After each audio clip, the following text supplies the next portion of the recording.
Well, thank you and welcome back to Border. It seems as though it was a very long time ago that we spoke with you, and that's simply because there was rain on day 2 at 10 minutes to 12. That's 10 minutes before lunchtime on day 2. The entire part of the same day, second day, was washed out, and now coming into the third day yesterday, that was also washed out, well, in its entirety. And just in case you're not following what I'm saying, we're talking cricket here at Border, and it's the domestic season in Guyana, the intercounty, the senior Guyana Cricket Board 4-day tournament, and this is between Essequibo and Demerara. So this game has been, the rains have been a humbug. If you notice, the roller is working on the side of the actual strip where some water was lodged. There's a little patch just opposite the roller there on the strip itself, which got a little bit of water. As you can see, sawdust being used on the run-up, and this is both on the southern end you're looking at there, as well as the northern end.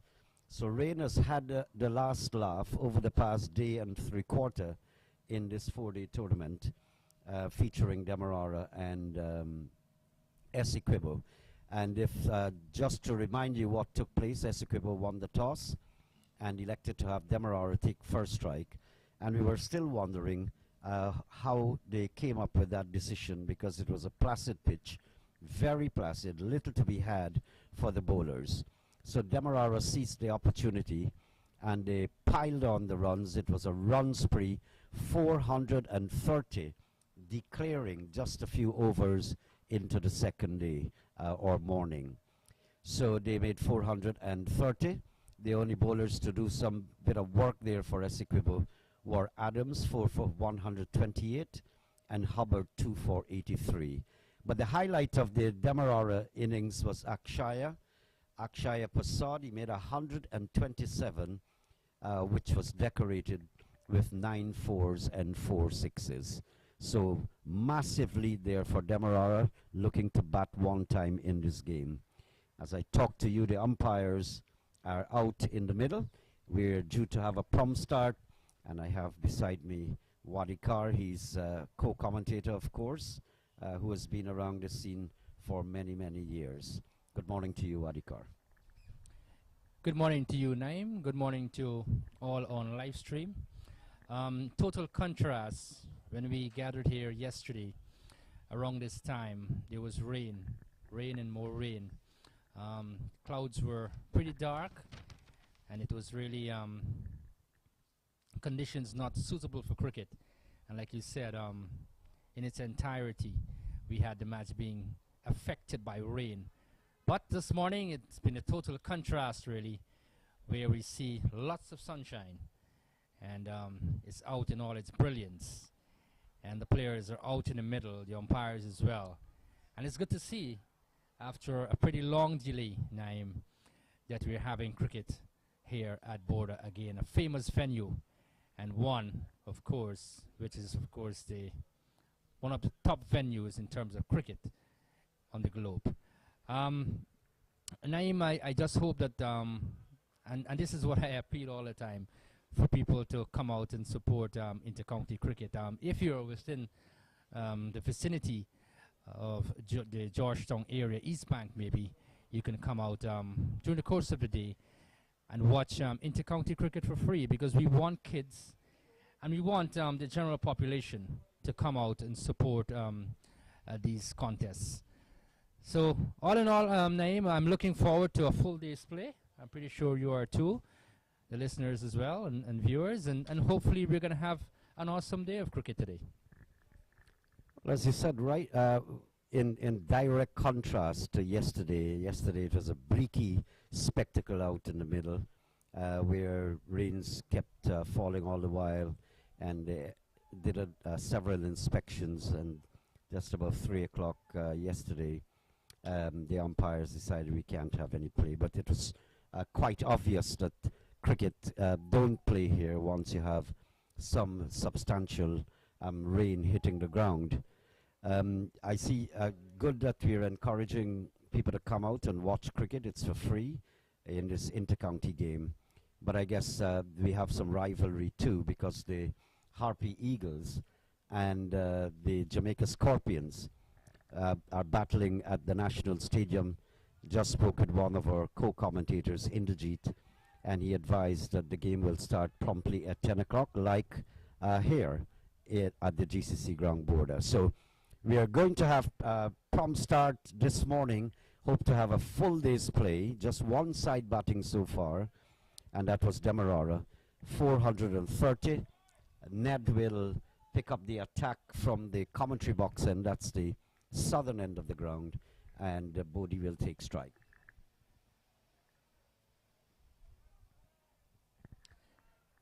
So it's rather cool conditions, but we're happy to be on air and to have cricket on the go.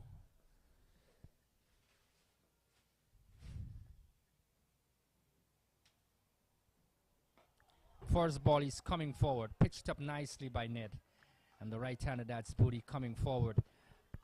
Interestingly, Naeem, Bodie, he's going to be one of the mainstays here for Essequibo. He needs to bat for a pretty long time.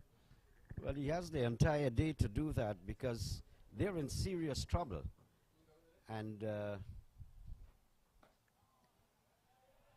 Demerarians, they're pretty animated, all energized. So that's when the rain stopped play on the second day. Ned had delivered 3 deliveries, so he had to complete that over from the commentary box end. But that morning after the declaration came on the second day, we saw some really hostile stuff from the Demerara bowling attack. Barnwell in particular, and he picked up 1 wicket and Ned the other. Those are the 2 wickets to have fallen. But Barnwell in particular was extremely hostile, striking Avinash Prasad in the helmet, and they had to have the normal protocols of the physio coming out and tending to him. But all is set now. Avinash was out shortly after, and the Bodie and Hubbard, who will take strike, they have come out to resume. So Barnwell will continue from the north road end.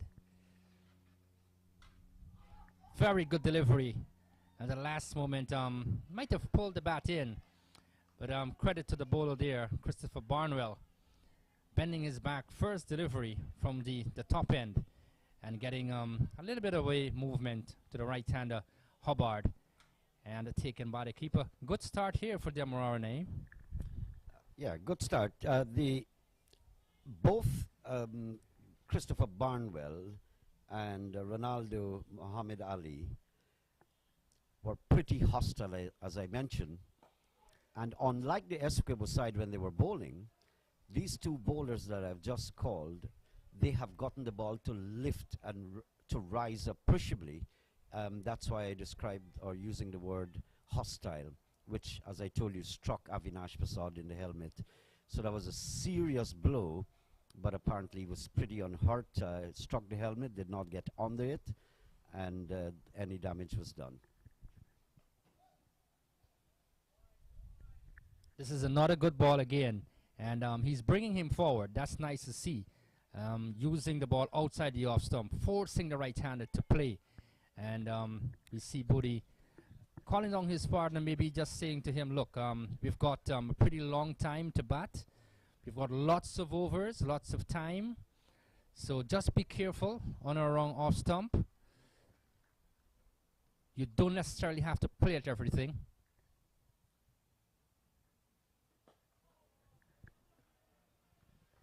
At this point in time, I would like to extend belated birthday greetings to my fellow Barbician, Naeem, Alvin Isaac Kalicharan, who celebrated 74 years yesterday. What a player he was. Wisden cricketer in 1983. World Cup winner 75-79. I guess you had fond memories of him here at Border as well, Naeem. Yes, as a youngster, actually, looking at him. That's a blistering one. It's gone down towards backward point. We'll go into the ropes now, 4 runs. Nice confident shot. And to know that they were victims of that hostility I told you about on the second morning. It's good to see that the batsman is taking up the challenge. These will be, as you mentioned before, basically the mainstay of the Essequibo batting lineup. But they've got Samson. Samson is a big hitter of the ball. There's Cadogan, also a big hitter of the ball. So they've got some batting, but they've got to endure the entire day. Because obviously, Wadikar, they can only fight for a draw here, and that means keeping their wickets intact. End of the over. Yes, we were talking a little bit about Kali, Naeem. Prolific left-handed batsman. Yes, we all seem to remember one thing for sure about Alvin Kalicharan, and that's the 1975 World Cup against Australia, when he literally obliterated the bowling of Thompson and Lilly, and everyone seems to remember that. He's going to have the launching of his book very shortly at the GCC ground border, and sometime in just over half of April, Joe Solomon's book will be launched as well, written by Clem Sicharan, and that will be at Border, and I'll give you the final dates during the course of the commentary, but Border and then a second launching at his hometown in Portmorant. Both of these geniuses at cricket are both from the Berbice region. Ashmead net continues from the Regent Street end, or the Regent Road end, or the southern end. He's chucking the pad. There's an appeal. Not out, says the umpire. And it might have been going down the leg side. We'll just watch the replay on the monitor. Perhaps, just sliding down the leg side now. Yes, and he's under a lot of pressure because they've got 4 men up for the catch, and that's exactly what is required of Barnwell at this stage. A full-scale attack on the batsman, and to do that, you must crowd him. Lots of runs for you to play around with, so Ned can fight it as much as possible, and even give away a few boundaries.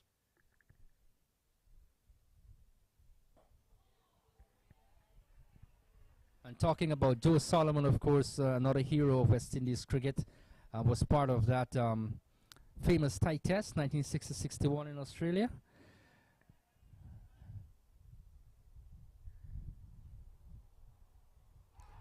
Going for the drive, struck on the pad, not in total control. It might have been, just down the leg side, but my word, looking for the onside, and beaten as the ball went down to the slip area. Persat cleans up. Not in total control, and Demerara having it this morning, Naeem. Well, they had it on the second morning when they started off, but that was hostility to the third power. This is flight and pace bowling together combination. Faster ball whacked into the onside, into the shin pad.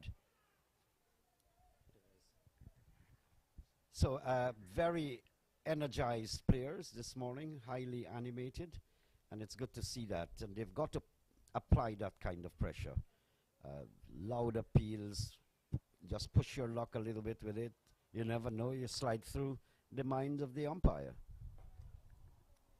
Ned has been pretty well on target too at the end of the over. Yes, 32-4-2. What Ned has done is that he's bowling stump to stumps, and that's very interesting. And he's putting a lot of pressure on Kevin Bodie, who by nature is very aggressive too. So the two of them, they'll need to stay here and bat for a pretty long time. But Demerara, they're not letting go of anything. They're just maintaining the pressure. They have a very huge first inning score, so that's the way to go. Put the pressure on, employing your close-in fielders, or that ring of fielders around the batters, and put them on the pressure and play the mind game. Christopher Barnwell has been doing that. 32-2. So lots of work here to be done by the Essequibo batsman, and that's basically staving off a very hostile Demerara side, spearheaded by Barnwell. Nice flight from Ashmead Ned from the commentary box end. So a ring of fielders, 3 slips and a gully there for the catch. Good field placing here.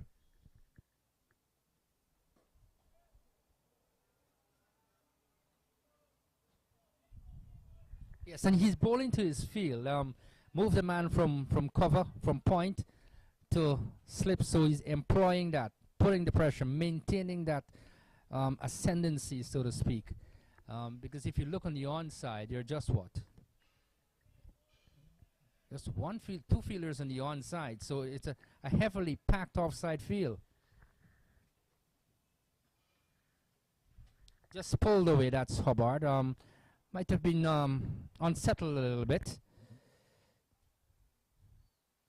But I like this operation here by Barnwell. 3 slips and gully. A man at cover. So just maintaining that pressure. And keeping in the mind of the batter, that's Hubbard, that look, I'm going to bowl outside the off stump. I want to see what you'll do. Although it's brilliant sunshine. Well, we can't see under the commentary box whether there's a fine leg, good delivery, Barnwell, or if there is a 3rd man on the boundary. 6 men there on the offside, we can count, and 2 on the onside. That's 8, and the wicketkeeper and bowler 10. So there's someone missing in action that we can't see, and I'm not sure whether it's fine leg on the boundary or 3rd man. Very likely it's a fine leg, because he's got 3 slips and a gully to protect that offside.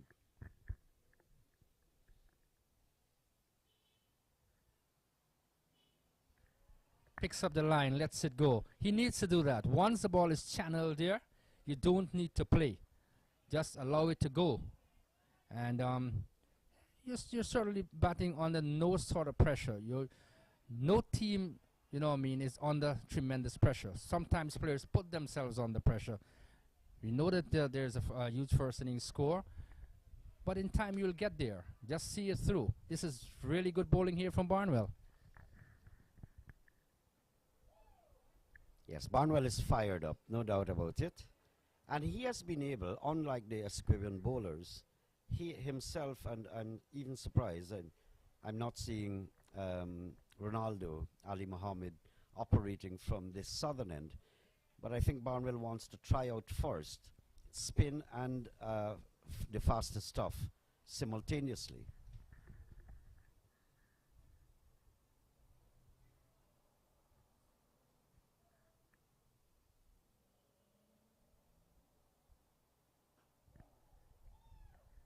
Another one outside the off stump, forcing the batter to play. And Hubbard, he's very patient too, and gets it down to the gully region. Still 32 for the loss of 2 wickets. Yes, unlike the Essequibo Pacers, Barnwell is getting the ball to move around, and that's nice to see. And he's getting the ball to lift as well. Not bowling from a very long run-up. This is a relatively short run-up, but he's getting movement. Opens the face just inside the cordon there and in front of backward point, just that he's not short enough. But he punched it, opening the face of the bat. I think it was pretty deliberate, to the right of the gully and straight to backward point. Interesting over, and you can feel the tension actually between the 2 batsmen in particular. I think tension is quite evident on their body language.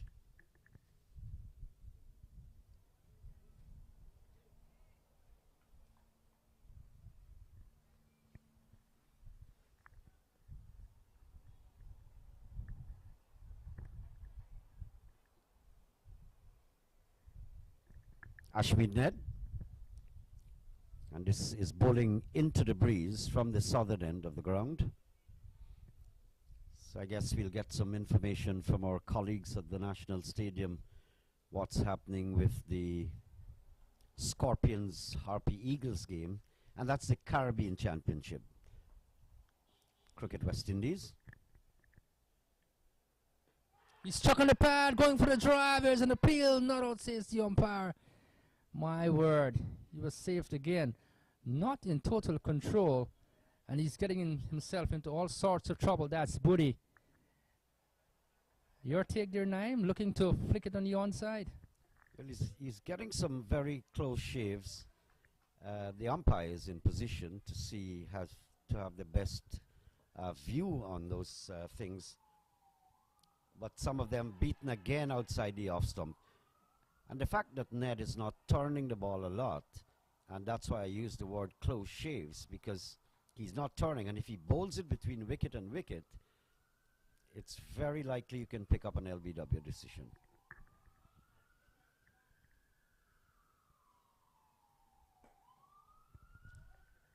I'm a little bit surprised, and I'll tell you why.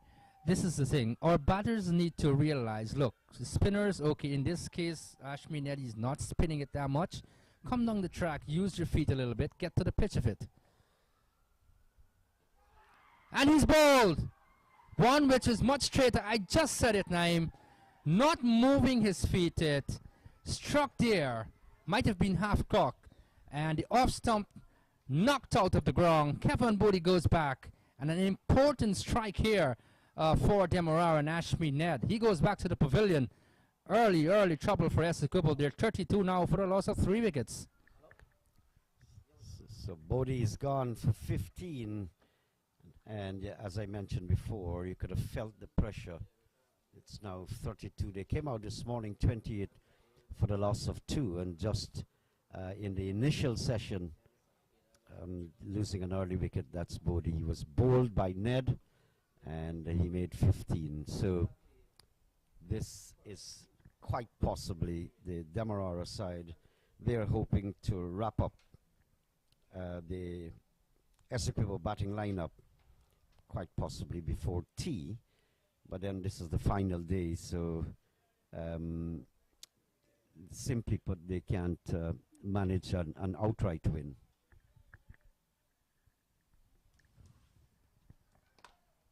Really disappointed with Bodie. He should have been on the front foot. And as I said, was half cocked basically, not pushing out. And Ashmi Ned hitting the off stump out of the ground. He goes back to the pavilion, 32 for 3. So early trouble here for Essequibo and Demerara with their tails up. And this is high pressure now. So let's see how the new batters will deal with this. Well, there's only one way they can really try to deal with it, and that's keeping their wickets intact. And the pressure is building. Well, if the numbers are accurate, that's Ricardo Peters, who will join Malcolm Hubbard. And you can see the impact, psychological impact, the field placing is having on the batsmen. They were the tension, you can see it in their stroke play as well.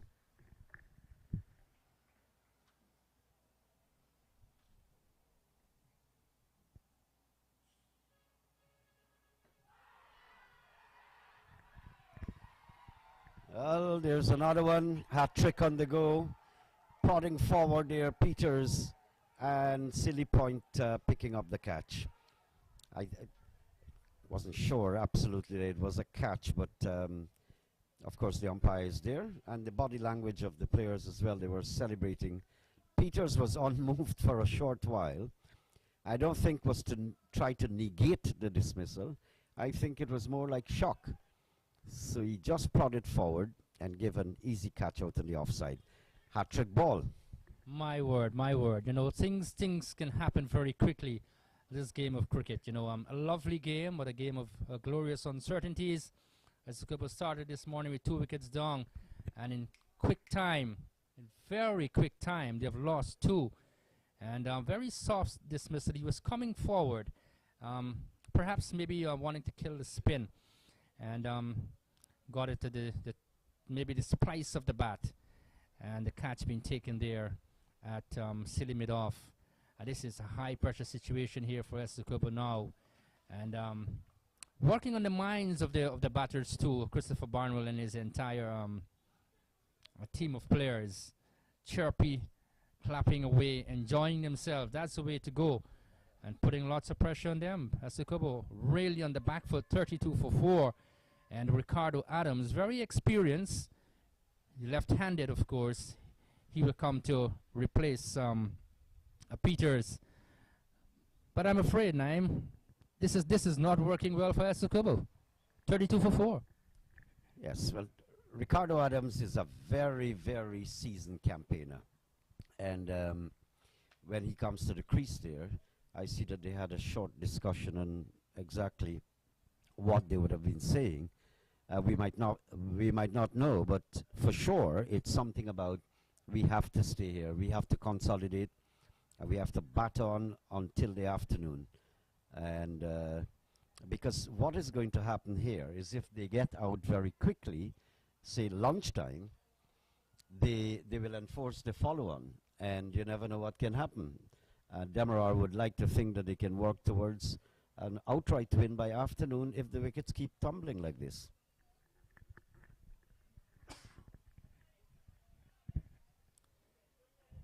Adams looks around the field, is about to settle to face his first delivery. And my word, Ashmead Ned, the left-arm spinner, with lots of on the 19 experience to his credit, delivering the goods here for his county Demerara. And Christopher Barnwell is ringing the changes around. He's moving the man from mid-wicket, that's Hemorrhage, and placing him maybe at a leg slip, so he goes to a second slip position. More pressure here for Adams. Let's see how he's going to deal with it. Well, it's a hat-trick ball. And 5 men under the bat there. Ashmead might not be turning a lot. He uses the drifter. Gets it in the outer part of the bat. Will get his first run. In fact, we'll get 2. As that's Prasad runs back from slip. So he's off the mark. And Essequibo go up by 2. They're 32. In fact, 34 for the loss of 4 wickets. Very, very successful over there for Ned and Demerara.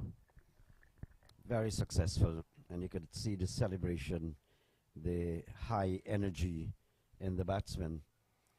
So you have your scorecard there.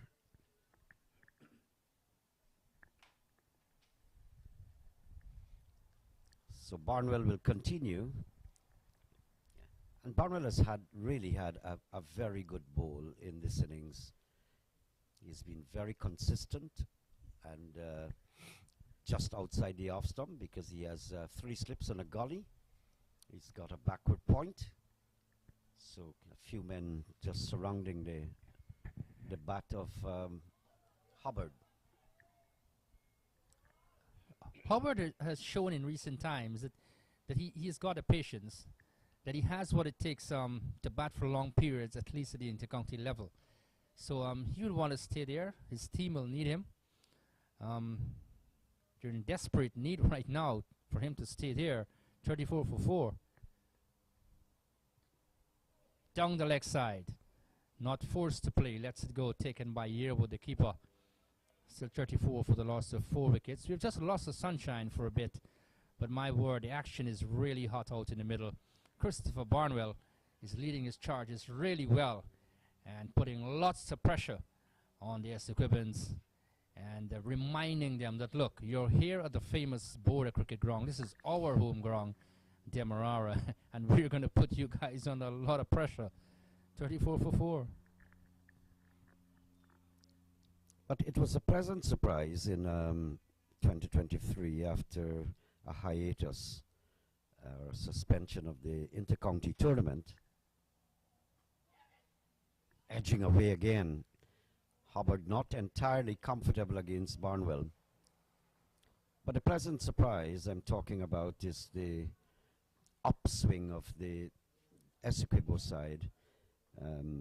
They were always referred to and looked down upon as the least of the 3 counties. Berbice and Demerara, of course, supremely confident about themselves. This is a bumper. He shapes the pull. Misses taken by the keeper. Yes, you were saying? Yes. Well, that's many years ago. And then you had this 9-year suspension of the tournament, red ball. And so now it has come back. And I was very, very surprised, pleasantly, that Essequibo could really give an account for themselves in 2023 with so little cricket being practiced on their side of the continent, of the county. And in fact, they stand a chance of winning the tournament. He's coming forward and then drives in the offside, right to the right of the fielder there at cover. And he gets one more, Hubbard. So good rotation in the strike, 35 for 4. Yes, I guess the time has gone, you know, when we will say Essequibo are perennial whipping boys in intercounty cricket. They have somewhat changed that to another level. Because some time ago when they won the franchise tournament, I can tell you for sure that Essequibans were excited. They were really happy to see, you know, a massive change in the cricket. And if they do go on to win this intercounty senior competition, male tournament, that's going to be quite commendable. But we have to give kudos to each and every one in Essequibo for coming on board and supporting their team. Kudos to the Guyana Cricket Board for reinstating intercounty cricket in the local calendar. I'm happy. I'm really happy that we have cricket. Basically at all levels, Naeem. So that's awesome to see. Well, they've done so well that 3 men are out of this current side in Chemo Paul, Adams, as well as Savory. And Ronsford beaten as well, 4. So if you have those 4 men playing for Essequibo, they could give an account of themselves with the current players that they have here in Adams, Ricardo, Bodie, and the top order batsmen, Avinash, Rini, and company. Very, very good batting side and good all-round side. Yes, and when you subtract those 4 names you mentioned there, another over completed, 35 for 4, beaten Paul and company. You know, they are actually match winners.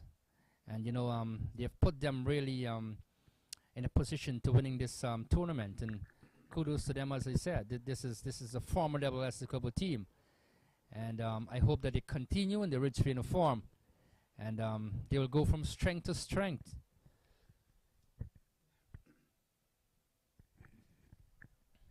Hubbard has displayed some uncertainty, especially against Barnwell. The last delivery he faced, he hit it uppishly. That means he was not to the pitch of the ball. And he's got to prove a thing or two here. He's one of the top order batsmen, slashed through the covers this time. Long chase, the batsman will go back for 2. The ground is still a little heavy. We had 1 3/4 days of rain yesterday and then the second day prior. So it has taken a licking, and I'm surprised, of course pleasantly, that we were able to start promptly at 10 this morning.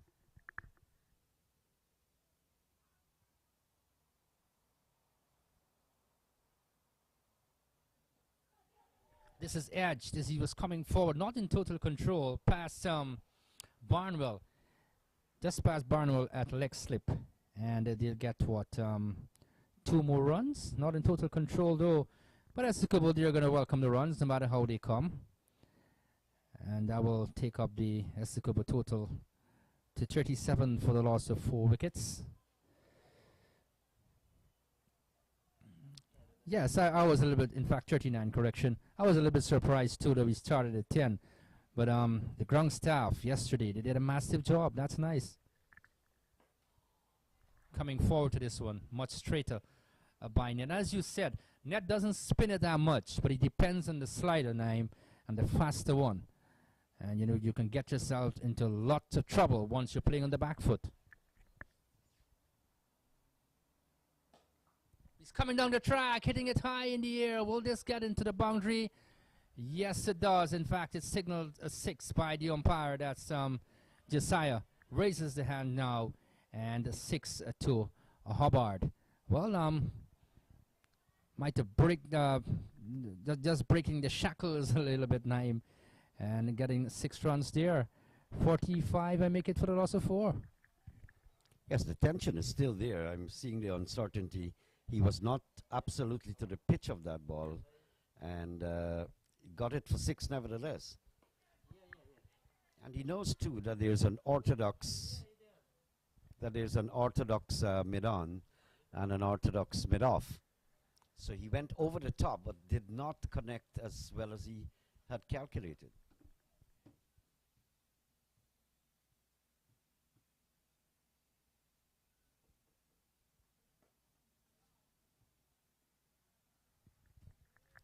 Another over completed. 45 for 4. Hubbard has 16. Adams has 2. These two will need to bat for a pretty long time. And once they can take the attack to the Demerara bowlers in a smart way. And just don't be rash or irresponsible cricket. Just play smart and be very selective. They'll give a good account of themselves. But so far we have had gripping cricket throughout the course of the morning session. 45 for 4. Yes, it has been very tense-filled, and Barnwell has every reason and purpose to employ that kind of pressure. All Demerara is hoping for here is to keep picking up wickets. Well, they've had a very successful first half hour. So we're off to a prompt start this morning, 10 o'clock. So now it's just after 10:30, and they've picked up 2 wickets. They need to do it in quicker succession, possibly, like how there was a hat-trick ball. That will do them well, because their intentions are to enforce the follow-on. And to do that, they must pick up the wickets. Yes, and by supporting your point as well, Barnwell is maintaining the pressure. 2 slips, a gully, backward point. So he's giving the bowler the. In fact, he's bowling, so he's giving himself that opportunity to pick up wickets, and that's nice to see. This is turned away down to mid-wicket, wide. And we'll get a second run. That's Ricardo Adams. The fielder from backward square comes around. That's Sankar. And they get 2 more runs. So to find the gap here and there, turn over the strike, the odd boundary will come. And Essequibo, would want to work it that way. They'll want to be very careful. They just would not like to lose wickets at regular intervals. And Adams and Hubbard, I know they're pretty experienced, and they'll want to stay there. This is struck down the ground, elegantly played by the left-hander. Will this get into the boundary? The fielder is giving chase. That's Mohammed. Will pull it back towards the boundary ropes at mid-off, and they get 3 good-looking runs there by Adams. And there's no doubt Hubbard can give an account of himself. He's normally known as a very compact player, batsman. Very composed too in his character and personality. So, but it's just like Barnwell has been getting one to lift every now and then, and it has caused some discomfort among the batsmen in the Essequibo side. Yes, we did say it, even though the sun is out, Barnwell is getting the ball to move, and that's nice to see. He's getting the odd one to lift as well. So he's getting good support from this wicket. He's bending his back. That's nice to see. Driving outside the off stump, misses, taken by the keeper. Yearwood wasn't to the pitch of it. Another over completed. And Essequibo, they have reached, 50 for the loss of 4 wickets.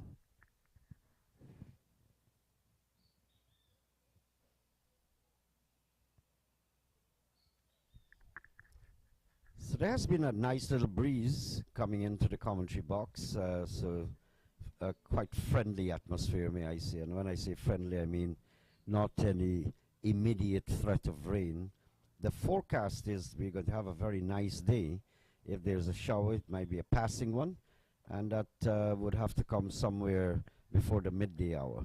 So we expect a very good day, a full day's play, and that is why I'm saying Essequibo have got their work cut out for them.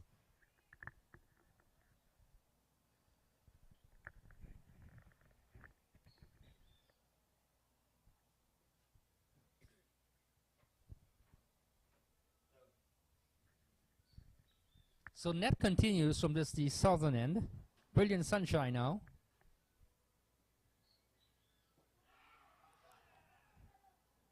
This is Adams looking to whip one on the line of leg stump, struck on the pad. Stifle appeal there by a few of the Demerara players. Not out says the umpire. 50 for the loss of 4 wickets. But no doubt about it, the pressure is on Essequibo, and they'll need to relieve themselves a little bit.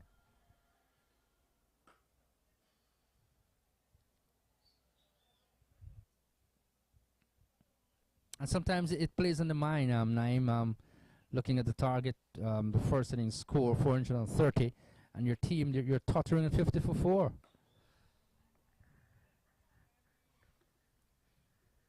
It can affect you one way or the other. Well, it puts a lot of pressure on you to know that the other side, who batted first, mustered a massive 430. And so they know the circumstances could be nerve-wrenching. And of course, that now that you've lost 4 wickets, the feeling can only get worse.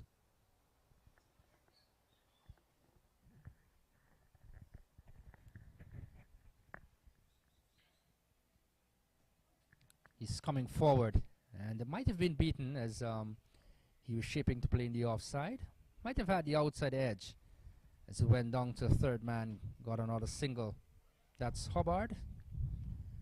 Good rotation in the strike though, and that total will go up by 1 to, I make it 52 for the loss of 4.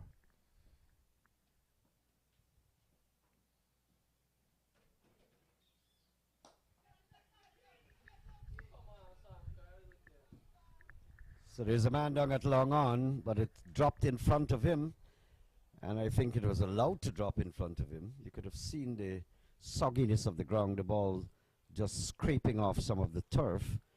But I get the impression, although he's out of our sight, that he could have made a better effort to convert that into a catch. He didn't. Yes, time and again we see that where the ball drops agonizingly short of the fielder, and some fielders tend to go for it, while some tend to wait to prevent the boundary. I guess he wanted to prevent the boundary on that occasion, but Demerara would really like some more wickets, and they'll love to have them quickly as well.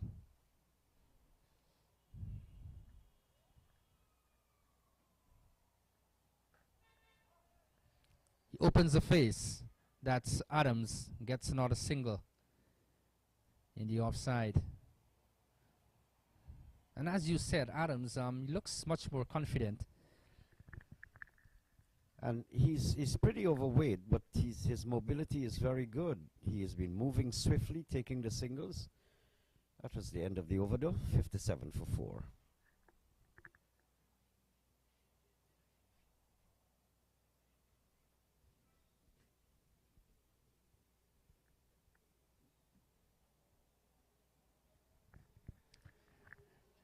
Naim, probably we could just cast our attention maybe and look back at the competition itself. Some of the players maybe you would like to mention, Naim, who you were impressed with during the course of this 4-day competition as we move forward. Competition well organized again by the Ghana Cricket Board.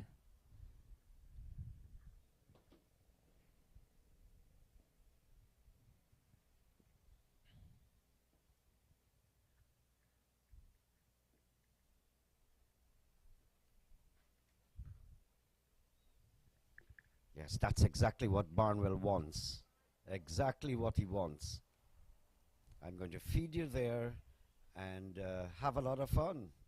Cut it, get past the cordon, go for 4, that's okay. I'll get you though. There were some very bright spots. I admired Savory, and he was rewarded. He's in the Guyana Harpy Eagles side.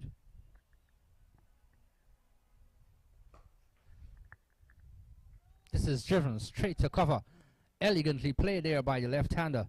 And my word, sometimes, you know, it pains you to see a pleasant drive like that. Doesn't have a boundary. Straight to the fielder, that's Mohammed.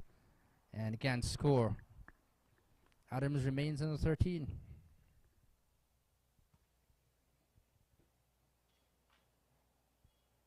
Yes, you were saying, Naeem? Yes, Savory, well, he was rewarded, but I like how he paces his innings. It's a temperament that I was looking for. A lot of the batsmen got out by injudicious shots, forgetting that it was a 4-day game. I think Kimo Paul was a typical example of that as an international player. So there were some bright spots. Savory was one of them. He showed that he can consolidate and bat for a long time, and he knew exactly how to pace his innings. Barnwell is really bowling well. He has been on target, just maybe a loosener sometimes going down the leg side, but he's, for the most part, right on target where he needs to be. That's just outside the off stump. Get it close as possible to the body of Adams and hope that you'll have an outside edge. Scorpions and the Harpy Eagles. Who's this? Guyana's batting?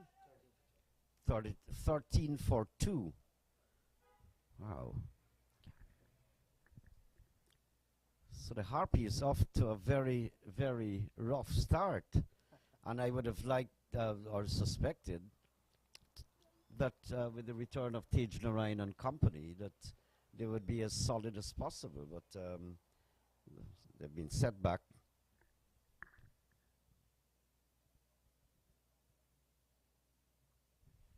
Well, from that scorecard, the Scorpions are not letting it be easy for the Harpy Eagles at home, putting lots of pressure on them there at the stadium. And may I remind you that the Scorpions are at the bottom of the points table. This year, I don't think they've showed off particularly solid techniques, and they have been wanting. Bonner returned, did nothing against the Windwards. Palmer had a half a century, but generally they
But I would love to see young cricketers, at least in the red ball arena, pick up those books and read and gain a thing or two about batting and all of that, the mental strength and the fun that those men used to have and the passion they played the game, the way they played the game. Intense stuff. I would like to see more fora where, even if it's by Zoom, when the players are in camp, West Indian camps, where you can have exchanges, just on even on Zoom. Expansive drive, but it takes the inner part of the bat goes down towards fine leg, and I'm surprised that that did not go towards the boundary. It's a very long part of the boundary, the fine leg boundary. That's towards long leg actually, bordering on backward square. So they picked up how many runs? 3 runs. Interestingly enough, Ricardo Adams, he was just ambling to the non-striker's end. Luckily, the ball did not hit the stumps, the throw coming in from Hemorrhage. A little bit lackadaisical there, though. 67-44. Yes, all these sessions, Naeem, and I guess the seniors would look at that, involved in West Indies cricket. This is punched away through the offside field. But let's get into the boundary. That's Balgobin is giving chase. And he will pull it back just about now. The return is on its way to the non-strikers and strikes the stumps though. But the batters are home. And they get, 3 more runs. So good looking cricket there, all wrong from both sides. Well, for his size, Balgobin moves very swiftly. And I expect by the time we describe him again next year at the intercounty level, he's going to be slimmer. You will see another Balgobin. His dad actually threatened that he's going to be working over the next year on his his condition. But he's very talented.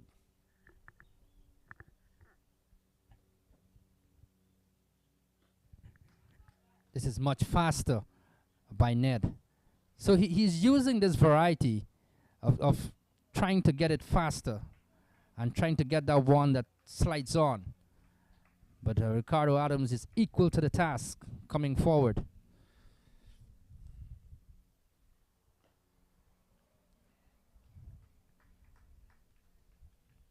And talking about cricketers keeping themselves in perfect fitness levels, I'm talking about. Perhaps some of them can just reflect on Virat Kohli. This is bludgeoned down the ground, straight to long on. The fielder comes off the boundary. That was hit with a lot of power for only a single. Another over completed. And the score will go up to, just waiting for the score, 72 for the loss of 4 wickets. But I can remember Naeem Virat Kohli during the IPL, I think it was 2012 around that time.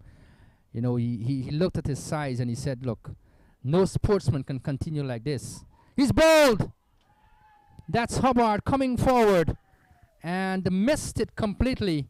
One that turned a little bit away from the right-hander and the off stump being hit. The bails were removed. He goes back to the pavilion. Another sorry sight for Essequibo. It's 71 now for the loss of 5. More trouble here for them. Definitely. And that's exactly what the doctor ordered for the Demerara side. It's gone now, what's the score? 71 for the loss of 5. So they're in deep trouble. And for those of you who are joining us late, the Demerara side had posted a mammoth 430 just in the beginning of day 2, having the declaration. And the rain had a final say since 10 minutes to lunch. So on the second day. So since then, we have not had any play up to yesterday afternoon. And so we've had cricket resuming this morning. So we just had 1 1/4 days play on the first 2 days. And now today's the final day. We hope that we can have a full day. So Demerara from all their, for intents and purposes, they're looking to make inroads, and they're doing that. They have picked up how many wickets this morning? 3 wickets so far. 28 for 2 at stumps, and then they came out this morning losing Bodie off the bowling of Ned. He made 15. Peters off the bowling of Ned. He went for a duck. That was a hat-trick ball. And then Hubbard now going again off the bowling of Ned. So Ned has been having a field day. He's picked up 4 wickets so far out of the 5 that have fallen. Yes, I'm pretty sure that the Essequibo setup will be very disappointed with this approach. Point taken, yes, the Demerara, they've bowled well and fielded nicely and being well led by Christopher Barnwell. But I think the approach should have or could have been smarter. And they've lost 5 wickets nevertheless, 71 for 5. It spells a lot of trouble here for Essequibo. And let's see where this goes. Sampson, who can hit it a very far away, he has joined Ricardo Adams. And he is coming, so let's see where they'll take it. But I was coming back to Virat Kohli now in one of the IPL seasons, and he said, look, there's no way a sportsman can continue like this, because I guess he was putting on some size. And then he went back, worked really hard on his fitness. And then the other day, Harbhajan Singh, a former Indian spinner, said, look, Virat Kohli will get another 50 hundreds in international cricket because of his fitness. So, you know, it's all about what you want and how much you put into it, Naeem. And of course, and some players are very conscious about their conditions. Some are fanatics. They like fitness. And it's always such a nice thing to see that the batsmen or cricketers on the whole, and bowlers in particular, must keep very, very fit. And it's always so amazing in my time seeing a lot of cricket that the likes of the West Indian fast bowlers hardly suffered injuries. I don't know how they did it. Of course, more cricket was played after the 1970s, shorter formats, new form franchise cricket coming out, a lot of demand on the players' bodies. But still, Holding, Croft, Roberts, Garner, I can't recall those guys were unavailable because of injury.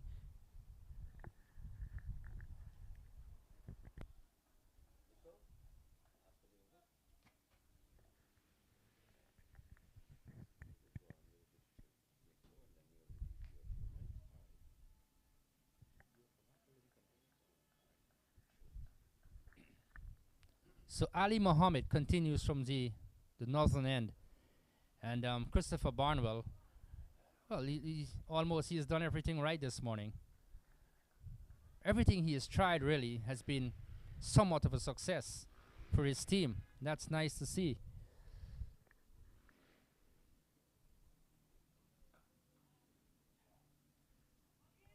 Opens the face, down to third man. Is it Balgobin again in the way? And he feels, rifles a return in, and they get 2 more. 72 for the loss of 5 wickets. Nice competitive action out in the middle this morning, Naeem. Yes, and the amount of running I'm seeing Balgobin doing, if he continues like that, he may not have to go to the gym.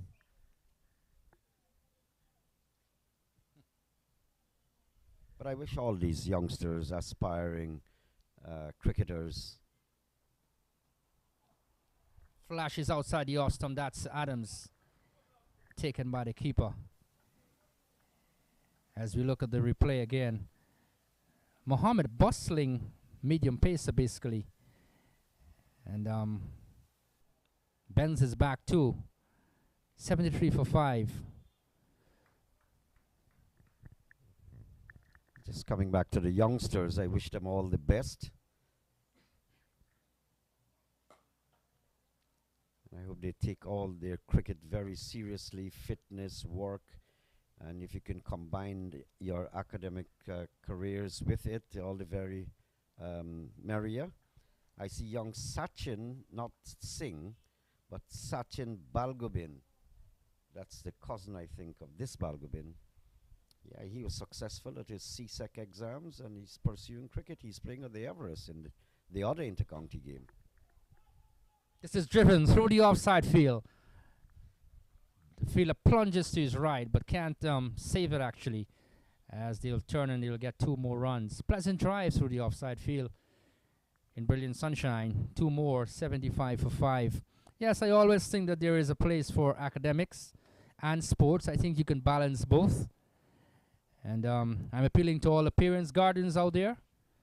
You don't need to take your kids out of school. That's a no-no for me. Keep them in school. They can balance both. It's coming forward. Good bowling again by Mohammed. And that's the end of the over. 75 for 5. Mikawanya will join Wadikar. So a morning dominated basically by Demerara being able to pick up a cluster of wickets, if I may put it that way. And Christopher Barnwell has really led well from the front. Willing to make a few changes, and interesting ones as well, but maintaining his spin option from the southern end, where he's having Ashby Net continuing. Net has responded nicely too. And all in all, we have had some gripping cricket this morning. And as Naim said earlier, total contrast too of what we had yesterday when we came here. It was all cloud cover. But my word, the players are out in the middle, enjoying themselves. And we're having inter-county cricket. That's nice to see. Kudos to the ground staff as well. I think they've done a tremendous job in, putting these things together, working really hard out there. And all in all, we're enjoying a very good day. 75 for the loss of 5 wickets. Naim has slipped out, and I welcome my very good friend Mikawanya. Good morning to you, Mikawanya. How are you doing? Good morning, viewers who may be listening. Good morning, Wadikar. It's a great day, especially if you are from Demerara in Georgetown. Couple of early strikes here, 75 for 5. Demerara on top. Final day of the match. Anything is possible, Wadikar. Yes, a game of glorious uncertainties. We can say that time and again. Cricket, a lovely game, but things can happen very quickly. Bit of turn there for young Ashmead Ned. Angling in and getting that ball to just straighten up. Quinton Sampson, we've seen him. He has the ability. He can hit it up very far away. But I'm pretty sure he'll want to curb that natural aggressive style. And he'll want to play and bat along with Adams for a pretty long time.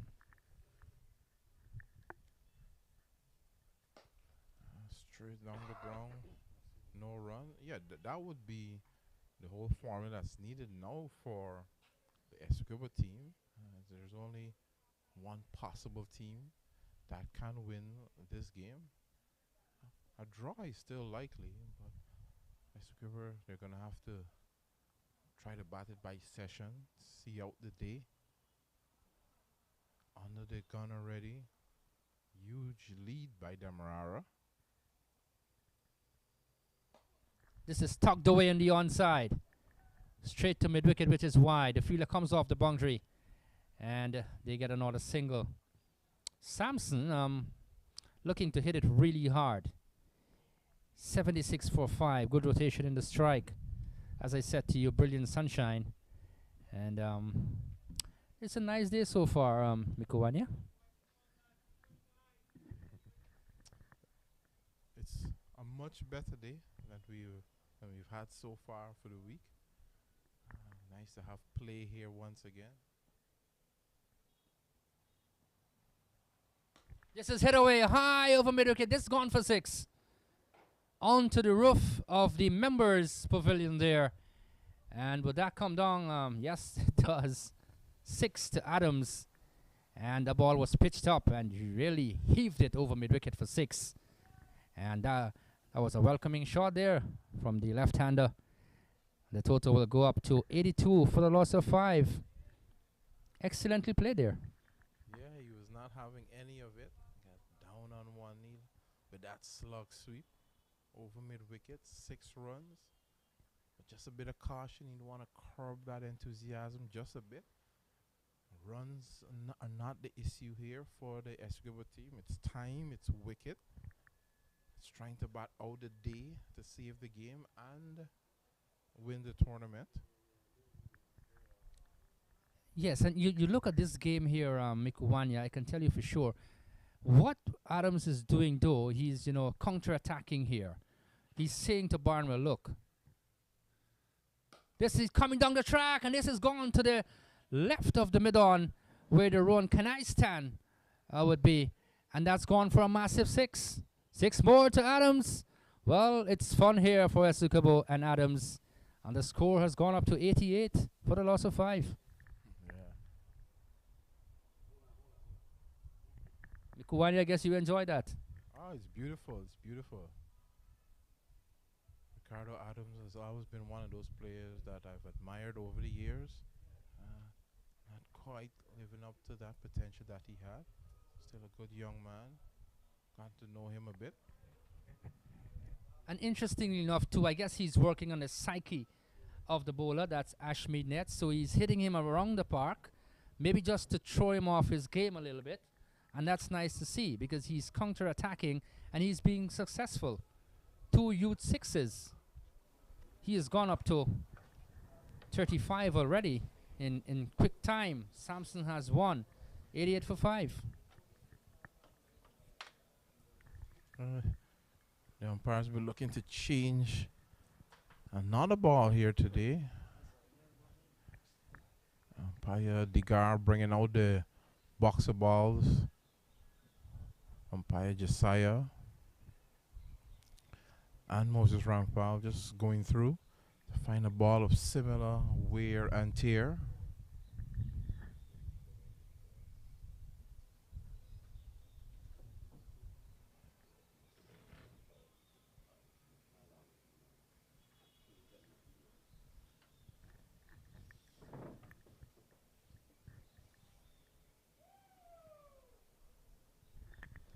Some scores coming out of Providence. The Guyana Harp Eagles against the Jamaica Scorpions.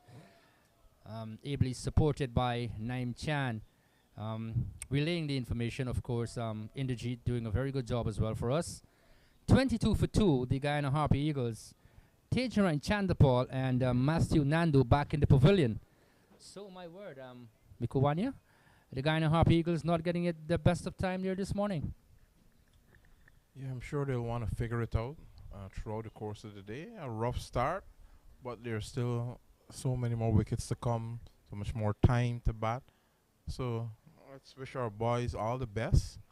This is the final game for our beloved, experienced skipper, Leon Johnson.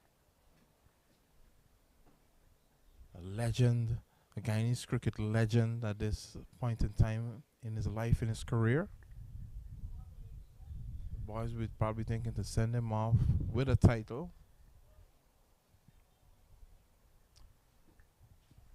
Farewell to you, skipper.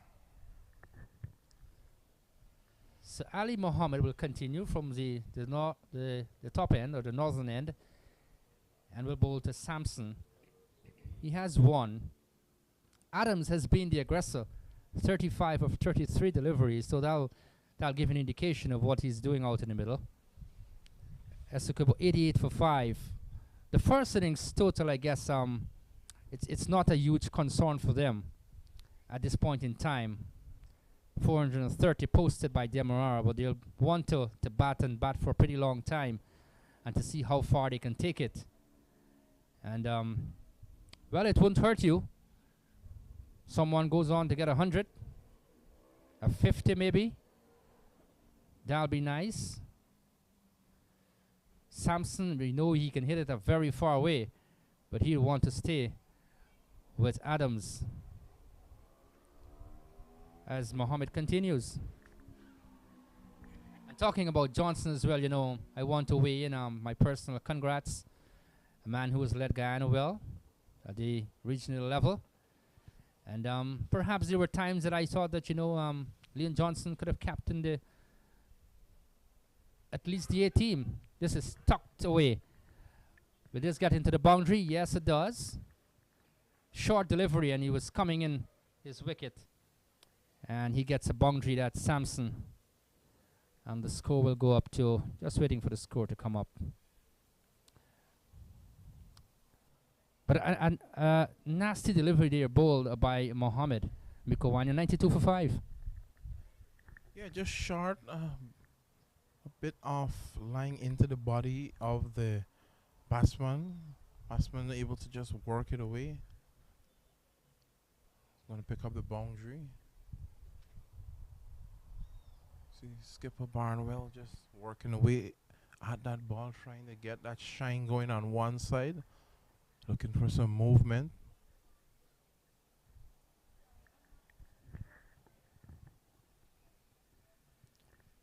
Two slips and a gully. Vacant cover region. Oh my goodness. That went all the way over to North Road. Wow, wow, wow. My word. I am not going home today. I'm going to be stationed at border. My word. That's a lovely shot. I can tell you for sure.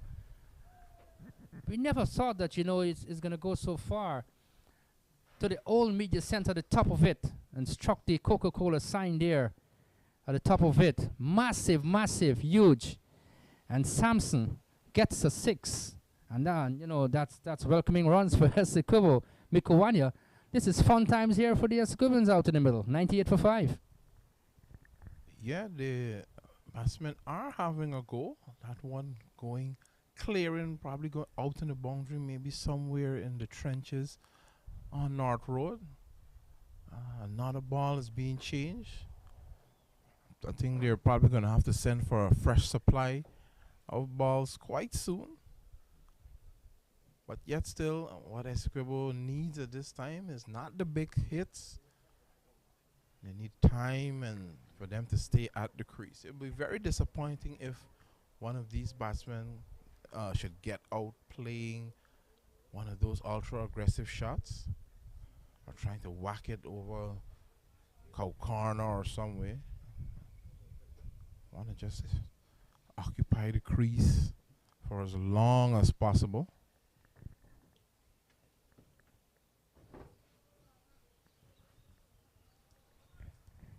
Yes, and I don't think that Sampson and Adams, once it's pitched up and it's in for the drive, I think they're going to go for it. They're going to take their chances.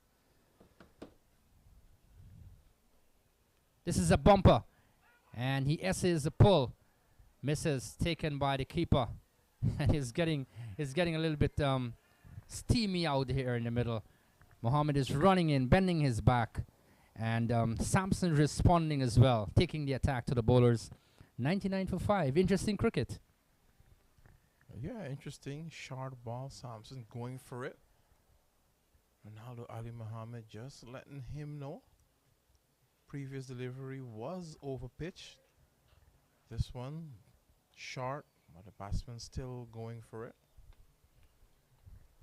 Unfortunately, he's going to have to rebowl that one as the strikers and umpires signal wide.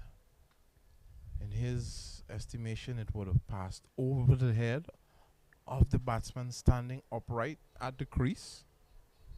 So it's been called a wide.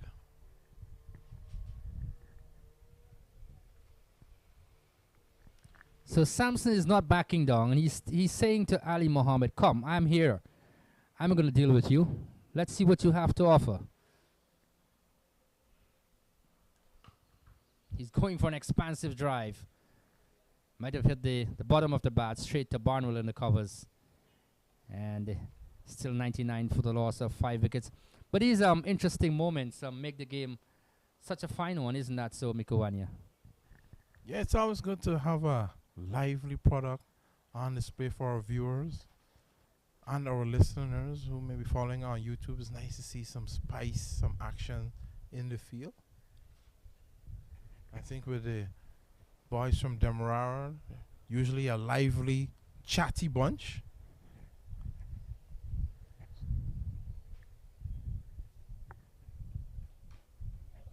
He's looking for the drive again. He's in aggressive mode. And might have hit the bottom of the bat as he was looking for the offside again. So Barnwell has dispensed of the close infielder, that's Sachin Singh, and has placed him in the offside. It just goes to show what aggressive stroke play can do. Can force some changes for you as a captain. So you've got to think all the time. 2 slips of gully though being maintained as Mohammed continues. And he's pulling it. This will go away for 6. Down past fine leg, I make it. 6 more to Samson. And my word, he's willing to fight fire with fire. He's not backing down. The 100 has come up too for Essequibo. They're what? 105 for the loss of 5 wickets.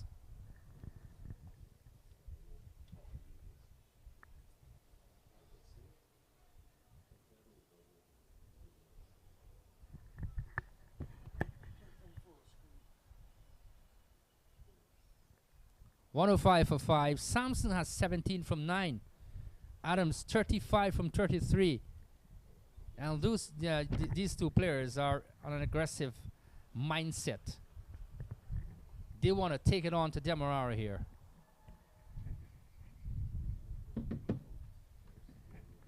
He lets it go, taken by the keeper. Over completed. 105 for the loss of 5 wickets.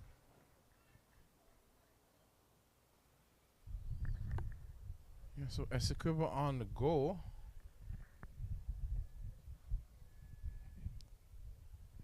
Trying to maybe save this game.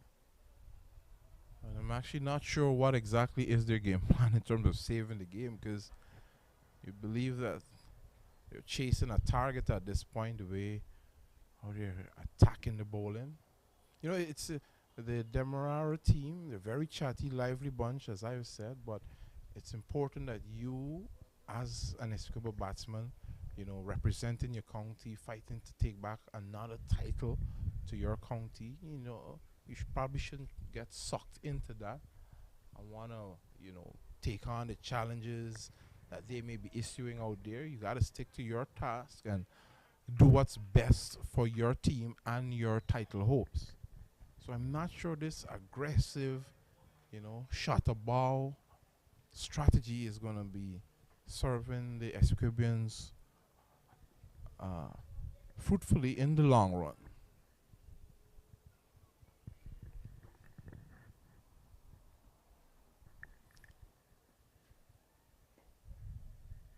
Nice. Yes, and when you look at it, Mikuwania, I guess they would want to put up a good statement here, or they can argue that by saying, look, we're being aggressive and we're getting runs. At the same time, we're not losing too many wickets. And we just want to take Demerara a little bit away from the game, the momentum from them a little bit, because they've had the upper hand during the course of the morning session. So let's throw them off a little bit. He's going back, flashes, misses taken by the keeper. 105 for 5. Well, I'm not sure if they would have had the upper hand. I mean, they lost 3 quick wickets, and we're still in the 4th session. In the air, false shot again this time by Adams. Ball not getting up or going anywhere. It's a vacant area there, square of the wicket.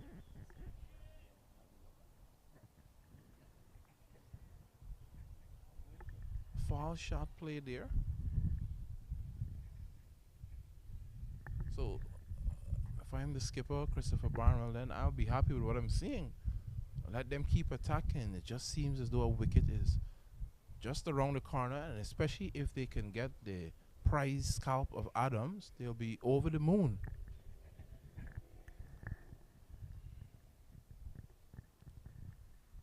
And then again, if you look at it, if they continue to score this way at a very brisk pace, then they will tell themselves, look, we are being successful.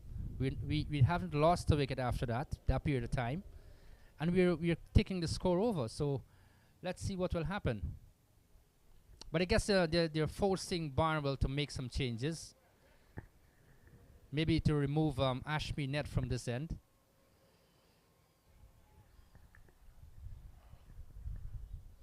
I think Barnwell is playing chess at the moment. You know, very smart cricketer, an excellent captain. I've always been impressed with his leadership at this level. He's coming down the track, and this has gone for 6 more. Well, well, well, that was pitched up, and he was into the drive very quickly, and he gets 6 more. Well, there is no curb of any aggression here. They are doing it their way. 113 for 5. Yeah, I wouldn't mind this too much. I have usually Coming down again. That's a massive blow. That's 6 more. Wow, wow, wow. He is on fire, Ricardo Adams. And he is putting some pressure on the young man. That's Ashmead Ned. Another over completed. But my word, Essequibo enjoying this short period of play here. 119 for 5.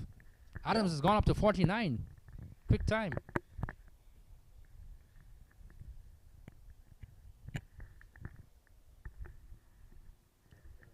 So it looks like we'll be having fast bowling coming from the Regent Street end, as Adams is now calling back for his helmet. Was wearing his cap before.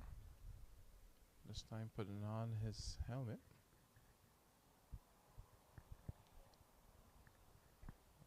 So it'll be Ali Muhammad to continue from the North Road end.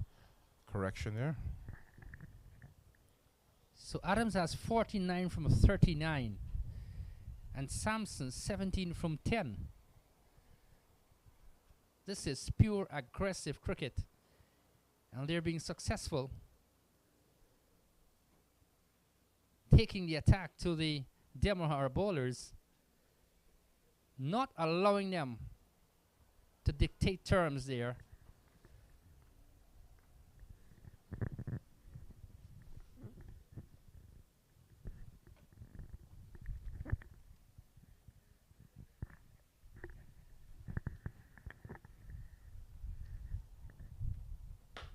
This is hit high in the air, over long on. That's high and handsome. That's another 6. Well, well, well. Cricket, lovely cricket here at Border. 6 more. And the score's gone up to 125 for 5. Essequibo dealing in 6s at the moment. Not looking for any singles or anything. Not even boundary 4s. Just 6s at the moment. Probably had like about 5 6s hit in the last 2 overs. Sampson now moves on to 23 from 11. I'm just going to check back to see if this is a 4-day or a T20 game. Just to be sure I'm on the right venue.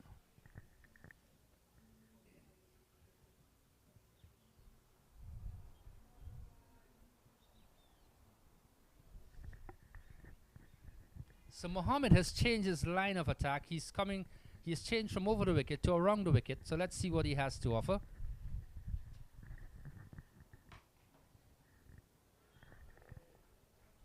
Played out. There's a man sweeping out there on the boundary. It'll just be a single.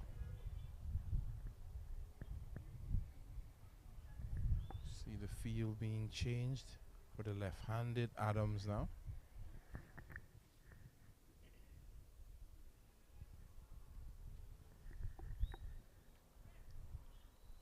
Skipper will keep a deep mid-wicket, fine leg,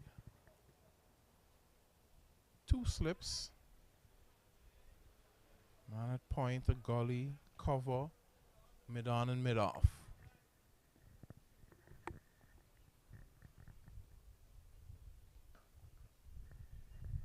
Open the face there straight to Perez, standing at a widish third slip area.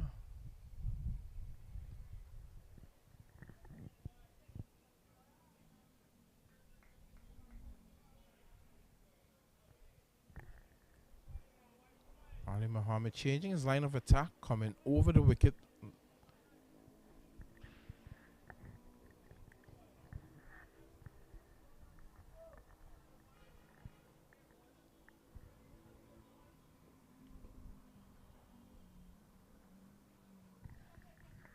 Oh, pulled away, got enough on that.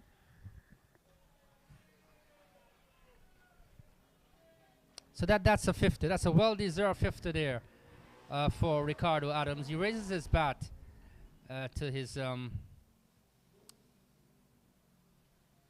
teammates, and he gets a warm applause. So well played by the left-hander, and that's a well-accomplished innings.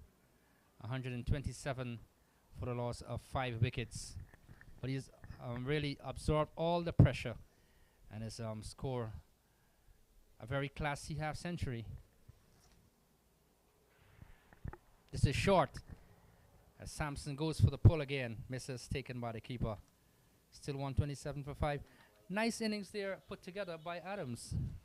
Yeah, definitely. Very aggressive innings. Well played. Getting that 50, but I think you'd want to just ensure that he's there, bat as long as possible.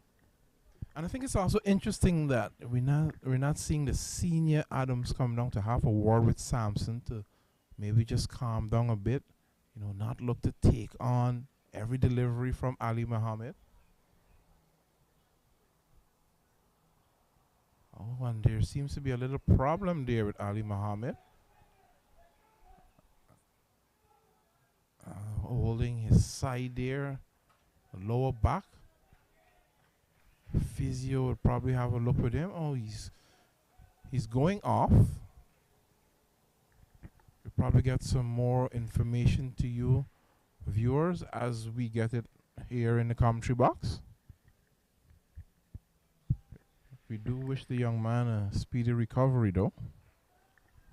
Yeah, he's clutching to his left side.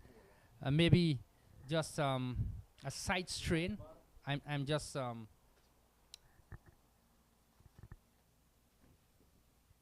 yes, it might be a side strain. So he's going off. That's Mohammed, and someone will definitely have to complete the over. Sorry to see him go off the field though, but let's hope that he's going to be okay pretty soon and be willing to continue for his team. 127 for 5. Sampson has 24. Adams has 50. So Barnwell, no doubt, will finish off the over. It's never nice, Mikuwanya, when a player is going off, suffering an injury. No, absolutely not. But we know Ali Muhammad is a tough competitor. So when we see the likes of him going off, we do know that it's quite serious. So we're hoping that he gets the medical attention needed.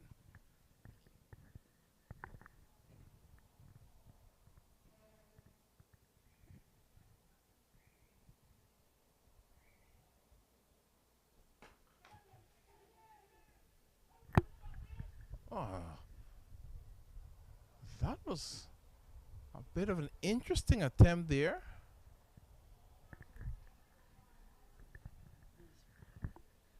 Interesting attempt there. He should have done better with that one. I think that's the substitute Travis Passad on the field for Ali Muhammad.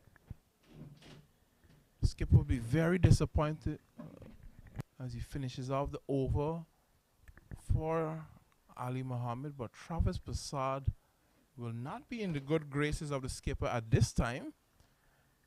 As we say farewell to Wadakar and welcome back Naim Chan.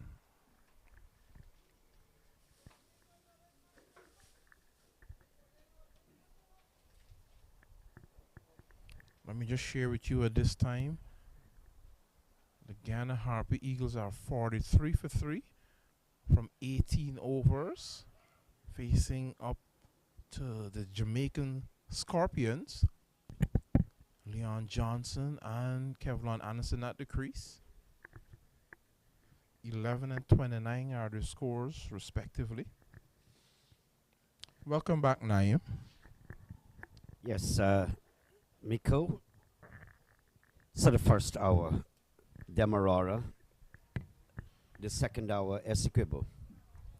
The Essequibians have dominated the second hour of this morning's session.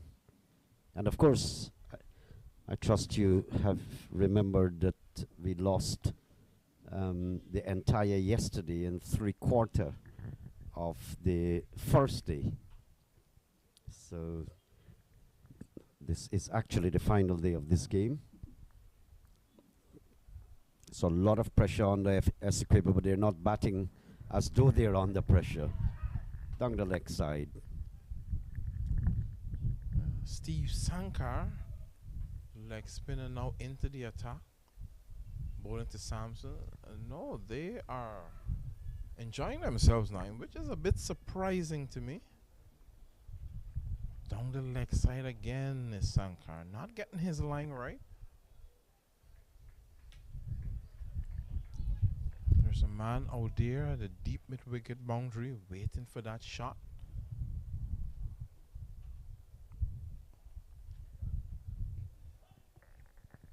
This is awfully out of line. He's bowled almost every delivery down the leg side so far. And he's not a turner of the ball, Sankar.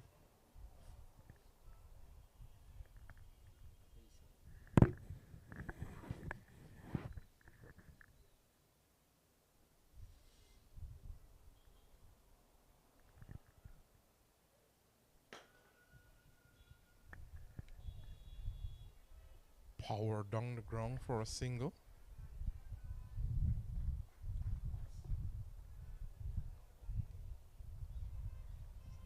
So Samson, Sankar would want to get his line and length right here. I hope by the time he finds his line that he's not taken off the bowling. Because these guys are in a no-nonsense mood. And if you think Ricardo Adams was pugnacious, in came Samson. And he has been literally obliterating the attack of the Demerara side. Although Essequibo requires that they keep their wicket and bat for the entire day.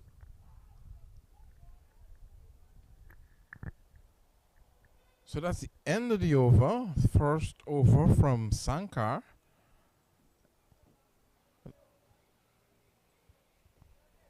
Essequibo 129 for 5.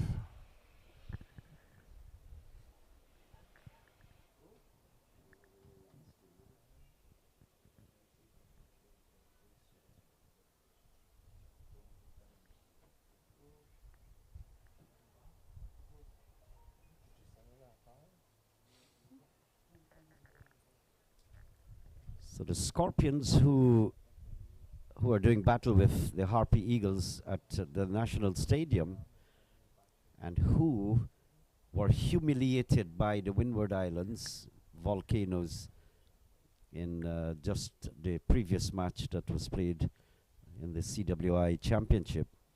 The Scorpions have bounced back. They have Guyana in a spot of bother with 3 wickets down.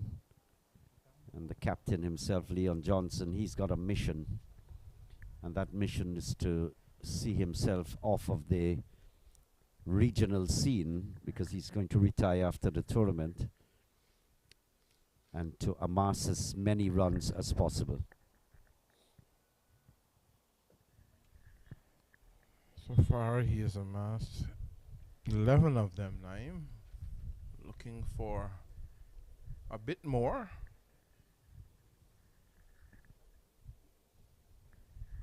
So the skipper Barnwell will be replacing Ali Mohammed. As soon as we get some word, we will let you know pertaining to his injury situation.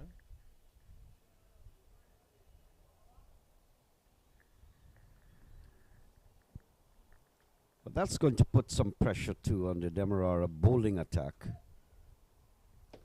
Bit of a depletion, so to speak.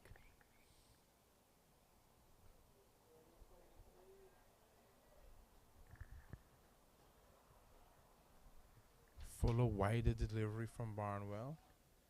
Sampson not having any of it. Seems as though Sampson prefers the ball coming directly at him. And he's going to throw everything at it. He's not troubling those. He's not going to, not fishing outside of the off. Oh, chipped over the head of the bowler for a single. Fuller delivery from Barnwell.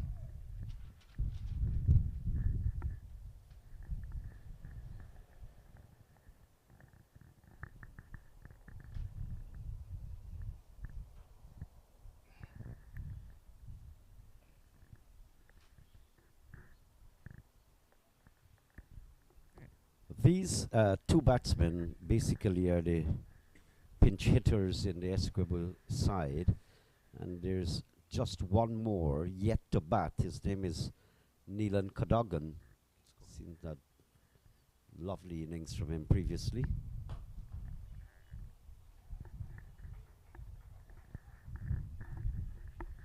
Ricardo Adams is much more orthodox, so to speak, whereas Sampson he uses a lot of savage brutality when he's batting. Likes to hit the ball. He has very good eyesight, and he's had a few innings like these at this level. Yes, he has a very capable batsman.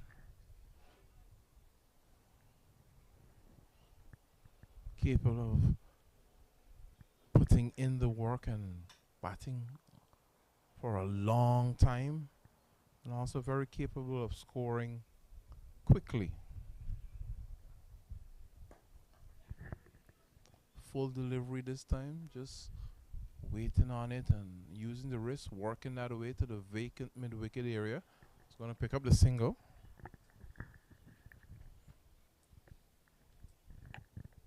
End of the over, 1-3-3 for 5.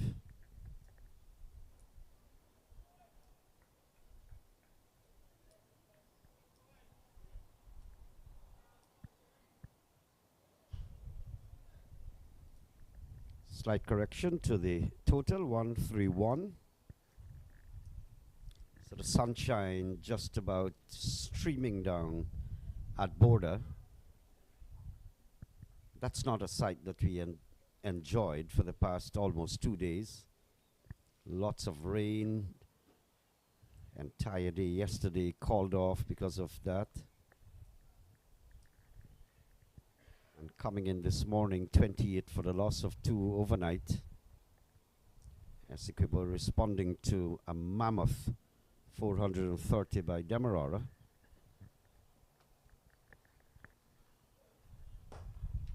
Ooh. That would take the wind out of him, Naim. And he's down for the count at the moment. And we have another look at that on the replay here. Powerfully struck. Knocking Sankar down. I'm surprised he didn't take his hand off his body.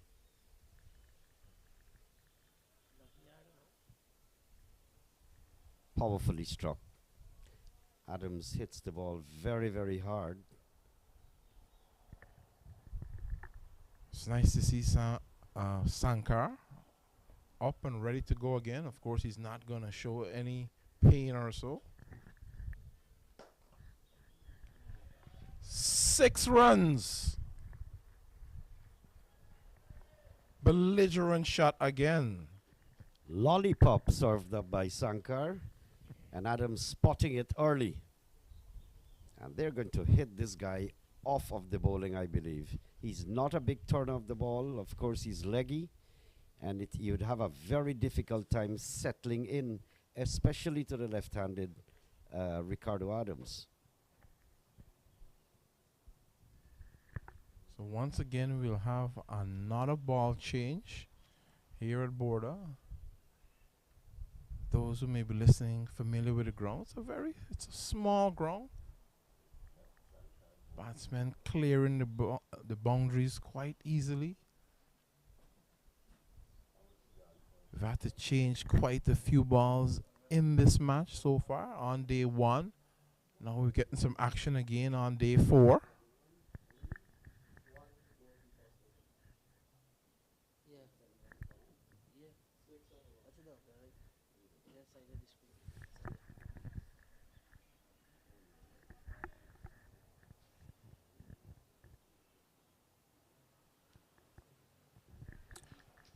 So we're back. Umpires have replaced the ball. Sankar bowling to Adams once again. Let's see the response.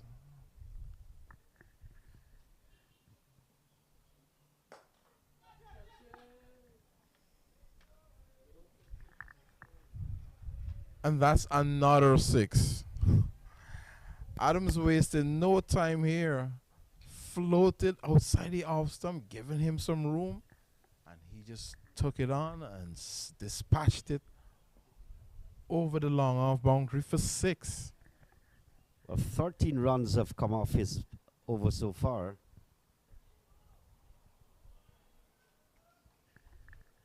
So now we see Sankar regressing to the quicker, flatter, shorter stuff.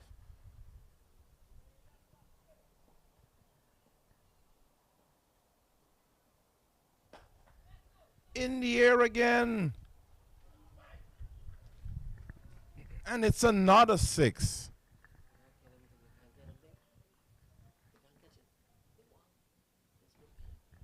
This guy is going to be humiliated. Slight flight, no turn. And he's serving them up to Adams. And Adams is receiving them on a platter.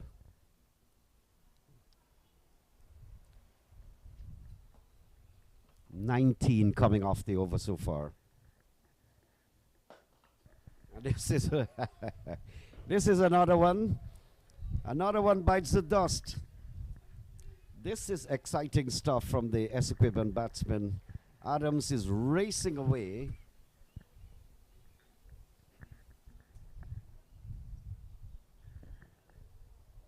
And that's the end of the over. 32 completed is 155 for 5. Well, just a few minutes ago, this guy was 50, and he's 75 now.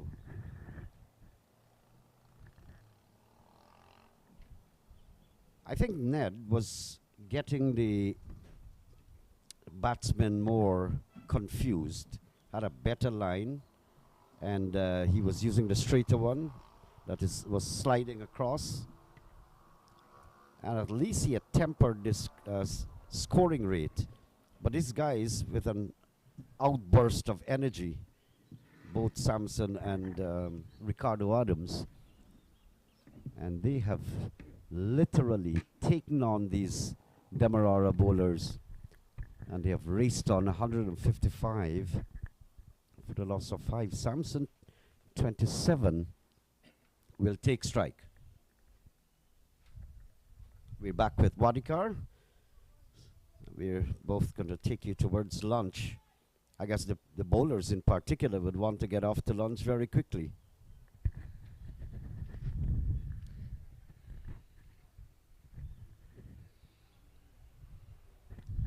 Good afternoon to you, Naim. To all our viewers and listeners on live stream. Well, we've been entertained, or we're being entertained to the max here by these two Essequibo players, Samson and Adams. This is pugnacious hitting.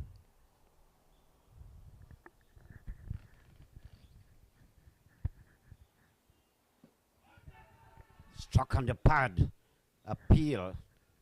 It was worth it, but the umpire is down there, and I'd like to think that he was just going down the leg side. Look at the body language of Samson. And the interesting thing here, Naim, is that this is working in Essequibo's favor. Demerara came out this morning. They were all over Essequibo. They were on the back foot. What's happening now? A total reverse. And Essequibo are just, demoralizing Demerara in the field. 75 from 52, Adams. And Sampson 27 from 22. Going over the top. This will go pretty close to the boundary. Down at deep cover. And the fielder will rifle a return in now. And they get 2 more runs. So the aggressive nature is paying off for Essequibo. And they can argue with anyone right now. Look, this is the way we're playing and we're being successful. 157 for 5. Well, we're getting close to lunch. It would be interesting if our scorer at some stage can help us. Within the last hour, how many runs were scored? And he's bowled. One too many.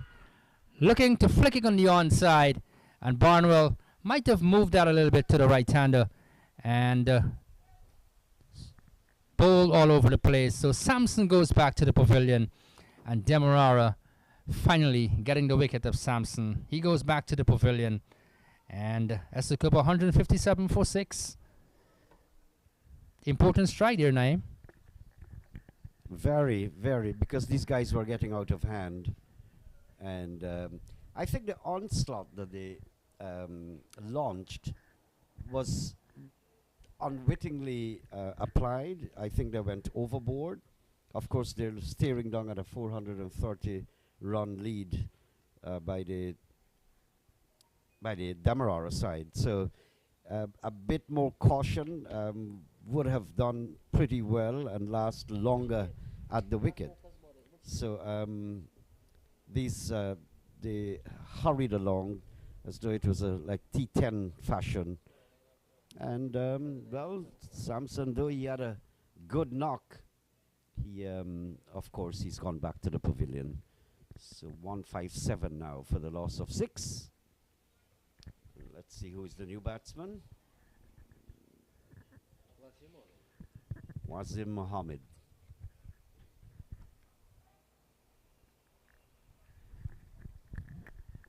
And approaching lunch, I guess they'd want to curb that aggression now because they've just lost a wicket.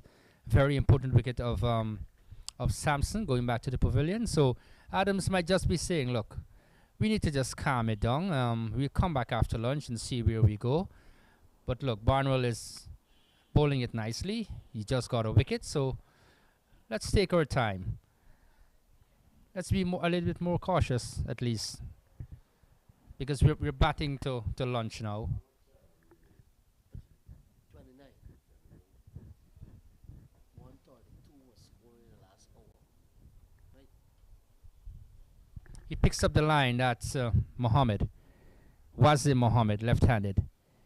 And lets it go taken by the keeper.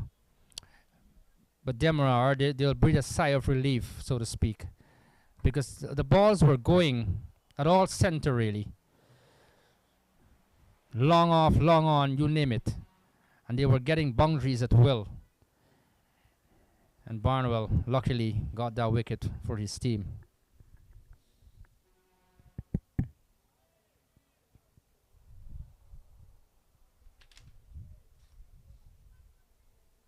But he's not giving up, Naeem. He's still maintaining the pressure.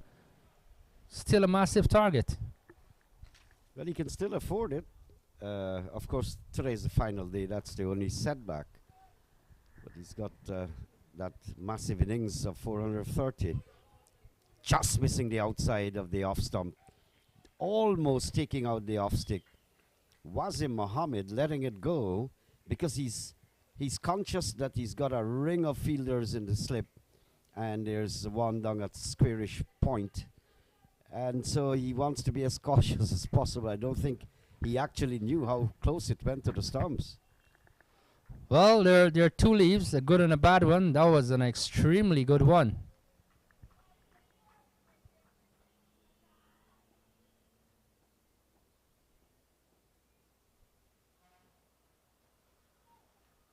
Might have struck on the pad as this ball is turned into the onside, down to short backward square. So he's off. He's not off the mark as yet. That was leg by signal by the umpire. Nevertheless, 158 for the loss of 6 wickets. So it's a pretty long way to go from the Demerara total. And then they're getting wickets now and getting wickets at regular intervals. But batting towards lunch, they'll want to secure this spear here, Naeem, and come back after lunch to see where they go.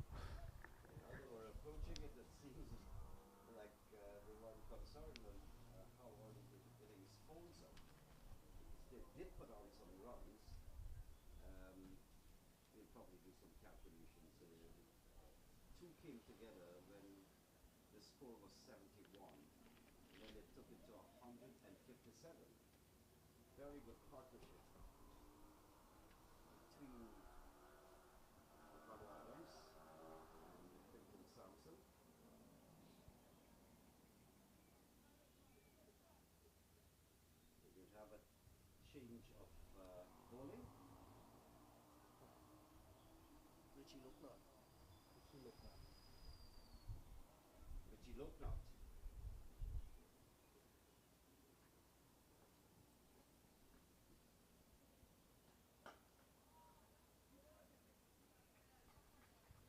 And I honestly like this operation here by Christopher Barnwell. He not at any time is let going of the pressure, just maintaining that ascendancy.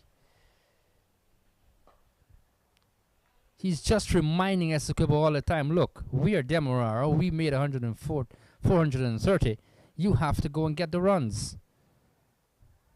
We're going to take wickets and take them at regular intervals. He's coming down the track. He's out caught. Caught at mid-on, taken by Ashmead Ned. That was a very soft dismissal, I can tell you for sure. And he goes back to the pavilion. And Lucknot, in his first over, has struck. And another wicket goes down for Essequibo. They're in further trouble now at 158 for the loss of 7 wickets.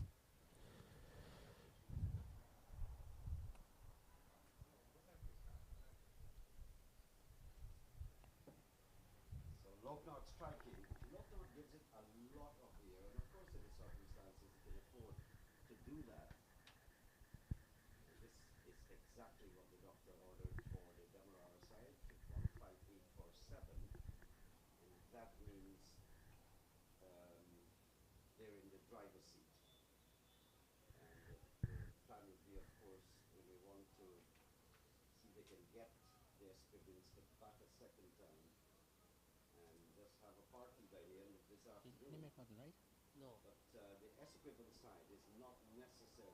Swami is the new batsman, right? Yeah, still 157, right? 158? Yeah.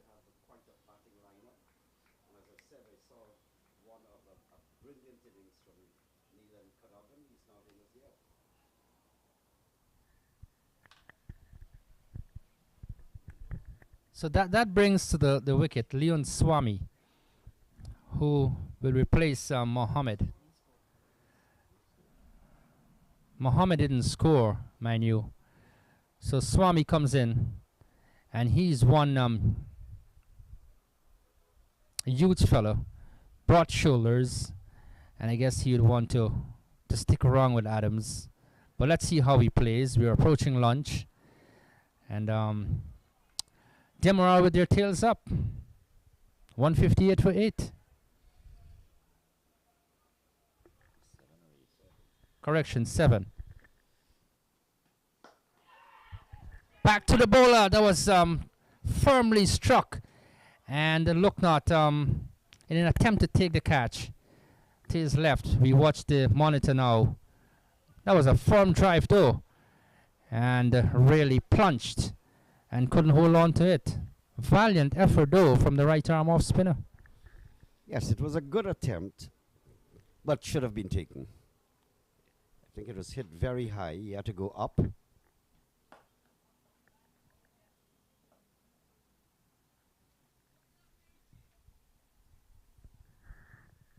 Things are happening very fast, I can tell you that for sure. There's almost an event every ball that Lucknot has bowled.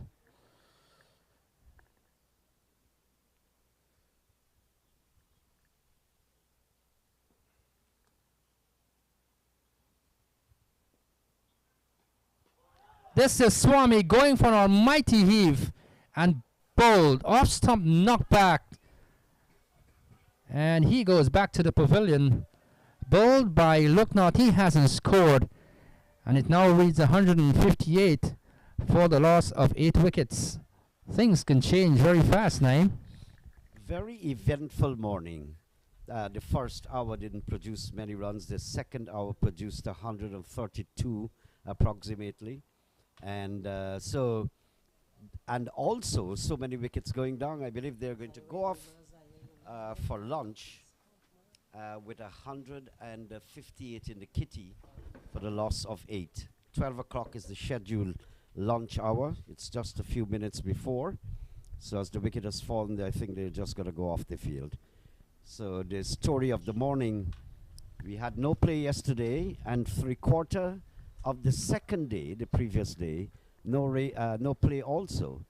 And so they came out, Essequibo, on 28 for the loss of 2 this morning, replying, of course, to a massive 430. And they've lost several wickets. Ned took the first 3 of them, was on a hat-trick at one time. That's Bodie for 15, Peters for a Doc Hubbard for 24. And then Samson, who had a brisk 29, he went off the bowling of Barnwell. And then 2 more wickets falling in Wasim Mohammed and Swami. Both of them went to the bowling of Loknath. So from 28 for 2 this morning, the first session, they've gone into lunch at 158. A massive, speedy last hour by the Essequibians. And early this morning, there was a lot of scatteration where wickets were tumbling one after the other off the bowling of Ned. So the first hour, Essequibo, the second hour, the first hour Demerara, the second hour going to Essequibo with some brisk scoring, but then Loknath came back just before lunchtime to even up the equation. But a great morning, Wadikar. Yeah, it has been a great morning of cricket. A really exciting morning. And as you said, starting the day at 28 for 2, I don't think that Essequibo would fancy themselves, and they would have thought that, look, we would go to lunch at 158 for 8. But that's a situation. Adams is there, though. He's like a rock, and he would want to come back and continue after lunch. But full credit to Demerara, the way they have played. And they have really been competitive out in the middle. Christopher Barnwell has really led this team well. And let's see what will happen after lunch. But the morning session has thoroughly been interesting cricket so far. So that's it at lunch, 158 for 8. We'll come back to you in approximately 35 minutes to continue the coverage. Until then, it's goodbye from Border.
Afternoon and welcome back to the famous border cricket ground here in beautiful Georgetown, Guyana, of course. And again, we're greeting you with excellent news again. It's brilliant sunshine. It's actually streaming down. And we've had a terrific lunch. I do hope the cricketers have had an excellent lunch as well. And we're about to resume the action in this the final day of this Guyana Cricket Board Senior Male Intercounty 4-day competition between Essequibo and Demerara. As you can recall, of course, Demerara in their first innings totaling 430 for 7 declared. That was a pretty long time ago. And at lunch, or prior to lunch, Essequibo 159 for the loss of 8 wickets. They were going guns blazing, and they were hitting boundaries to all parts of the border squad, and sixes as well. But towards that luncheon period, they had to really calm things down. Ricardo Adams had scored 75 valuable runs, and Sampson got 29 during that period of time.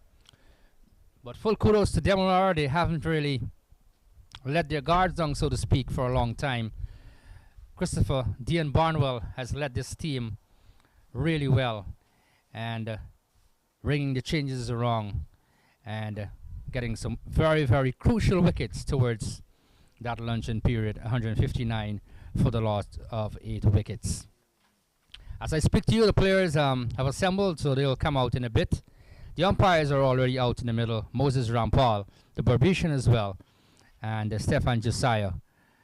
They're out there in the middle. As I said, it's brilliant sunshine, and we're hoping to have another fabulous session of play, whether we have wickets tumbling or runs scoring. But all in all, it's a brilliant day here in Georgetown again. I've got with me Mikuwanya. Good afternoon to Mikuwanya. I hope you had a pleasant lunch, and you're hoping to enjoy the session as well. Good afternoon, viewers. Welcome to the post-lunch session. Good afternoon, Watercar. Yeah, interesting setup here at border. Essequibo 159 for 8. Still trailing by a whopping 271 runs. I think if they can maybe add another 72 and to get it below 200, and maybe look to get it below 150 and avoid it fall one, would put the game in a more secure position for them. But that's still a far way away. 2 wickets in hand. Adams to continue.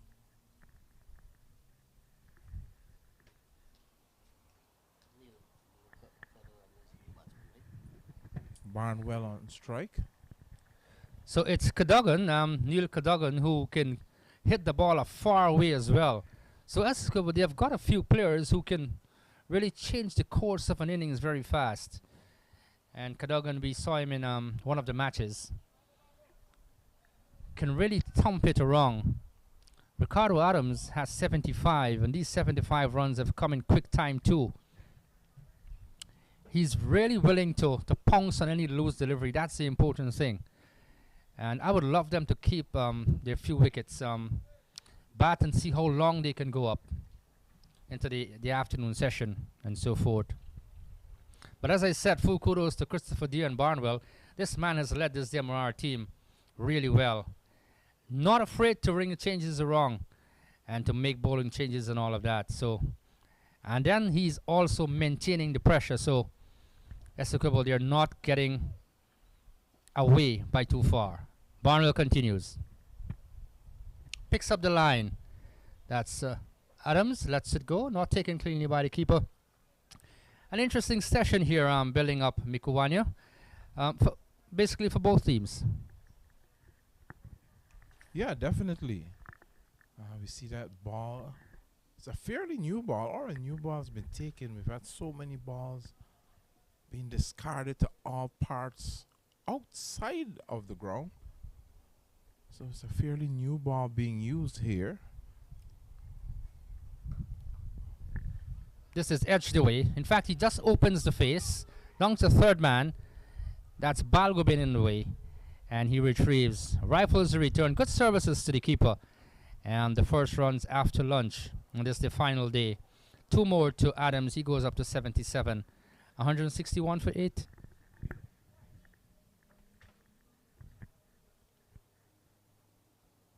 So Barnwell is getting some movement with that newer cherry coming round the wicket.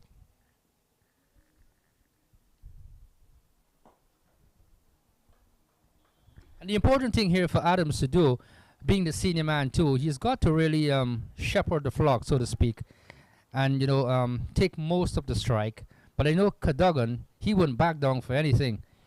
Once they're pitched up and into his zone, he's gonna have a go. He's quite aggressive.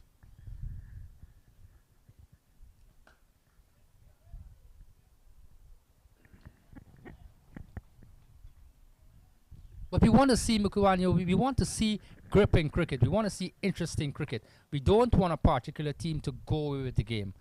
And I think this morning, Demerara, they were able to pick up early wickets, make early inroads, and they put Essequibo on the back foot for a little while. But then Essequibo came back into the game. Down the leg side, beaten. In fact, beats the keeper and will go into the boundary for 4 by signal by the umpire. 4 more to Essequibo. They'll welcome the runs now.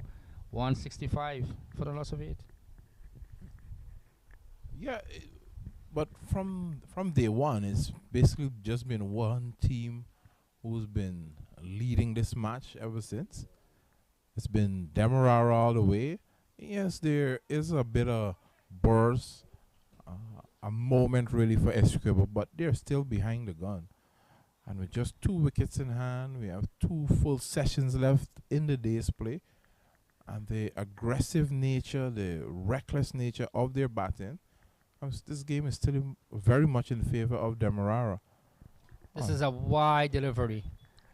Not forcing the left-hander to play. He lets it go. Taken by the keeper. Wide signal by the umpire as well. Sometimes as a fast bowler, you tend to stray. Barnwell way outside the off stump there.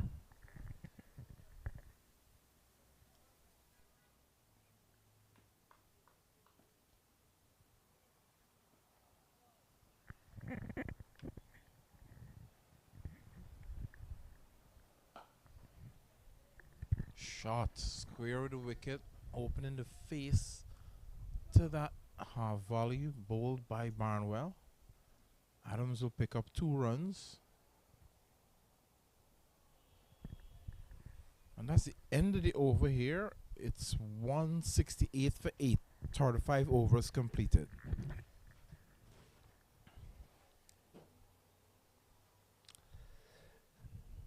Let me use this opportunity to say good afternoon to all the kids listening and viewing right now.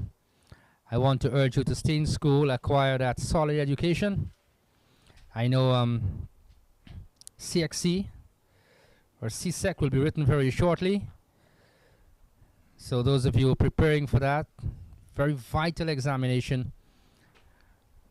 I want to urge you to continue studying. And the watchword for you, be disciplined.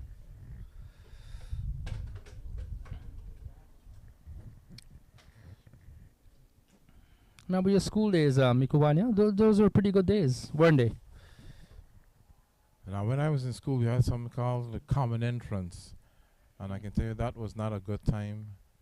Very stressful. Very hard. Your parents coming down hard on you. But it's all of these moments that you learn in life. Richie looked not to continue. A loud appeal.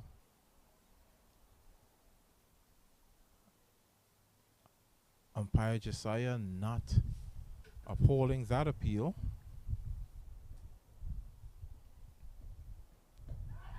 Struck on the pad. There's an appeal he's given out, leg before. Cadogan looking to turn it on the onside. That ball given generous flight by Sankar. In fact, it's look not correction. And struck on the pad. And the umpire raises the dreaded index finger to send him on his way. So he goes back to the pavilion. 168 now for the loss of 9 wickets. And my word, another wicket has gone down just after lunch for Essequibo. Yeah, hit him in front. The only thing that could have possibly saved him there was a bit of inside edge. But the umpire did not think so, and that's out. Richie Lucknott now has 3 wickets from just 1.2 overs. So Richie Lucknott has been blazing, not only with his batting, which has been steady, but also with his bowling. More of a bowling all-rounder, but very, very capable with the bat. And this is the point that we were making before lunch. With all the aggression shown by Essequibo, there's still only 168 for 9 with 2 whole sessions remaining. So they're still under the gun. So not much was done to really put the game away from Demerara and try to maybe secure that draw. They just had a flash, and now we are dealing with the reality of the situation. Trailing by 262 runs. Yes, it's a position that, Demerara, they've maintained that grip on this match. Even though that period when Essequibo came out, the guns blazing, you sense that something was about to happen. This is Phillips driving. First ball, pitched up. And we'll get at least 2 runs here as the ball reaches the cover boundary. So 2 to Phillips. He's off the mark. 170 for the loss of 9 wickets. But full credit to Demerara. They haven't really given up, and they've really stuck to their guns, and they've taken an important scalp. Yeah, definitely. Once again, the leadership of Christopher Barnwell shining through. And if I was a captain, the way how I saw the Essequibo batsmen batting earlier, I would have been so encouraged by that. I would have wanted him to continue in that same vein, throwing caution to the wind, and it has served them ill. 4 men now around the bat, a slip, short fine leg, silly point, silly short leg. So not over completed. 170 for 9. Phillips has 2. Adams has 79. And Adams would want Phillips to bat a long time with him. Whether or not he can do that, we'll just wait and see. As you look at a summary of the scorecard there. 170 for 9. But it's a sorry scorecard really for Essequibo when you look at it. Because they've got time, adequate time that is, on the verge of securing the 4-day title as well. You would want to think that Essequibo would have come out and played smarter cricket than that. But take nothing away from Demerara. This team is being well led by Christopher Barnwell. He's doing a really good job. With the ball in hand, he's extracting a lot of bounce and movement from the top end as well. Yeah, he's been great. He's been great throughout. He's very good at leadership at this level. This is cut away, down to a third man. Balgobin is in the way, and he prevents the ball from going to the boundary and returns now. Lots of work there for him on the outfield. 2 more to the Essequibo total. 172 for the loss of 9 wickets. So, Watakar, I'm going to trouble you a bit. I have a question for you. Now that Leon Johnson is retiring from first-class cricket, who do you have as captain for the Ghana Harpy Eagles?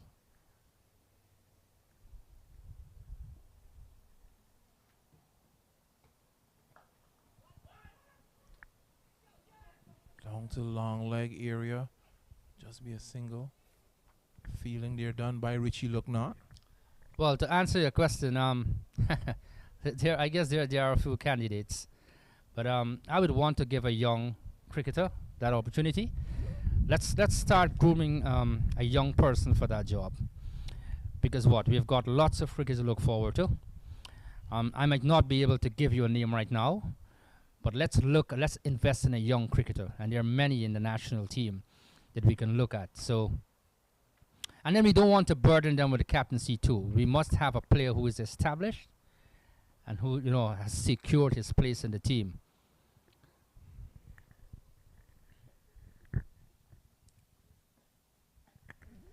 Wide down the leg side. But I guess a few options we can look at. And it's just it's just our thoughts. It's not a final decision that we're gonna make and that's gonna impact that. But let's hope that, as I said, whatever decision we make, it's a young man and want to lead us to the future.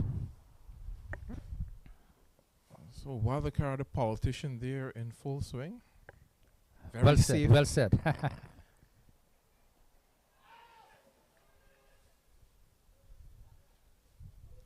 That one came off something. It was a slight appeal. No run, so no signal necessary by the umpire. Maybe one cricketer we can look at, a committed cricketer that is, and this is just my opinion. Maybe Savory, who knows? He's pretty young. He's scored runs recently. We've got to invest in a young player. I don't know if you share my point, but that's my opinion. We've got to look at that direction. Because with Johnson going now, we must say a big thank you to him. He's done well.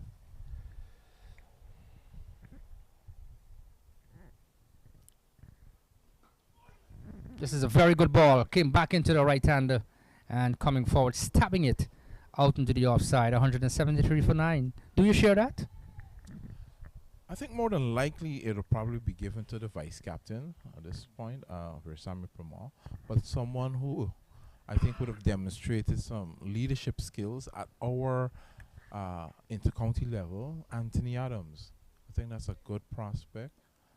He's been fantastic with ball in hand. I think he has a solid head on his shoulders. Like, why not for the young man? I think he's only about 28 or 29, so there's a lot of cricket left in him.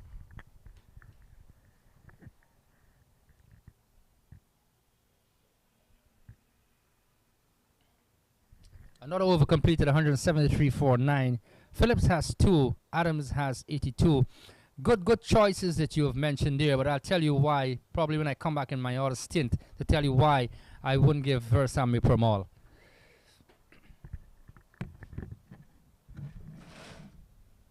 So the viewers will remain in suspense, waiting Wadakar's return.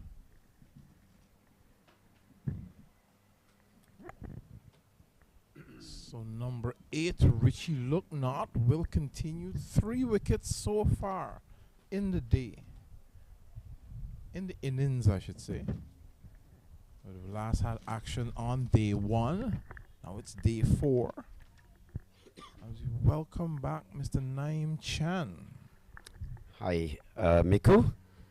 Nice afternoon. Nice sunshine. We'd seen some blistering individual performances from Adams and Sampson earlier pre-lunch.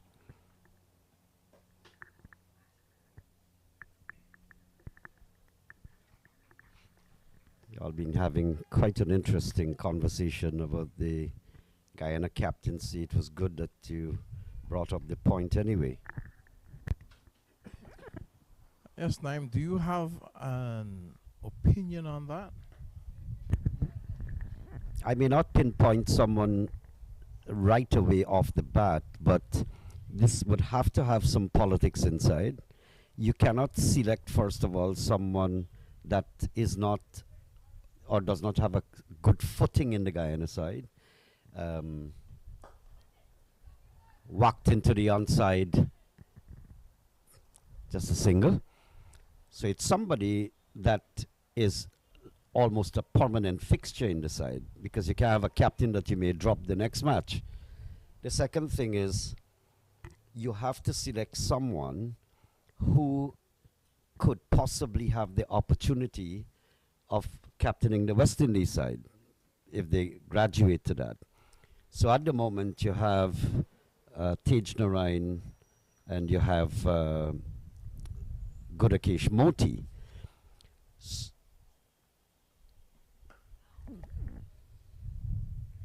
I think at the highest level, in the international level, we've seen examples of, for example, with Graham Smith. You know, the board deciding to bring a young player into the team and grooming him as captain. So he came into the team, you know, there's no history, he's never been a part of the team before, but they brought him in and he did well as captain. Well, that reinforces my point. So you can start the grooming from the Guyana level, and that person also must be playing for the West Indies. So they're on their way. Luckily, we have the regional tournament from which you can allow someone to be the captain. For example, in Leon Johnson's case, he may not go on to play for the West Indies. So you're wasting his time and the West Indies' time. So you start preparing a candidate that possibly is playing for the West Indies or could play for the West Indies. And that means either of the current players from Guyana should get that opportunity so that the West Indies selectors can also have their eyes on him as a future West Indian captain.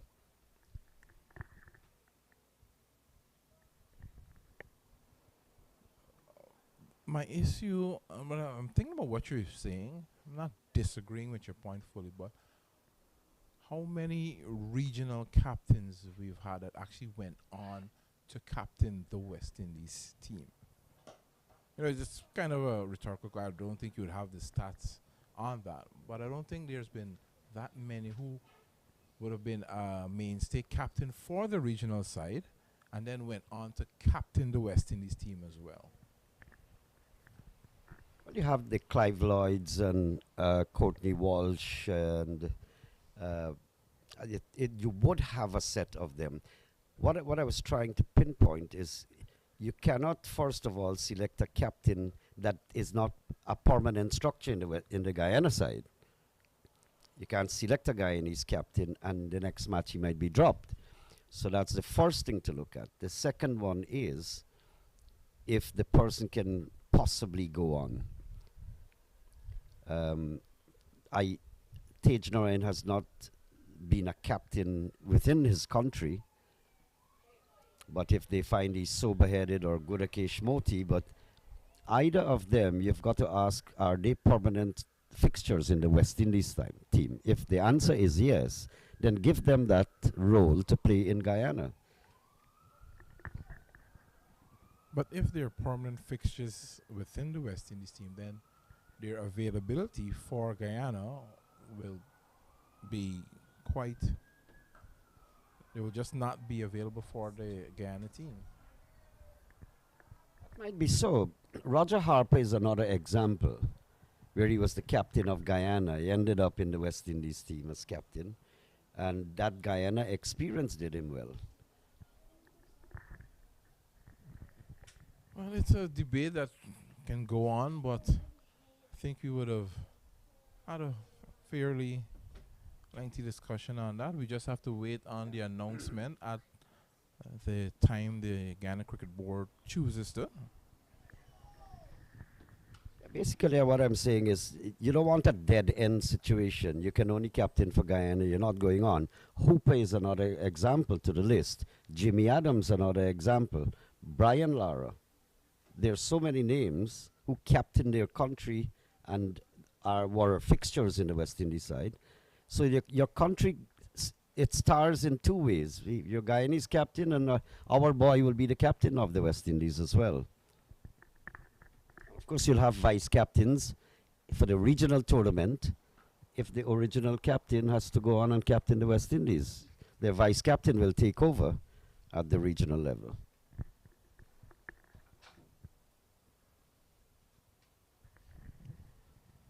Another steady young man is Tevin Imlach. prominent feature in the Ghana team, also the West Indies A team. But I don't think he has much, or if any, leadership experience at our local levels here. So the captaincy may be just a brand new thing to him. Well, you got to start somewhere. Example, you called IMLAC. If, using the word if the Guyana selectors and administrators feel that IMLAC will head to the West Indies team, fine, you can start giving him the captaincy. But it's someone that can graduate. So that's the end of the over. Tartan 9 completed it 175 for 9. And surprisingly, 9, I don't know what's happening. We haven't seen a 6 for about a few overs now. A very different approach by Essequibo here.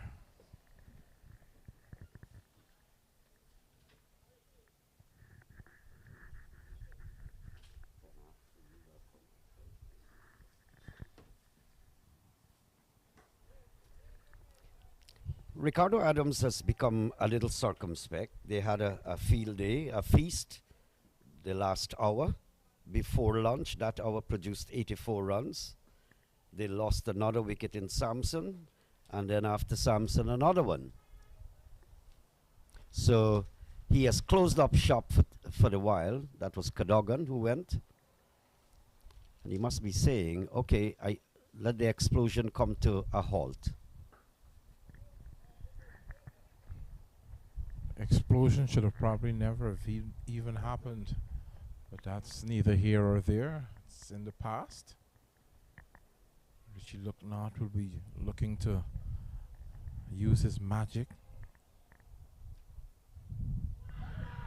Loud appeal, and he is given. I would love to see this back on the replay. Let's have a look here.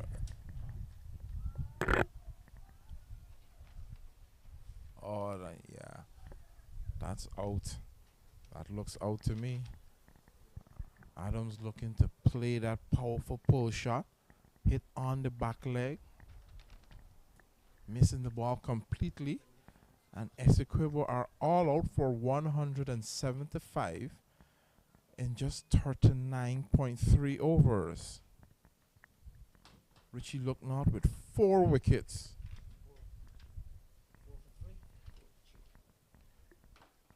Well, our scorers are telling us Lucknott actually picked up 4 wickets for 3 runs.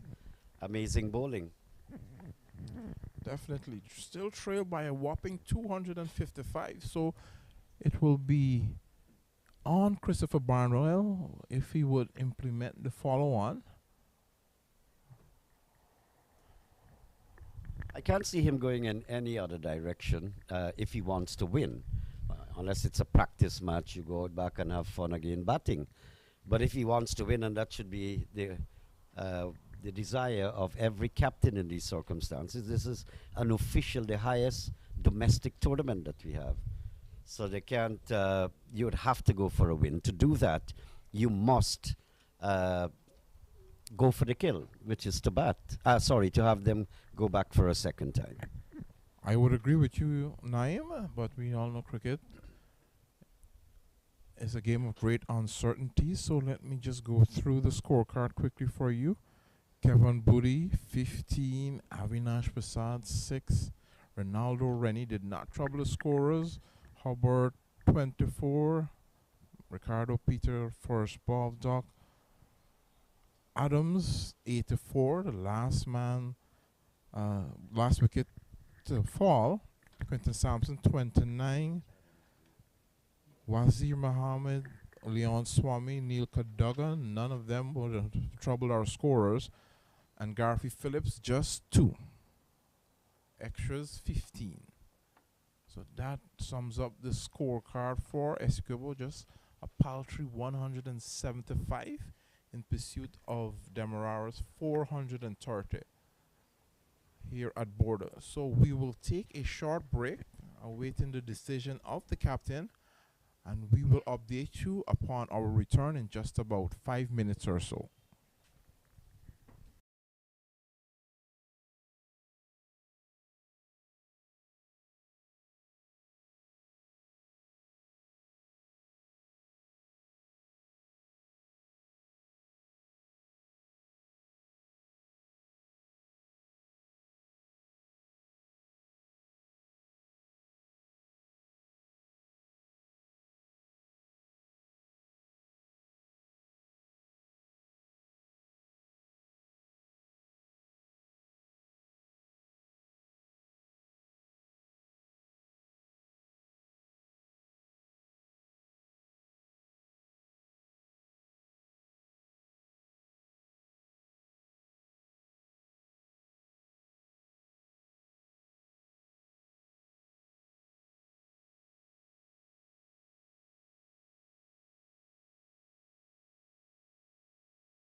Welcome back at Border. The action is just about to commence, and I'll explain in a while. It's the follow-on.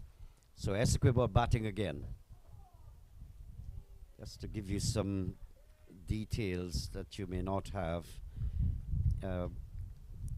Essequibo replying to Demerara's first innings score of 175.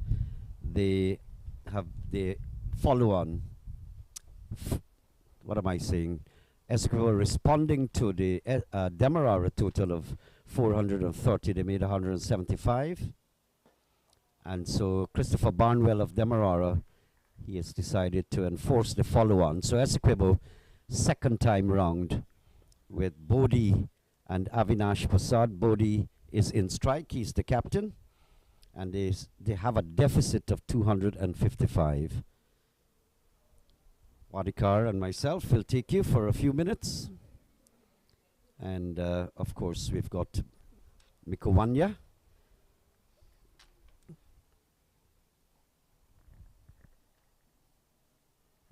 So the aggression still being maintained by Barnwell. 2 slips and a Gotti. There's a cover point, so lots of people close to the bat.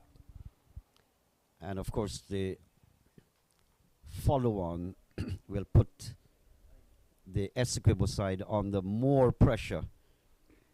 They lasted the pre-lunch period, the first period. 3 wickets went down, and then they were all bowled out. But the second hour, Samson and Ricardo Adams blasted 84 runs partnership.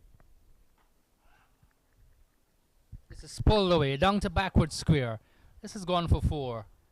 No fielder there basically. In fact, Balgobin, he was down deep at the backward square boundary, and Bodhi got the gap, and it was a ball full to the right-hander, and he really pierced the field there, picked up a boundary.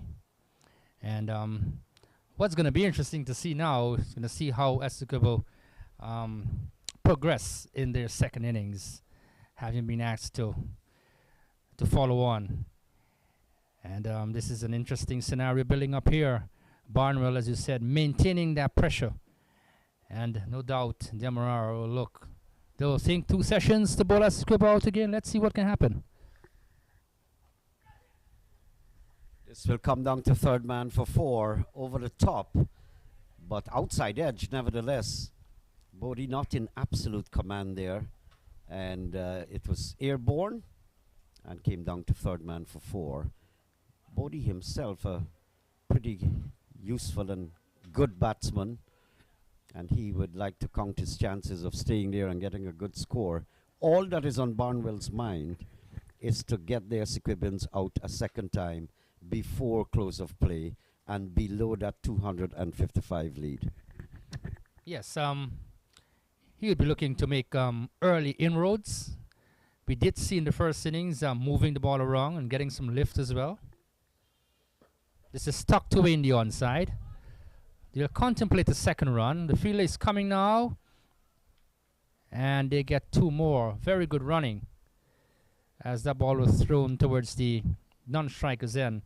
So we've had the first over bowled in Essequibo's second innings, and they have reached 10 for no wicket. Pretty interesting period. Brilliant sunshine again streaming down here at Border. And I'm afraid the sun not streaming on Essequibo. It has been streaming on Demerara, because they've really put the Essequibans on the back foot. And a brilliant innings by Ricardo Adams of 84. A classy knock by the left-hander. Good bowling from Ned, 4 for 60 off 11 overs. Barnwell 2 for 34. And Richie Looknot, an interesting spell, 4 for 3, 3.3 overs. So all in all, Naim, the Demerara bowlers stuck to their task. Yes, and I recall Avinash was struck by Barnwell in the first innings, so it will be I'm interested in seeing how he approaches his second innings, because remember, you feel flustered. There is always tension.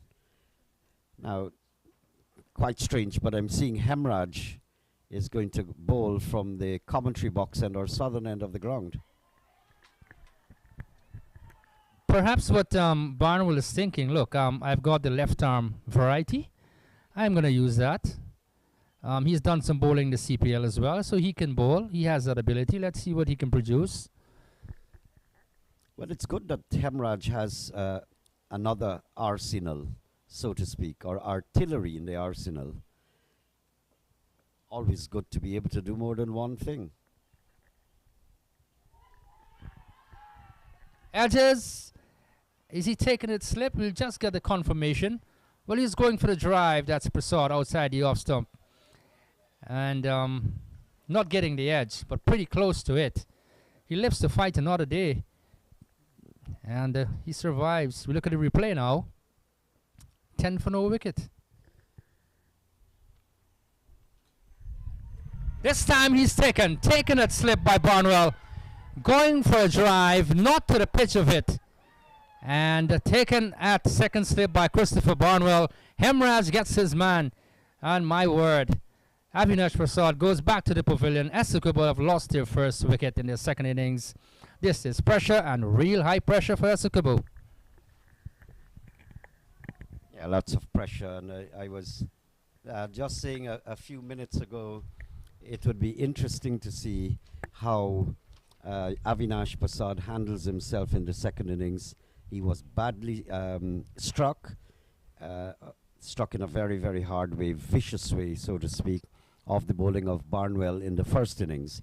So I don't know how flustered he was, how uneasy that made him, wanting to come to the crease, and how well he'll bat. It happened that Hemraj picked up his wicket, slashing outside the off stump, took the edge, and taken in the slip cordon. Exactly what Barnwell wanted. And I might use the word confused. Just don't seem to understand the ploy here by Essequibo. Point taken, yes, okay, we have been inserted again. You couldn't save the follow on. But come on, you've got to play much better cricket than that. Pretty good bowling as well, but come on, you've got to save your wickets. You've got 2 sessions. And Demerara can feel, you know what? We can bowl them out again. You've got 2 sessions. And it was a pretty wide ball that he could have left alone outside the off stump. He chose to go after it and ended up getting the outside edge.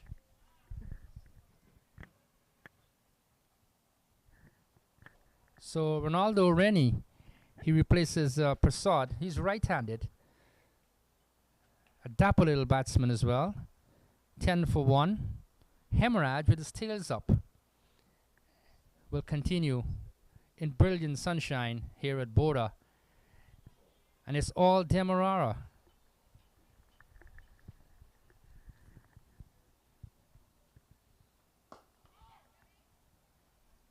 They're exerting a lot of pressure on Essequibo, I can tell you that for sure, Naeem. Well, I think the Demerara side took the game away from Essequibo from the time they got over the 400 mark. This is driven on the onside. They want a single, but straight to Ashmead Ned. You can't get it. Good feeling. And you can see the Demerara players with a spring in their steps and just enjoying the action out in the middle. This is driven elegantly through the offside field. This will come away for 4 through the offside and found the gap to perfection there, the right-hander. He's off the mark. He's on 4. It's 14 for 1. That's how I like to see my number 3 batsman operate. I am number 3. Think about Brian Lara and Sachin Tendulkar. If it is up there for the shot, I will go for it because I cannot be bogged down by, in a small way, some kind of a makeshift bowler to have me bogged down if I'm a star. And number 3 basically comes your best batsman. So good to see that Rennie could have taken him through the challenge and hit him quite excellently through the covers for 4.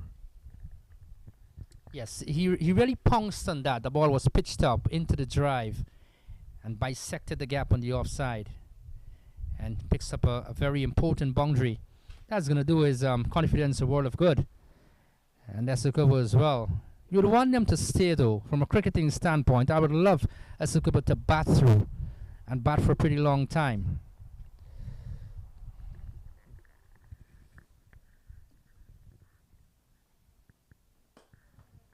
Bodhi reminds me a little bit of Chandrika, his stature, and even his style to a great extent. Chandrika, who played and did not do as people were expecting of him in the same tournament. He has had his chances too.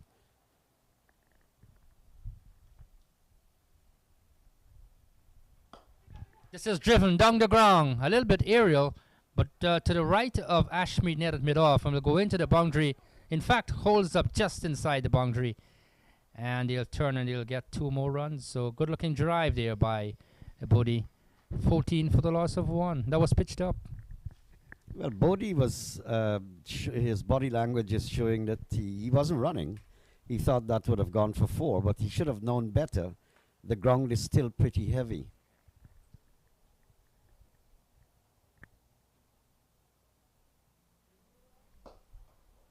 This is hit on the onside. Elegantly played by the right-hander.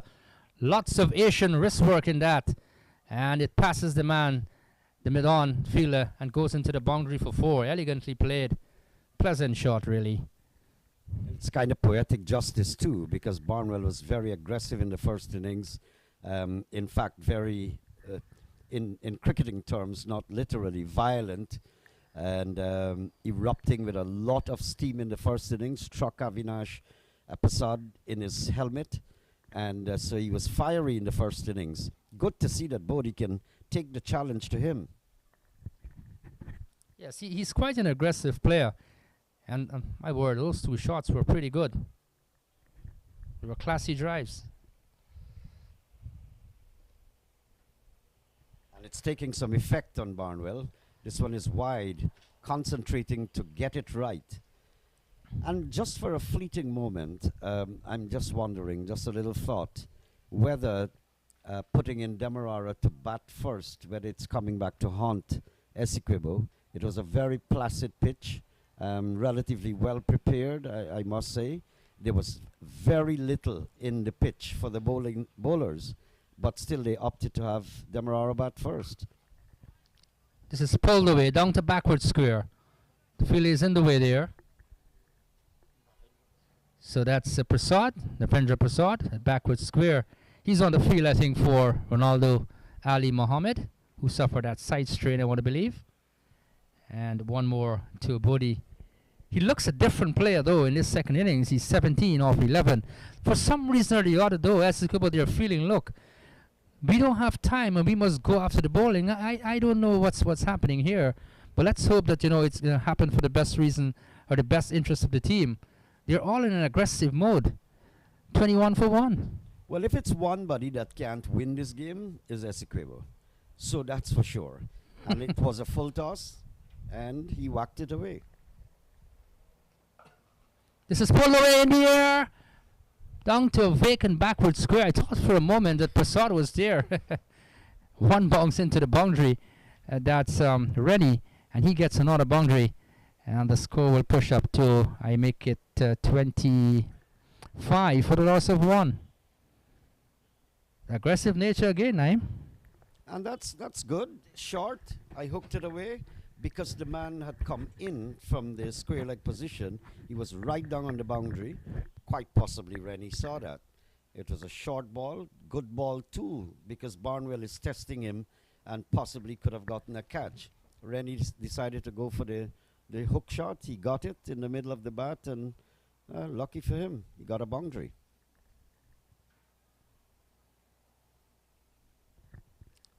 So let me just remind you, they face a deficit of 255 runs. That's a pretty long way from here. 25 for 1. Bodhi is 17 off 11. And Rennie is 8 from 4. So they're already going at a very brisk pace, as Hemraj will continue from this southern end. So the most Essequibo could do is basically hold out for a draw. And even that, it's well, not an impossible task. They have to bat until the close of play, and keep their wickets. This is hit down the ground. This is gone for 6.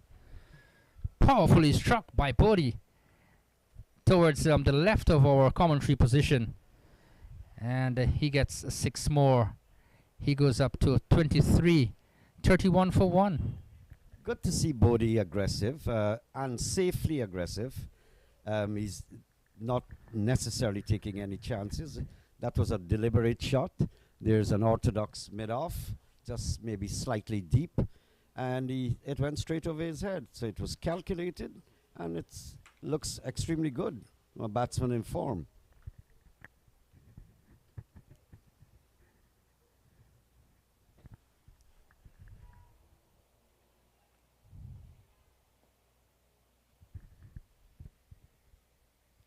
This is hit high in the air, just over the head of Sankar.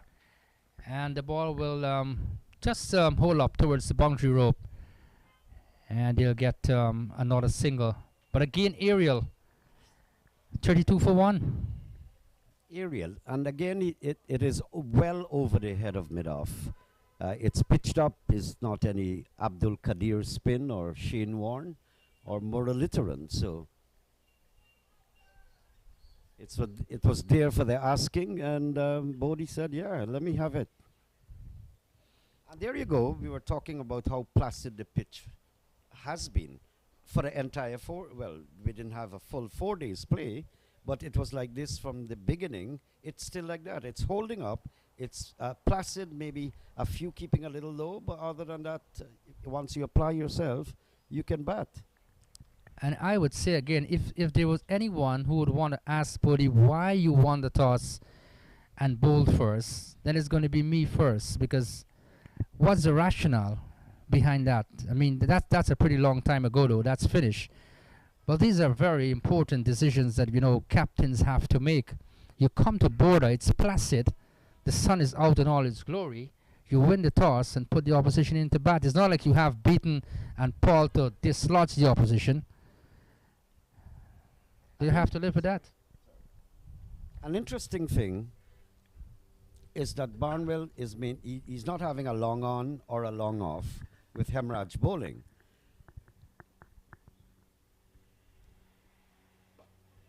And I guess by doing that 9, what he's saying to these batters, look, you go over the top. Exactly. So it's smart thinking. So you've got to keep those 2 men in there, maybe add a third one.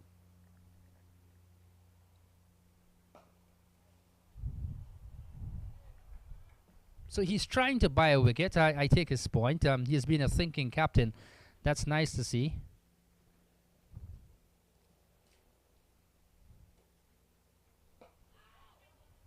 There you go. So Barnwell at the end of the over is in a purchasing spree, so to speak. Just trying to buy his way, and that's okay. He's got a lot of runs and a big lead. I'll take my leave, Warikar, and Mikowanya will join you. So another over completed, 32 for 1. Rennie has 8. Bodie has 24. And just in case you've joined us, Essequibo, they were dismissed for 175 in their first innings. 255 runs adrift of Demerara's first innings score of 430. Ashby net 4 for 60 off 11 overs. Barnwell 2 for 34 and Look Not 4 for 3 were the chief destroyers for Demerara. The highlight of that innings, though, being a classy and an aggressive 84 by Ricardo Adams, 29 by Sampson. And now we see a change in bowling. That's Ashby Ned. He's going to be having his first bowl from the top end or the northern end, and he will bowl to Bodie. So Naim has left us, and we've been joined by Mikowanya. Good afternoon again to you, Mikowanya. Good afternoon once again to you, Wadakar, and our viewers and listeners. Ashby Ned with a good start here, bowling to the right-handed Bodie. So Essequibo Mikuanya coming out aggressive again.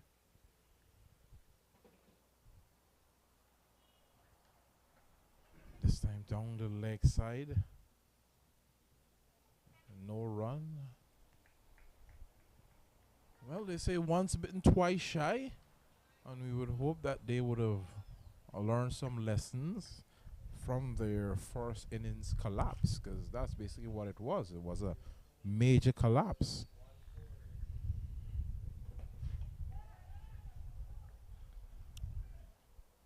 I would love to see at the end of this game that, you know, Essequibo maybe 3 or 4 wickets down and they have a reasonable score on the board. I will congratulate them, to be honest. I would love to see commitment out there. Bat for long periods. No one is forcing you. You're not in a rush. Take your time.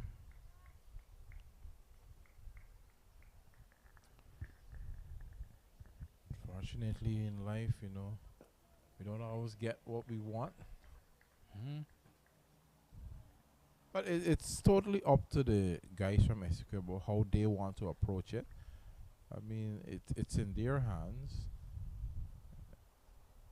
to see if they will try to save the game or not. He's coming forward. That's Booty. Might have been struck on the pad. Stifle appeal by a few Demerara players. As the sun's streaming down here at Border. Lovely place to be in, actually. This famous venue.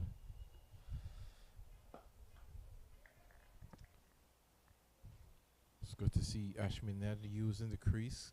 That one coming a bit wider. So that's the end of the over. It's now 32 for 1 after 5. Yes, and I was discussing with some friends yesterday. You know, they were just sharing some fun memories of the famous GCC ground Border. And in 2004, I can remember leaving Berbice at 4 in the morning to witness a one international with England and the West Indies here. That game was curtailed because of rain. And we reached Georgetown at Border here at 6 a.m. in the morning. When we reached at 6 a.m., there were lots of people outside already to get into the ground. We thoroughly enjoyed that game, though. Chandapal, I think, got 80 odd in that game. The last over, Chris Reed put some licks, if I may put it that way, on Corey Collymore, winning the game for England. That match was unforgettable. I think everyone, maybe over the age of 30, would have been at that match, because it seems to be a very recurring memory. It was a great match. I was actually here for that match, sitting in the Rowan Canai stand, sitting next to some English spectators. We were having a nice chat. I was watching him enjoy the delicacy of dal puri and fried rice. The fried rice in the dal puri. I said, hey, whatever you like. Whatever you like, buddy. Yes, that was one of my fondest memories of Border. This outstanding venue. This is pitched up into the drive, and might have been looking to play it on the onside, maybe over mid wicket, and got it down to mid wicket, which was short. Got a single though. 33 for the loss of 1. Yeah, it was a nice bit of adjustment there by Rennie. I think he was looking to really power that one, lofted, but then changing his mind. There was a bit of flight and drift there from Hemraj, and he just adjusted well. Can you recall the best innings that you would have seen at Border, Wadakar? This is pushed down to the forward square position. Quick single taken by Buddy. Excellent running between the wickets, I can tell you that for sure. And they get one more. Well, I didn't witness many, and I think I was telling Naim sometime back on air. That innings by Chandapal of 84, that was my fondest memory. That was the best innings I did see here at Border, because I didn't get to see the likes of the Rowan Canais, the Sir Viv, the Sir Richard Richardson, Alvin Kalichirans, and so forth. But those men were just awesome. I wish I was born in those days. But I enjoyed that innings by Chandapal, though. Batting to Steve Harmison and all of that. He played some outstanding shots, I can tell you that for sure. Yes, it was. That was a really entertaining innings. I think one of the better innings that I would have seen here. Rennie going down the ground, lofted, and it's going to be 4. So back over the head of the bowler, 4 runs, and that brings us to the end of this over. 6 completed. It is 38 for 1. Essequibo scoring at a rapid rate here, scoring rate of 6.33. Yes, you know, we all would share our fond memories of outstanding venues and places that we enjoyed cricket to the fullest. Let me just tell you that what has transpired during the course of the afternoon session at Providence. I'll just ask Naim to come back to that in a bit, though. So one of my favorite and memorable innings that I would have seen here was actually from Xavier Marshall. It was a regional 50 over contest between Ghana and Jamaica.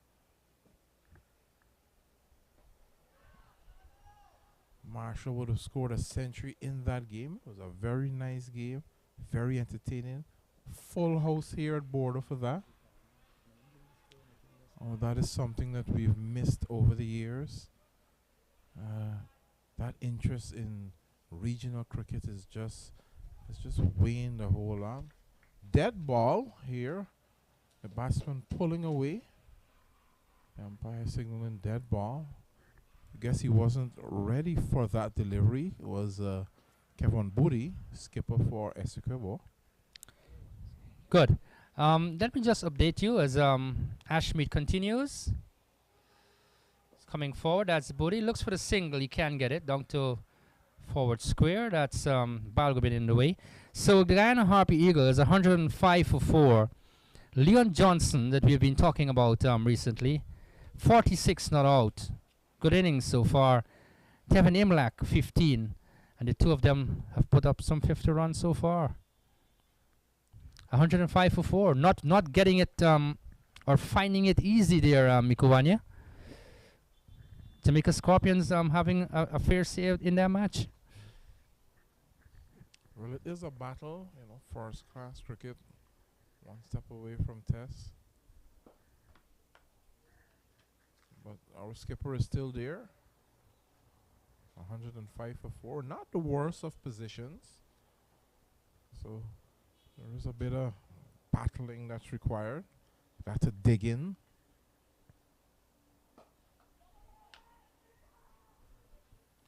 Quick single attempted. Rennie's going to get home safely. It's nice to see the singles are being called on for Essequibo. Coming down to the latter part of that, of their first innings, would have been all boundaries, all sixes. Just going guns a-blazing.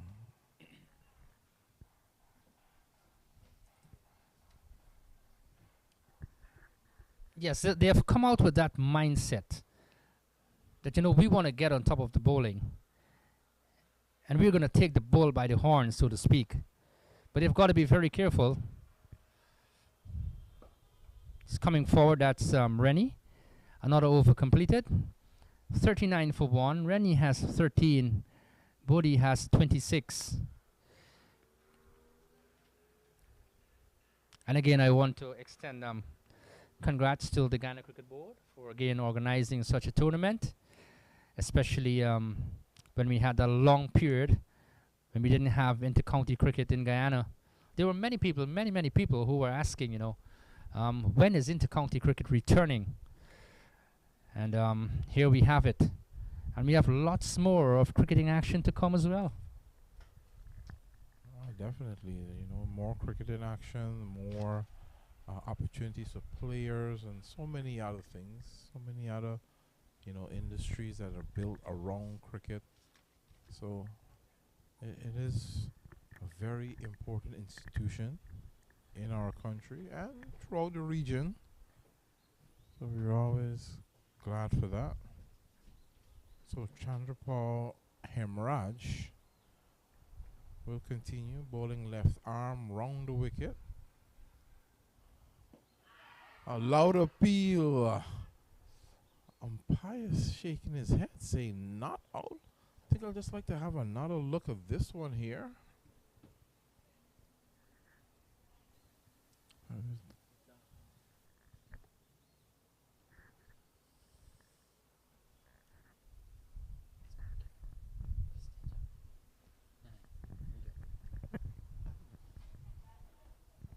Coming down the track is Booty, but just not getting to the pitch. Mistimed that one.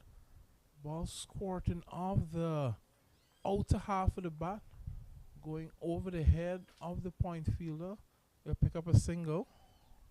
He moves on now to 15. I think we need a bit more caution from the skipper. Well, I've been saying that all along the commentary, that they've got to be more selective. It's not being rash. You have to be very careful. This is full pitch, misses, and will go pretty close to the boundary. The fielder will give chase and will pull it back now. That's in fact it's Akshaya Prasad who gives chase, and they get 2 more runs. So 2 more to the Essequibo total. They will go up to 42 for the loss of 1 wicket. It just seems like a bit of maybe a bit of anxious moment. Very Essequibo, they're carrying on as if they're in a hurry, and I'm not sure exactly why. They just seem to be very aggressive when an opposite mindset is really needed at this time. So if I shall endeavour to go through the scorecard at the stadium, the Guyana Harpy Eagles, Tejaran Chandapoli didn't score. Matthew Nando 1. Kevlin Anderson, a fighting 36 from 65 balls. Kemal Savory getting 1. So Johnson and Imlak at the wicket. Johnson on 47 and Imlak on 21.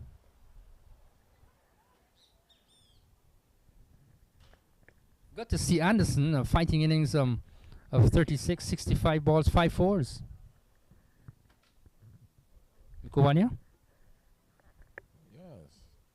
He's been a top performer of late. This is a drive by Booty. Misses, taken by the keeper. Nowhere to the pitch of it.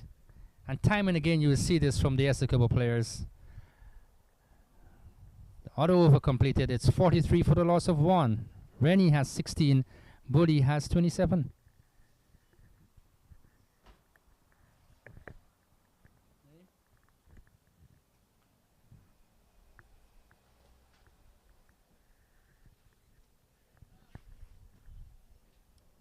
And Mikuwani, lots of cricket, as I said, coming up in the not too distant future. And here's where we give kudos to the Guyana Cricket Board and to all those who have organized the inter-county action and so forth. But it's always nice to have cricket at various levels, keeping people in shape. That's one thing, and having some sort of activity out in the middle. Because there was one time that we never really had inter-county cricket for a long period of time, and I was wondering too what's happening. But my word, all those questions have been answered.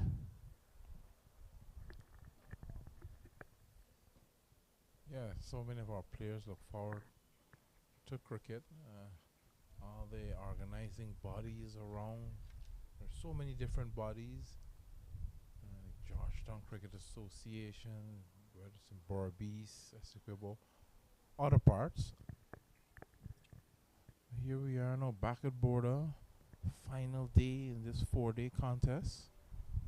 Ronaldo Rennie facing up to Ashmead Ned.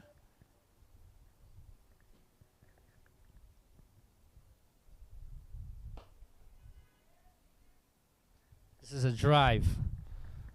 Nice through the offside, but can't pierce the offside field as Hemraj fields in that cover region. Rennie would be very familiar with Barnwell and Ned, as he would have started his young career, his youth days, playing at the Demerara Cricket Club. Both Ashmead Ned, Christopher Barnwell, Travis Bassard, who is on the field, the keeper Yearwood, Sachin Singh, they're all members of the Demerara Cricket Club. This is inside out, over cover. This will not get to the boundary as Hemraj will retrieve now as the ball slowed up towards the boundary area, which is quite still heavy. And they get 2 more runs. 45, I make it for the loss of 1. Rennie has gone up to 18, and the Bodhi has 29.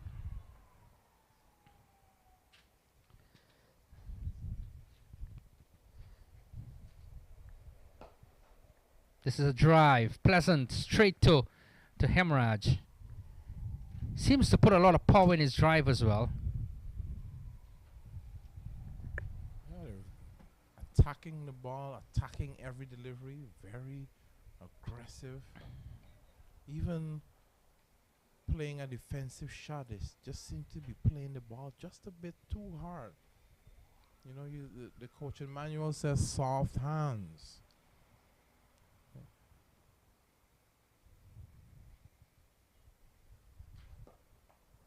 He's forward, kills the spin actually. That completes another over.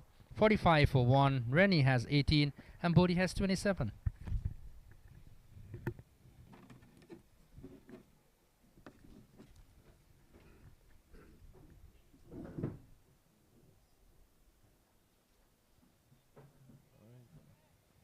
Thank you, Watercar. He just take his leave.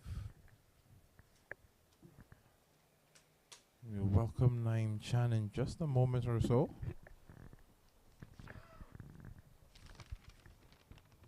So looks like it'll be a new bowler coming from the Regent Street end.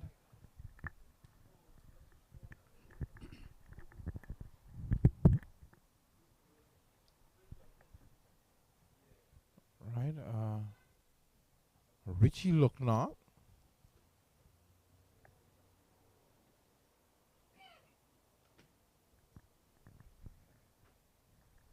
Well, welcome, Naeem. Hi, Miku. So I wonder if we're going to have another treat this afternoon from Adams and Sampson or someone else. But this particular pair, they've been pretty aggressive, very fronted. Good shot. Good shot. We'll go a far way, would not get to the boundary.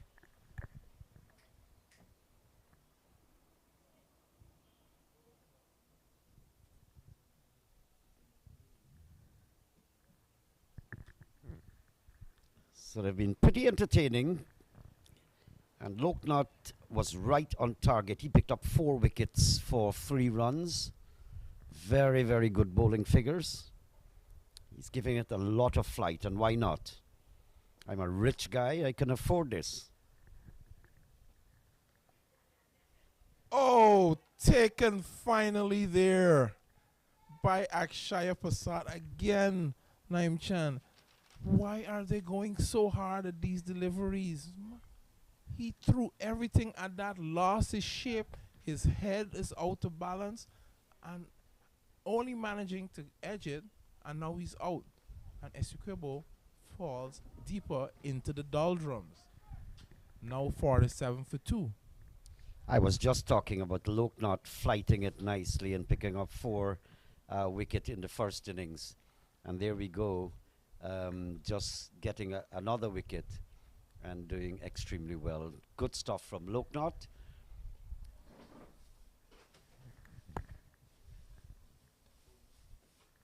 So Kevin Buddy, 29 runs, After whopping only 31 balls, striking at 93. I wonder if that was really necessary at this time. So it's 47 for 2. The player's going to have a drink, and we will take a short break and be back with you in just about 3 minutes or so.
Akshaya, the Centurion in the Demerara innings.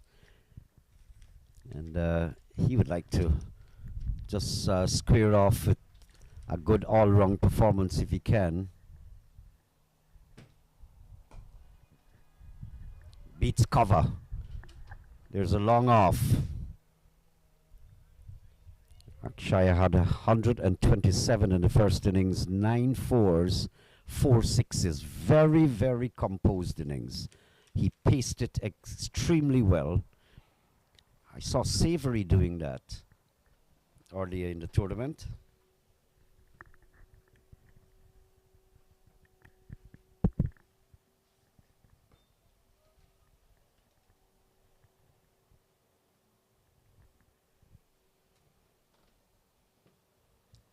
The lone slip in this time.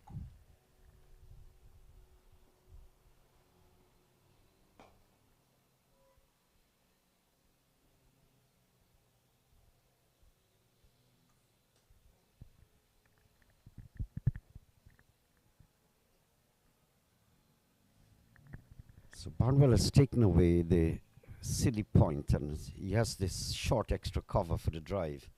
Chopped, runs, 1, they're going to go back for 2. That was a beautiful shot. Well timed. Playing it late enough just to beat the man. So at the end of the over, 12 completed. It is 68 for 2.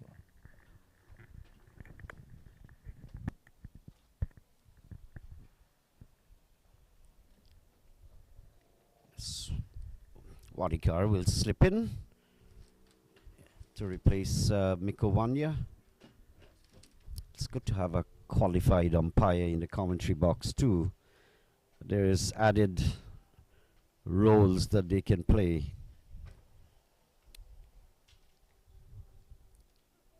It's quite a striking or contrasting or conflicting, may I say, approach by the Essequibans, because according to Mikowanya, the information he has, they need a draw and they win. They win the tournament. And if they succumb and Demerara gets an outright win, nice bit of feeling, backward point. If Demerara gets an outright win, they win the tournament. So it's like serving up on a platter if they get out.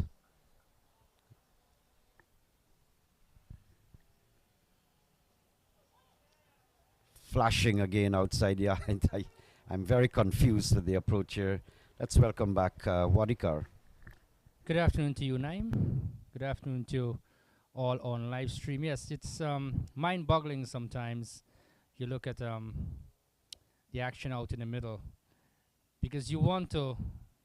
It's hard to comprehend. You know what's really the outcome. What is the purpose of this? Because you're batting, and you're not being selective. That's the thing. So it's hard to even imagine what's happening sometimes. I just only hope that that they'll stick around for a pretty long time.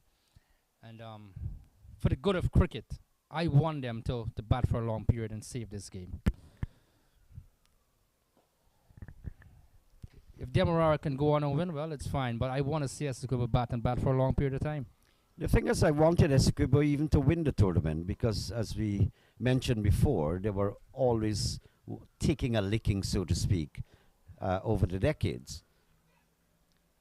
And Demerara, if there's a draw, you can safely say that it had deserved to win, but Essequibo would be saved by the rain. That's if Essequibo can draw this match. Unfair to Demerara after piling up 430 and you can't win. So it will be unfair because the rain would have saved Demerara. Sorry, would have saved Essequibo. But Essequibo doesn't seem as though they're interested in winning the tournament, because all they have to do is bat for a draw. And some of the extravagant shots that we've seen, it's kind of conflicting with that concept, that because they're extravagant when they should be, in the most part, defensive and drawing the match this afternoon. Rain already helped them a far way. Yes, and you know, you have everything in your favor. The weather is brilliant sunshine. The wicket is placid. There's no major devil in the track, so to speak. Go out, prove yourself. Occupy the crease for a long period of time. You're not under any pressure to score fast. So why throw your wicket away? You've got to be smart. And I mean, Bodie and his partner, when they were out there, in particular Bodie, his shot selections were pretty nice. He executed some fantastic cover drives, hooks, and then suddenly he got out. I mean, unfortunately too, but kudos to the Demerara bowling side too.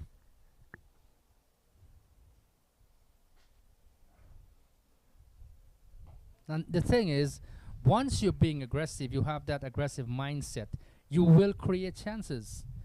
And most times than not, you'll find that Demerara, they've taken the chances.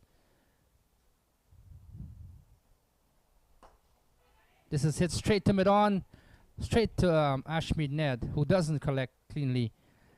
And they get a single. So once you create those opportunities, there'll be fielders out there to take catches. And Christopher Barnwell is eating up on that. He's very smart. He's been an intelligent leader. So he's not sitting back. He's not on the back foot. He's very proactive.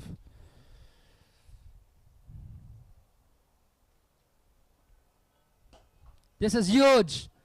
Towards the right of the commentary box. That has gone somewhere on Regent Road. And that's gone for 6. I gotta go check my car. It seems as though it went in that direction.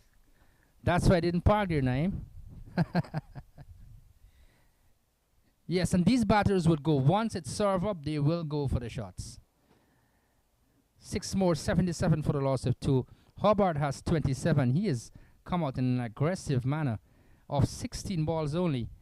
And Rennie has 21 from 32. He's more casual. But another aggressive mindset here by Essequibo. I would love them from a cricketing standpoint, as I said earlier, to win the competition. Because over the years, we've grown accustomed to labeling Essequibo as the perennial whipping boys. But let's turn that around, you know. Let's turn that around and give Essequibo another tag. That, look, you are the one dishing out the licks now to people around, to the intercounty boys. 77 for 2. And in my years of coverage of cricket intercounty, I have never seen Essequibo with such a formidable side. In particular, if you add in the players, the Essequibians, who are doing current duty for the Guyana Harpy Eagles, and that's Beaton, Savory, and Adams. Bring them in here. I think they can give an account of themselves and win any tournament, domestic tournament here. So it would have been so good to see this great improvement that I'm seeing, that they go on and win the competition.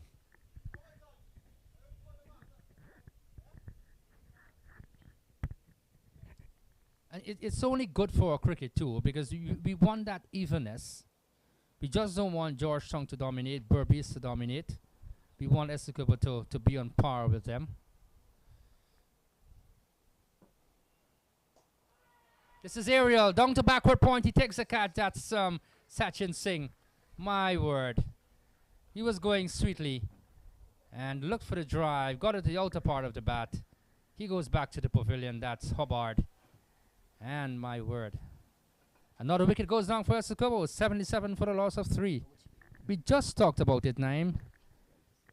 And another batsman succumbs. Yeah, Hubbard, this is not the Hubbard that I saw in a few innings earlier in this tournament. It was atrocious. This particular dismissal is atrocious.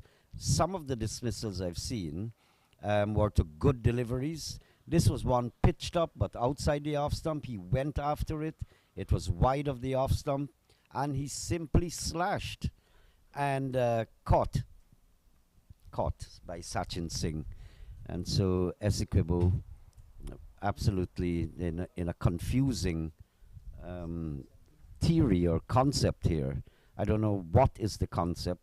if it's to get out as fast as possible, uh, or if you're going to stay there, draw the game, and win the tournament. This is becoming a bit confusing, and especially from Hubbard, who is most of the times a very stable-headed cricketer, because I've seen him do it before, and I was surprised at this shot selection in the first place.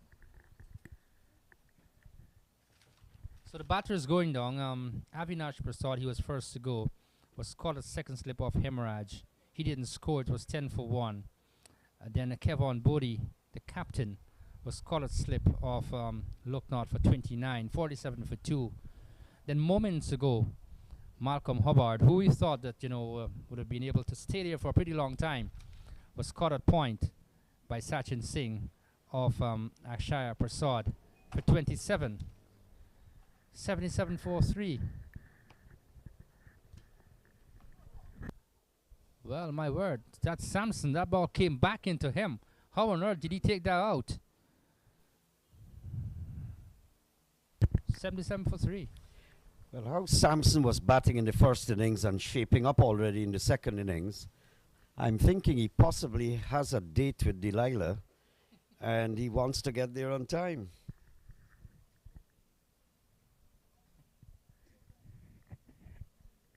But it's something that has plagued West Indies cricket for a number of years, if you can recall name. Patience and sticking there, just batting for long periods. We had Chandapal doing it for a number of years. But we need people to do that, to stay at the wicket and build innings together. Well, I think the shorter formats, the arrival of the shorter formats in a big way would have contributed to that, and most of our players seem to be gearing simply for that format. Few of them, I think Savory has got that kind of stability. Whether Savory has the ability to go on internationally and to face up to big international bowling, well, that's another issue, but he has the temperament. Similarly, Akshaya, but it's whether they can make that transition to the big times. If they can, it will do well for West Indies in Test cricket.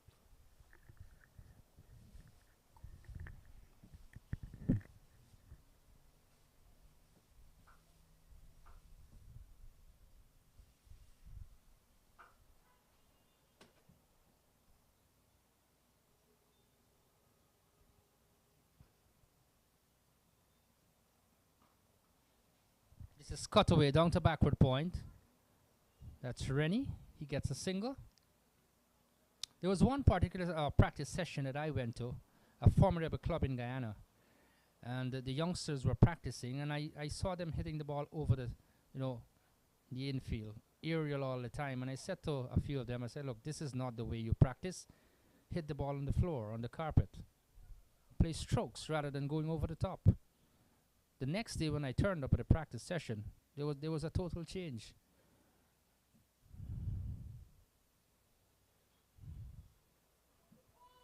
This one comes into him. And Hemraj, extracting vicious turn on that occasion, just hit the off stick. Luckily for him. But Naeem, time and again you see youngsters practicing that. And you'd want them to bat for long periods. To bat for long periods, you have to play the ball on the ground. In the V's and so forth. 78 for 3.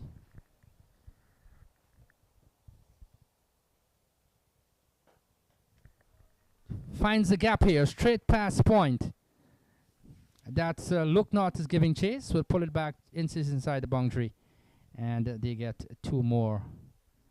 I make it that 80 for the loss of 3 wickets. But we want our players to have this sort of habit, to bat for long periods. Straight to backward point, straight to Lucknow. Still 80 for the loss of 3. It's a long time I haven't seen. Border still looks, the sward still looks very lush green and smooth, but it's still very heavy. They'll pick up some runs here. Deep cover. They should be coming back for a 3rd run. Samson realizes that. Gives it the challenge, gets it too. Good running.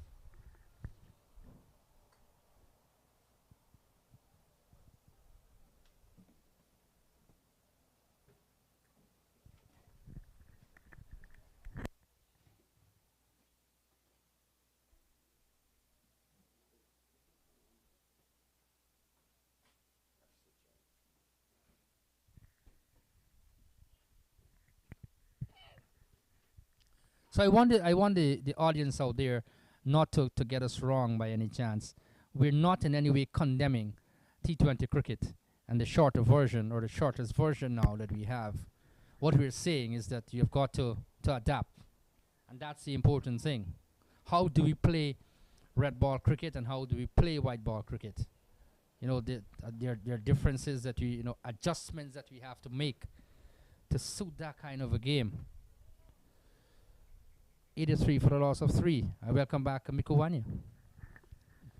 But you know, Watakar, whether it's white ball cricket or red ball cricket, and he's bowled, castled. Have a look at this. Really a nothing shot. Just looking for that big heave ho. Missed it completely and he's bowled. Essequibo now sinking further. 83 for 4. This is very poor cricket from Essequibo. Very poor, I must say. Yes, I'll have to support you in your view of very poor cricket. I just would not be able to comprehend this. What exactly is going on here? Are you in a hurry? Do you have to get home in a hurry? I don't think so. We're all living in Guyana. So it's not like you have to get the flight to go to another country. This is unexplainable, to be honest. 83 for a loss of 4. And Demerara, they're liking what is happening. And they would love what is happening here. Because as the wickets continue to tumble, it's getting better for them. Yeah, as I was saying before, the poor shot made there by Samson, whether it's white ball cricket, red ball cricket, pink ball cricket, there's something called match awareness. And match awareness, game awareness, is something that is needed to be successful in any form of cricket. This is how you win games, recognizing the situation, recognizing what is needed. So apparently there's none of that here on display today. As Ricardo Peters, who did not trouble the scorers, did not even stick around, just faced one ball for a duck in his first innings. He'll be looking now to make amends as he faces Akshaya Prasad.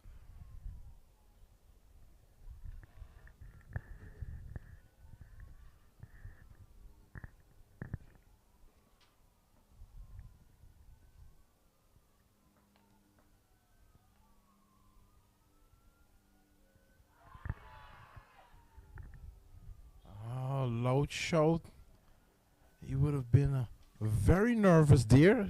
Have a second look at that one. Probably just going down the leg side a bit. Stretching all across, I think, outside the off stump. And that ball just coming back. Akshaya Prasad is getting a bit of drift here. Ball still going to be newish. See him doing his bit to keep that shine on. This is a pleasant drive through the offside. Finds the gap. And once it passed Christopher Barnwell there at cover, that will go away for 4. So 4 runs to the right-hander. That's Peters, who has just come in. And the total has gone up to, I make it 87 for the loss of 4 wickets. But it continued to be aggressive. And being aggressive is not the problem, it's being selective. I think Peters would be glad to get off the mark in this game. So the umpires seem to be just some issue out there. Umpire is signaling for something. I'm not sure what is happening.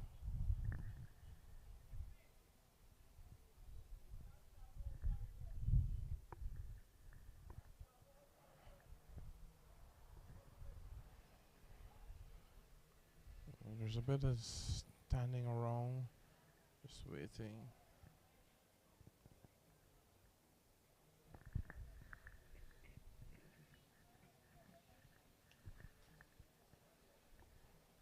Right, so we'll now continue. Men all around the bat.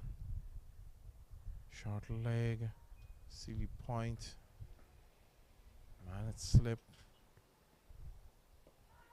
It's a leg slip, another appeal. Playing a shot outside the off stop. Shouldn't be given out.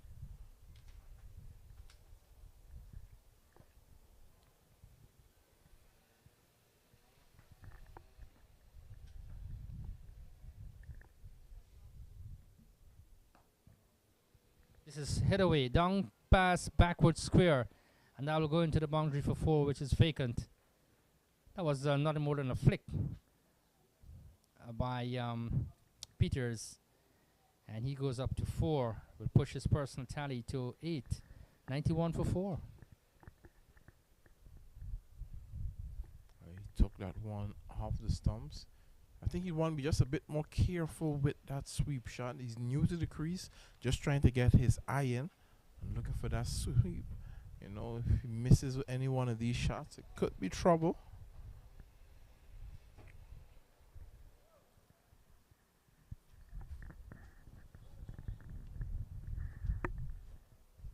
So it looks like it'll be Chandrapal Hemraj to continue. This time bowling with the wind behind his back, coming from the north road end, the end closest to the sea walls. That breeze coming. Looks like he'll be bowling his off spinners to Rennie.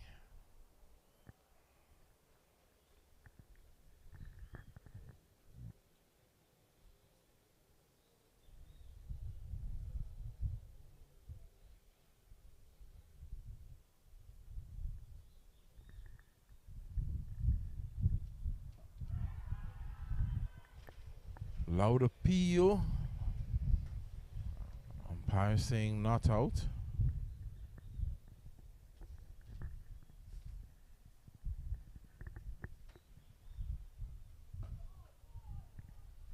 So Hemraj, he's bowling a steady spell. Has had 1 for 27 so far. This is his 6th over. And getting the odd one to drift away. Good bowling from the left armour.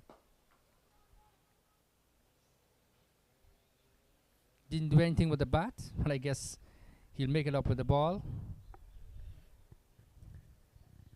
91 for 4.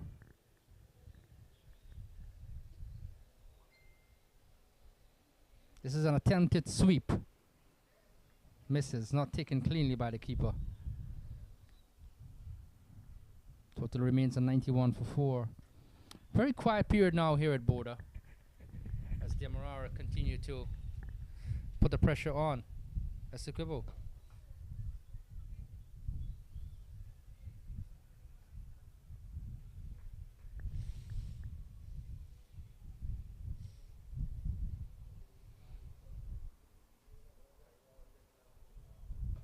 This is cut away down to backward point, which is vacant.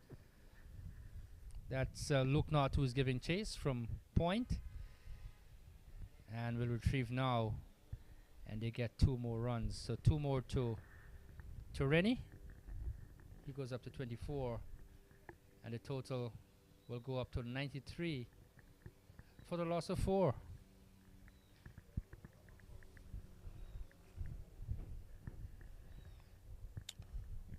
Some other cricketing news: Australia defeating India in their 3rd one-day international, and in the process winning the series 2-1.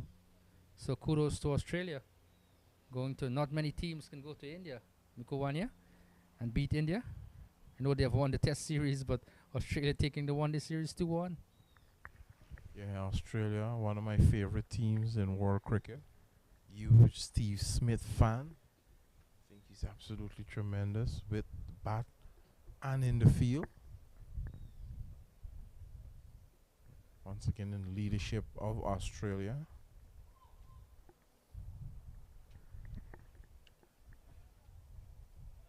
In fact, Smith didn't score today. He didn't trouble the scores. But Australia still won.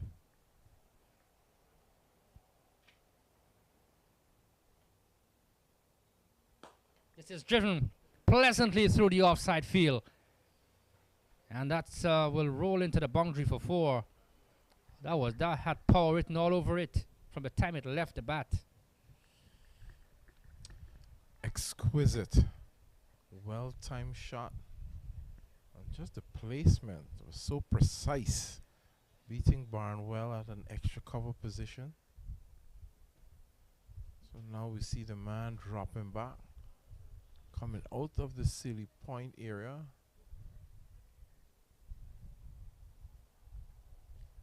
And I don't know the reason behind it, but it's like every ball that is hit to the boundary is being played with a lot of power.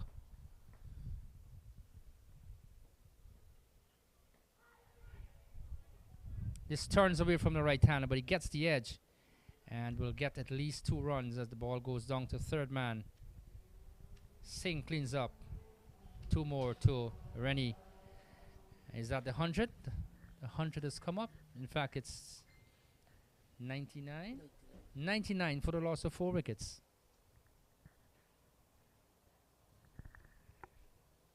Off just 17 overs. So that's interesting. Yeah, you mentioned that all the shots have been power shots. They're going very hard at the ball, whether it's a forward defensive or trying to hit it for 6. They've just been very hard. Attack and delivery. He struck on the pad. There's an appeal. Not says the umpire. Let's have a look at this on the replay here. Left arm round the wicket. Seems outside the line.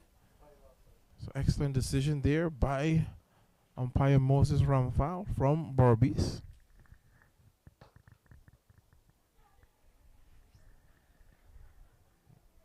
Good diving attempt there by Sachin Singh. Couldn't get to that one. Batsmen are going to pick up 2. So that's the end of the over. Score is now 101 for 4. So the 100 has come up for Essequibo. And exactly the point I was making. They always seem to be in a hurry. We haven't reached 20 overs yet. 18 overs bowled, 101 for 4. Rennie has 24 and Peters has 16.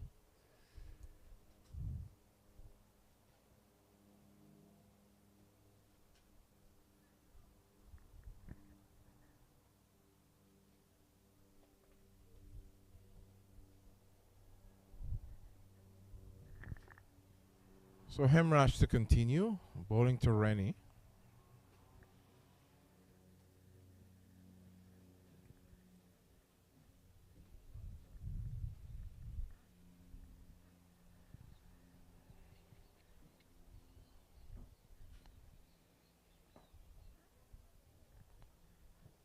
Rennie seems to be the one who is intent on staying for a pretty long time. He's stretching out, looking to kill the spin. Whenever he's driving, there isn't much power in his drive, but he's just wanting to stay at the crease. This is tucked away in the onside. Down to backward square. Singh comes off there. He fields. 1 more. 102 for the loss of 4 wickets. This will be an interesting force ball here by the experienced Hemraj to the new batsman, Ricardo Peters. Just may not have settled at this time. 18.2 overs. This may very well be the last over before the tea break.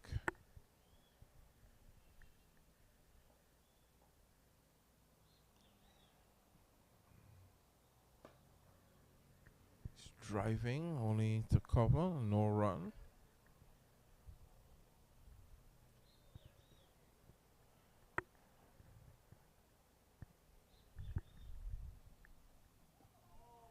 Oh, that was close. That seemed very close to that leg stump. Peters looking for the sweep, missing it completely. Let's have a look here.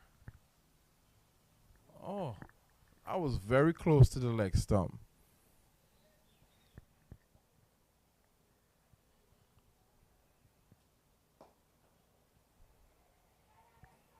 This is driven on the offside, knocked down by the bowler.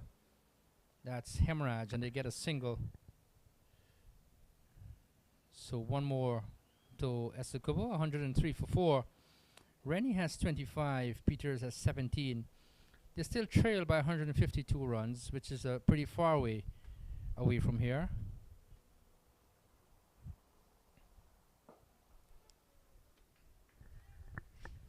Tight in defense there is Rennie. I think that's how they need to do it. And it looks like that'll be time, and we will have our tea break. So at tea, we have 19 overs completed. Essequibo 103 for 4. So it's been a good good attacking innings from the Demerara team. They have 4 wickets down. They'll be coming out guns blazing to try to get these other 6 wickets before close of play and win this game.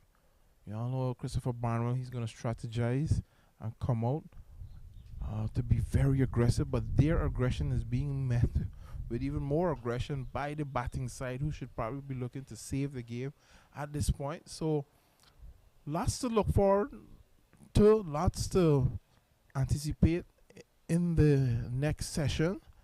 So please stick with us. We'll be back with you in about 20 minutes or so as we resume the final session and the final day for this clash between the Essequibo and Demerara in this inter-county 4-day tournament.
Good afternoon to you and welcome back to the Border Cricket Ground here in beautiful Georgetown.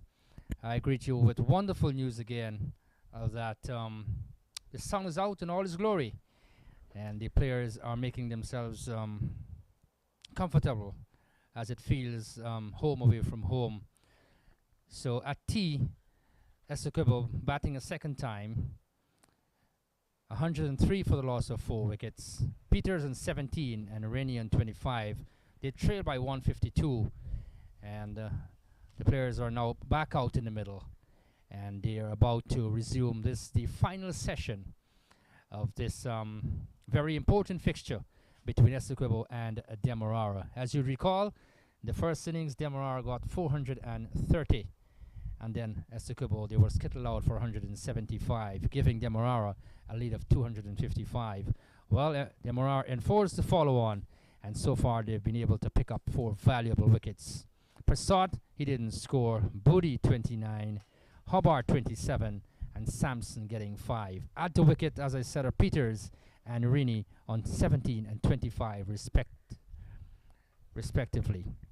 Shaya Prasad, he will continue from the southern end or the Regent Road end, and he will bowl to Peters, who has 17. Alongside me again is Naeem Chan, and let me say good afternoon again to you, Naeem. Hope you're doing fine. Yeah, I'm fine. Actually, I was just trying to monitor what's happening down at the National Stadium. So I'll give you something that I have, the most recent, that is, at tea time score.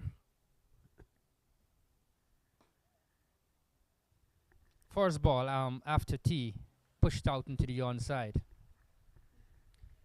Yeah, the latest we have is that the Harpy Eagles, 151 for the loss of 4 at tea. Johnson, 61. Struck on the pad, there's an appeal, not out, says the umpire. As that one came back in with the arm. We look at the replay now by Prasad. Yes, he was struck on the pad, but he was coming forward. That might have saved him. And the score remains at 103 for 4. Yes, 151 for 4 at T. Johnson, 61, Imlak 39.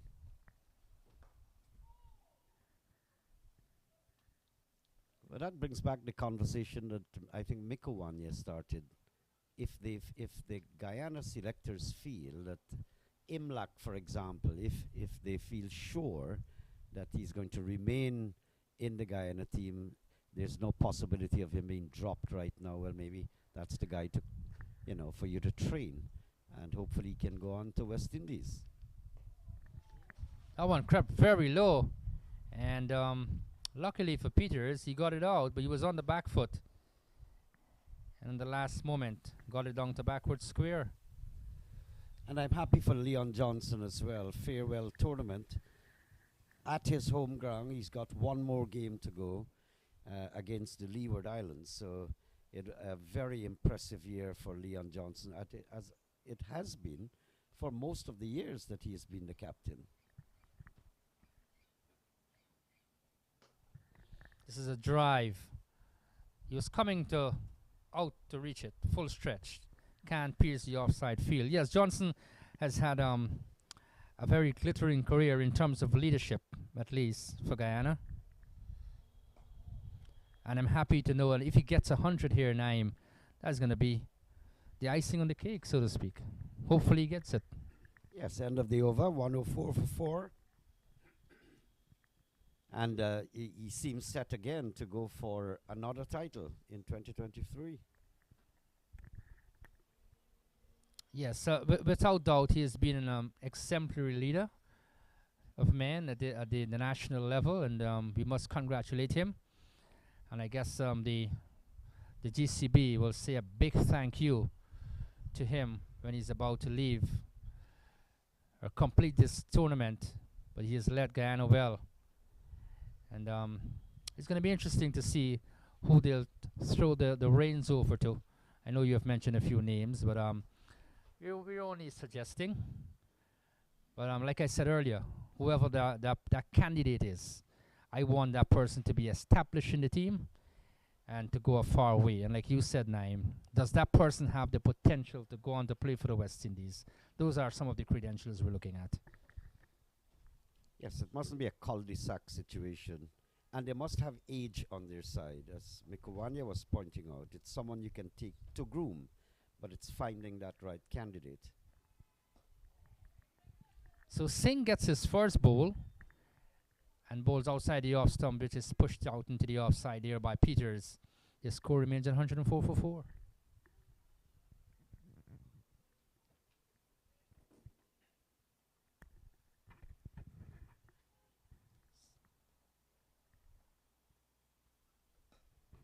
In behind, no run, straight into the offside. 104 for 4. Yes, and whoever that candidate, or whoever will take over the reins of captaincy, I want to wish them the very best. And may they prosper in that position. Lets it go. Picks up the line very quickly. 104 for the loss of 4 wickets. But Leon Johnson has led Guyana well, Naim, over the years. Very well. And he's a good ambassador of the game and the country too. But if they can't come up with a right candidate, of course, whenever Guyana is playing, you'd have to have a captain with experience until you find this new candidate. And there is where the more senior people, but who would not go on for the West Indies or who have already played for the West Indies, can just hold that fort until a youthful person is selected, and that person must have tremendous ability too.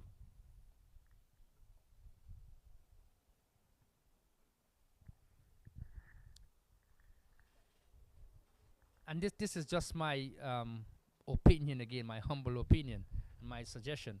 Maybe Kevlon Anderson they can look at. He's young. All he needs to do is to score runs, but he's not doing that at the moment. So that's the thing. So they need to work with someone. We never know. He can come in the second innings and get 100. So these are all options they can work with.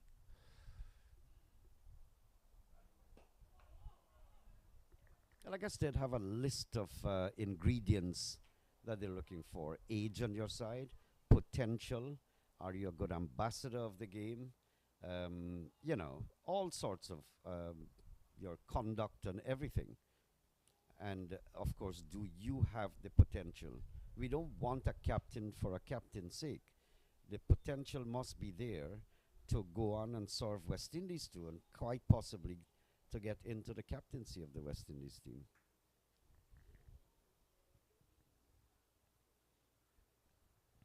So it's a quiet period here at Boda, even though the sun is streaming down. Demerara still enjoying the ascendancy here. Essequibo on the back foot. This is cut away. Pretty close to the boundary. Singh will pull it back just about now at backward point. And they'll get 2 more runs. 106 for 4. Just to expand on this a little bit, you don't want a situation with a captaincy issue. I think it was Jerry Angus that was given the captaincy for Guyana, played one game, I think, and was dropped the other game, not only from the captaincy, but from the side. So you don't want a dead-end situation. You must be able to command your space in the team first and foremost. Age on your side.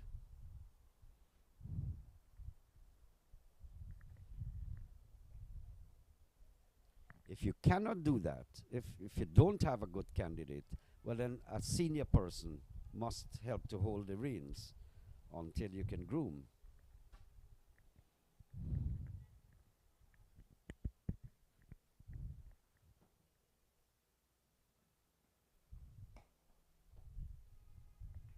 But I would love for a youngster in the team to be groomed. And like you said, you've got to have a fair amount of pedigree in you as an individual, leadership. And the youngster can always be the vice captain and then graduate. So, he's been nourished and nurtured as he goes along. Like if you know there's a proper youngster, Okay, if he's not the immediate captain, he can be vice and groom him. You usher him in smoothly. This is Rennie going back again. One that keeps the stifle low. Time and again at border, you'll see the odd ball keeping low. 106 for the loss of 4 wickets. And perhaps they can look at Versami Pramal just to hold it a little bit and work on grooming that youngster that we all talk about. Another over completed, 106 for 4. Right, that's a nice suggestion. Somebody senior must do it and groom that youngster. But you have to know who's the youngster. Right now, I'm not seeing that. A lot of these superstars that went on to lead great teams like Australia and so on, you bet your dollar somewhere in the domestic tournaments, they would have been holding responsible positions. They wouldn't just take you and straight up at the top from a non-entity straight to a captain. So you would get some grooming. I guess all the borders and so would have held senior positions in the Sheffield Shield tournaments, whatever domestic tournaments they have. Lovely shot, straight through the offside. Runs here for Peters. Settle for 2. 106 now for 4. The other thing too is that Naimi, we've got to instill confidence in our young people as well. We just don't want them to just name them as a captain, maybe 1, 2, 3 matches and they fail. And we say, you know what? We don't need you anymore. We're going to put someone else in the position. It's a cutaway down to backward point. Beat the diving figure of Richie Lucknott. And he'll get at least 2 runs here. That was nicely played. 108 for the loss of 4 wickets. So the point I'm making to Naim is that even though we might have a youngster there that we want to work with, we must have faith and confidence in that young man. Right, and even if they're broken and well, they have to make way, they have to make way because a lot of people buckle on the captaincy, cannot perform. We've seen we're calling for the head of Rohit Sharma, Virat Kohli. These are world performers. But captaincy may have been hindering their performance. So all of that you have to gauge. And these supreme leaders, they don't come in quantities, they come in quality. And you wouldn't have them, not every captain will be a supreme or a superior captain. There's some that buckle under pressure, cannot perform in their regular roles while being a captain. This is hit. Down the ground. And will it get to the boundary? No. That's the fielder will give chase there now. That's Stephen Sankar. And he returns, and they get what? 2 more runs.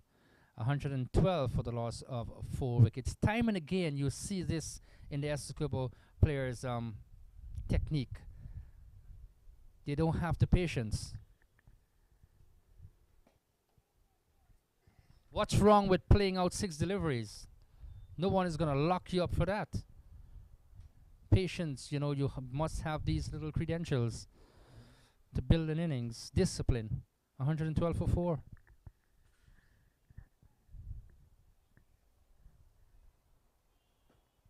That's what would make people like Brian Lara superstars.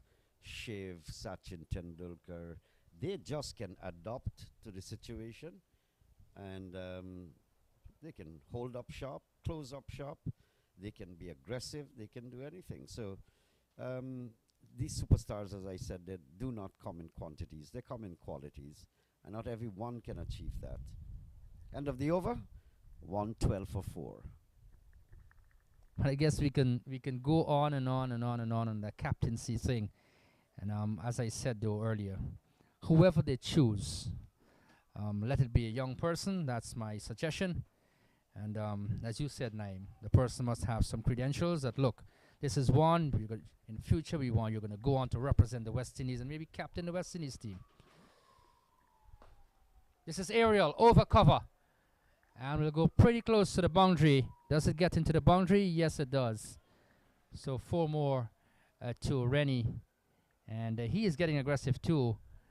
He goes up to 31 and pushes the Essequibo total up to 116 for 4.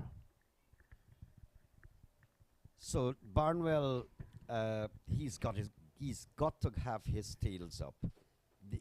It must be relentless to get these men out, and that's his job. It's cut out there. He has to keep the aggression going. This is punch into the offside of the back foot. Can't pierce the offside field. That's Prasad in the way. And he fields 116 for 4. Rennie has 31. Peters has 24.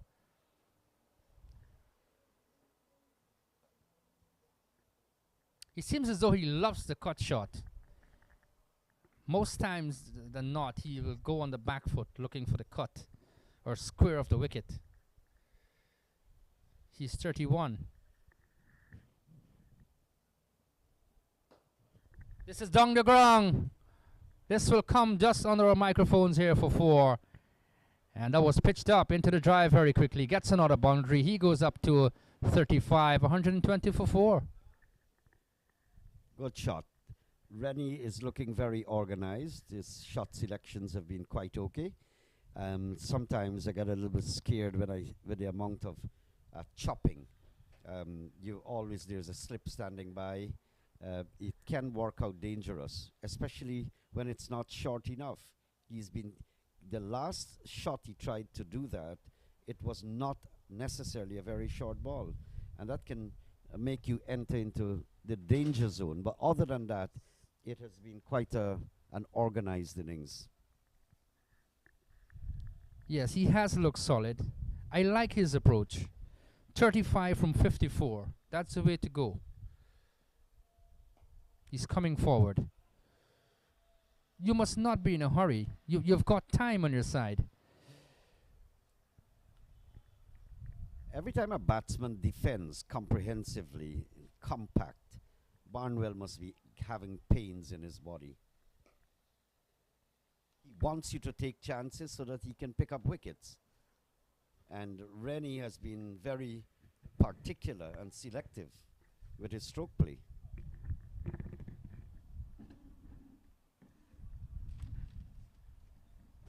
Wadikar will slip out from Comment's position, and I'd welcome Miko Wanya to the microphone again. So the last we heard at the National Stadium, Leon Johnson was 61. Good to hear Imlak. Based on this successor issue we've been discussing, it's good to hear that Imlak, a young man, has been scoring. And he was 39 not out some time ago after tea.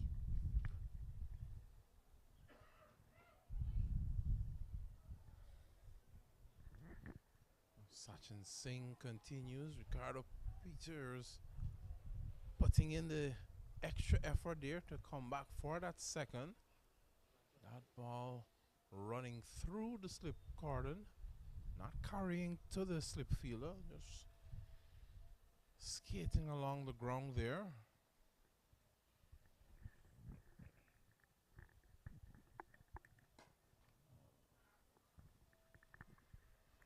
Once again, the Essequibo batsmen are just looking to go very hard at the ball.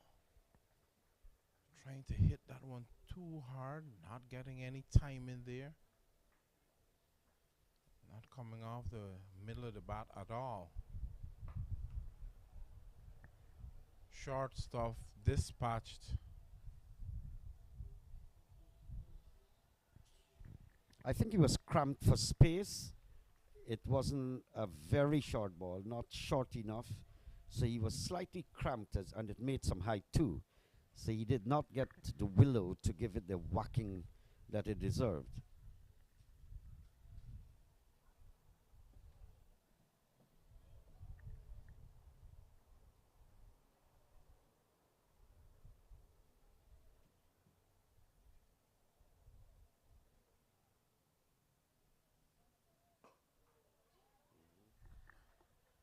Just deceiving Peters there. That one may have just came back a bit.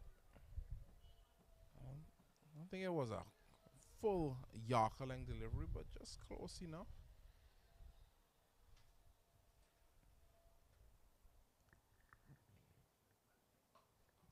That's 4 runs though. Take it if it doesn't reach 2. Beautiful shot, short there. And Phillips just went onto the back foot and clobbered it away. Nice shot there outside the line of the off stump. That's Richard Peters, in fact, correction. Ricardo. I think the ball would have gotten wet there, Naim. Falling into one of the little drains outside of the boundary.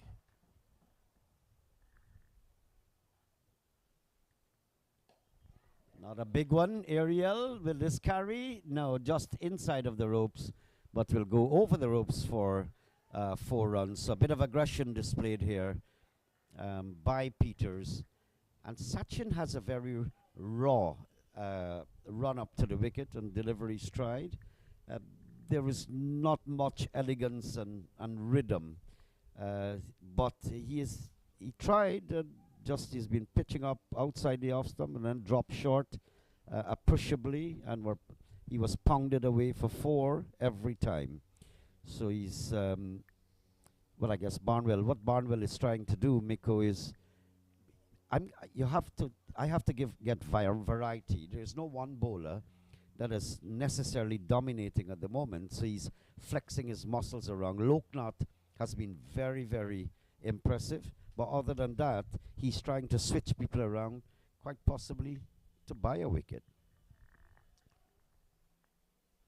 Well, Sachin Singh is probably being used as a filler, similar to what you mentioned, but Barnwell is currently off the field. I think the leadership position is being filled currently maybe by Akshaya Prasad. There's also the experienced Chandrapal Hemraj, there's Steve Sankar. So Demerara has suffered in the fast bowling department with Ali Muhammad. Loud appeal there. The Demerara guys seem very disappointed. There was an appeal for caught behind. Keeper going up right away, very close to the bat. Umpire Moses Ramphal being in the best position for that, saying not out. And the game will continue, Naim. Well, you win some, you lose some. The umpire's decision is final.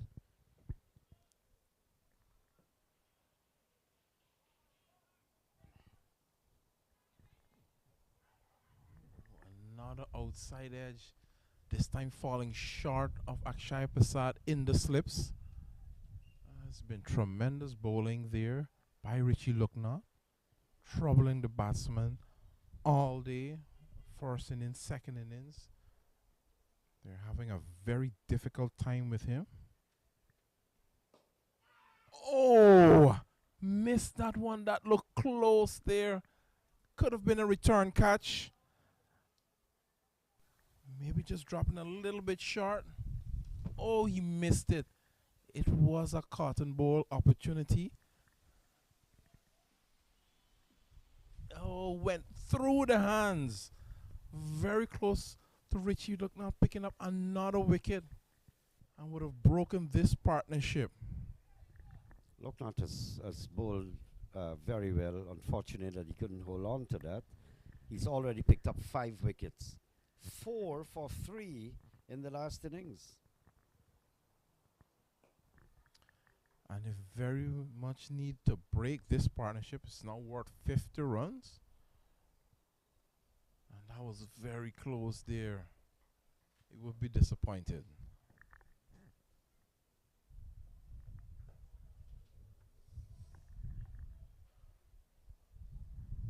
Nice delivery there. Giving it just a little bit of flight. Good stuff here by the bowler.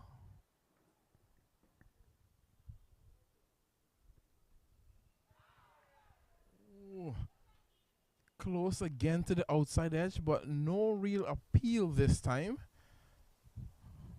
As we have another look at that on the replay here. Comprehensively beaten. Comprehensively beaten. And look, not that one actually was the straighter one, and had the batsman prodding forward, playing for the ball coming from outside the off stump in, and it didn't. It went straight, so he was left in no man's land, trapped, stranded, and embarrassed. That was well put. So Essequibo following on after 26 overs. It's 133 for 4.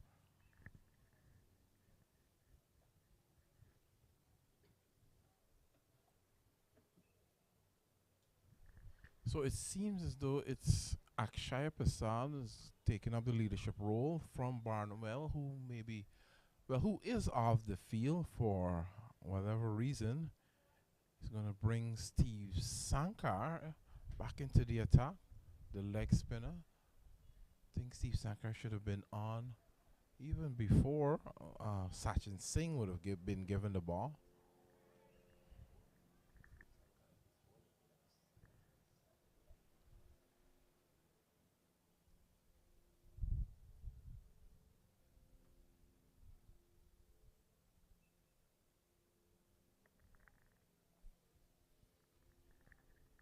So it's Steve Sankar from the North Road end with the wind behind his back. Turned off the hip. Just a single. Well, Steve Sankar must be counting his luck, because Samson has gone back and Ricardo Adams, well, he's not in as yet. So those are the two persons who unleashed violence, so to speak, on Sankar and all the bowlers put together. Well, he got that one to turn appreciably. Sankar is not known for turning the ball, and the batsman was plodding forward there and beaten. Good ball.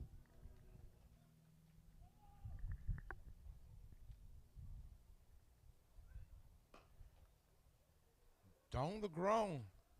And this is going to go for 6. So it doesn't matter that Samson isn't here. Neither is Ricardo Adams. But there is Ricardo Peters. And he's saying, I'm here as well, Steve Sankar. And you're going to go for 6. It's been a while since we saw 6 from the Essequibo's name. I was just wondering what happened. Yeah, there was a flurry of them earlier in the first innings of Essequibo. Quick runs. This could be close. Direct hit would have required there. So the rare shot played with soft hands by an Essequibo batsman. I think that is a moment that we should frame.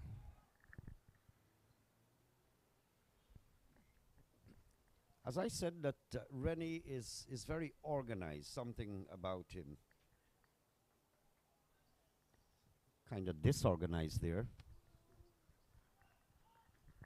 I don't think he likes you very much, Naim. I was getting to like him. But that's a pitiful thing that I've been seeing in the tournament. This will come down towards the boundary. It might just get there. We'd have to wait and see. 4-run signaled by the umpire. That's 4 runs, not leg byes, so it probably came off the bat. End of the over 2, at the end of which it's 1-4-1, 4-4. 1-4-5, says Randy Latif. So something is beginning to fade away from the Demerara hopes. They were hoping to grab victory. They would have been required to come out after tea and to pick up a few wickets very quickly. This did not happen. Yeah, that is why that dropped or that missed opportunity by Richie Lucknott was so big. This partnership is now worth in excess of 50 runs. So he's going to have to try and break it somehow.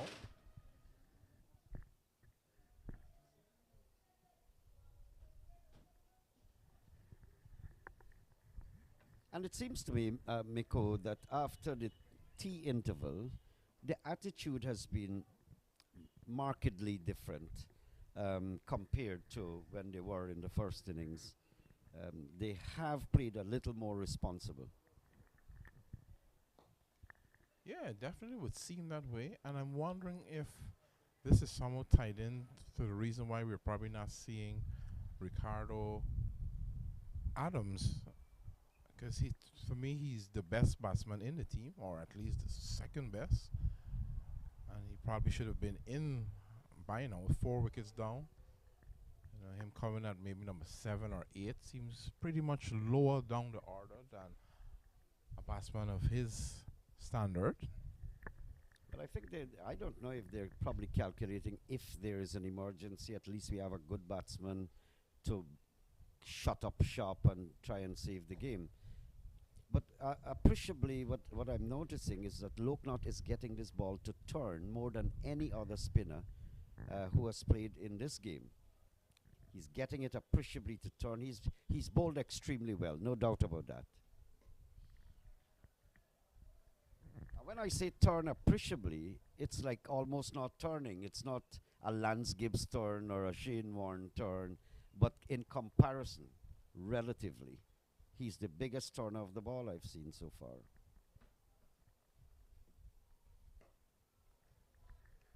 Rennie playing there just to combat the spin of that one, to keep it down. Rennie, the talented batsman from Essequibo, spent a lot of time playing for the Demerara Cricket Club. Going for the big heave-ho again. Have a look at the replay. So it's the end of another over here. It's 1 for the 6 for 4. So at this point the game is completely out of the hands of Essequibo, as in they are unable to win it. But a draw and a Demerara victory still on the cards.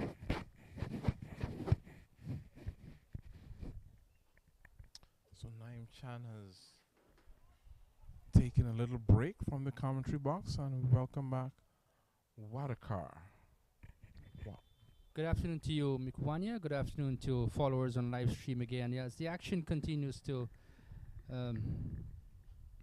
happen out in the middle. Both teams, Demerara more so though, they're more eager to get the remaining wickets. But Essequibo are putting up a fair amount of fight here. This is driven straight to cover, and the fielder coming in, that's Prasad. In fact, it's Balgobin. And he couldn't really pull it off, but that was a fair effort though, as he was coming forward, and might have clipped the grass and didn't get to pull off the catch. Valiant effort though. Excellent try there, Mikuwania. Yeah, it is. It was dying all the way to him. Made an effort. It's never easy diving forward to take these catches, especially now it's after 3. The sun is in your eye. Loud shout for appeal and given. Umpire Josiah saying out as we have a look at this, and the batsman is showing his bat to the umpire.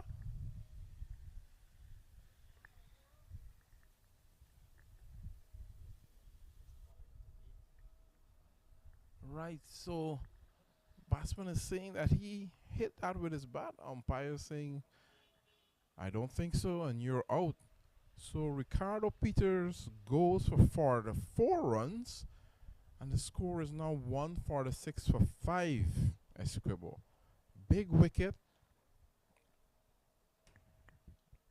Yes, a really big wicket to take at this point in time. He played well towards the end there, and looking for the drive, struck on the pad. The umpire is in the best possible position. Time and again, we tend to question umpires on decisions that they make, but he was in the best possible position, and raises the dreaded finger, sends him on his way. 146 for 5, and Demerara can again sense, you know what, we can press here and we can get the outright win because we've still got time, we've still got overs, and we can just press home the advantage and see how much we can do to get those remaining wickets. But Steven Sankar, after being roughed up earlier during the course of the day, has got a wicket, and this is well deserved. The man who roughed him up for most part of it, that's Ricardo Adams, left-handed. He comes in to strike, comes in to replace Peters, and he would want to stay for a long time. 146 for 5. But good strike there from Sankar. Oh, yeah, definitely. Yes. As you mentioned earlier, it's a big wicket. And taking the circumstances into consideration, Adams now to the crease. If they can get Adams cheaply, get him quite early, it'll be a big breakthrough. So runs aren't of any importance at this time. Demerara needs wickets. Essequibo needs to see out the day.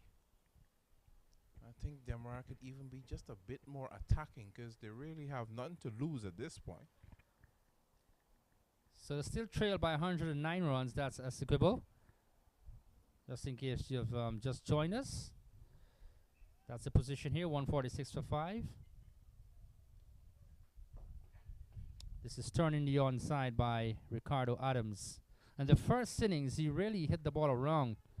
8 towering sixes and 1 4. In that 84, that was a blistering knock. He's coming forward, beaten, as it got the edge down to third man. The fielder is giving chase there. That's Ned. He retrieves, and they get 2 more. I think 148 for 5. I think he had 8 sixes and just 1 4 or so.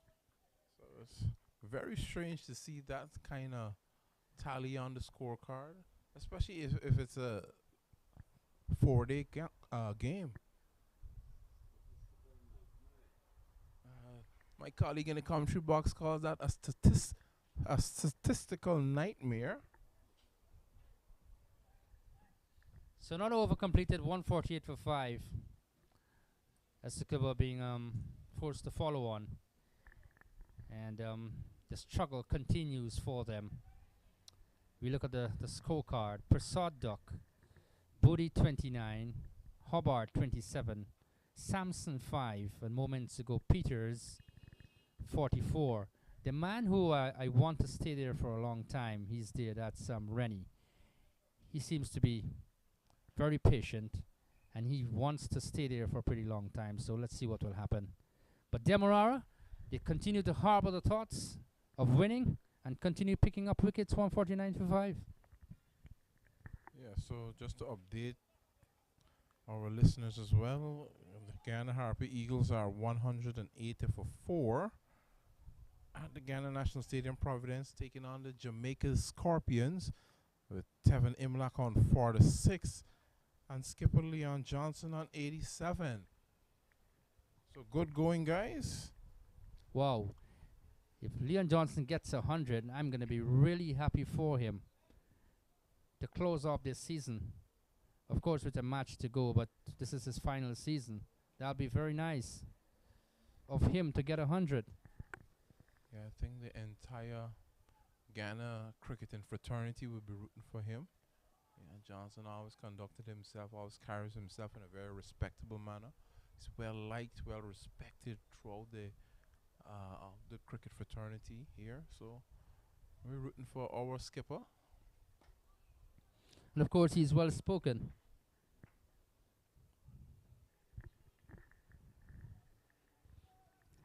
So Richie Lucknott continuing here, bowling to Ronaldo Rennie.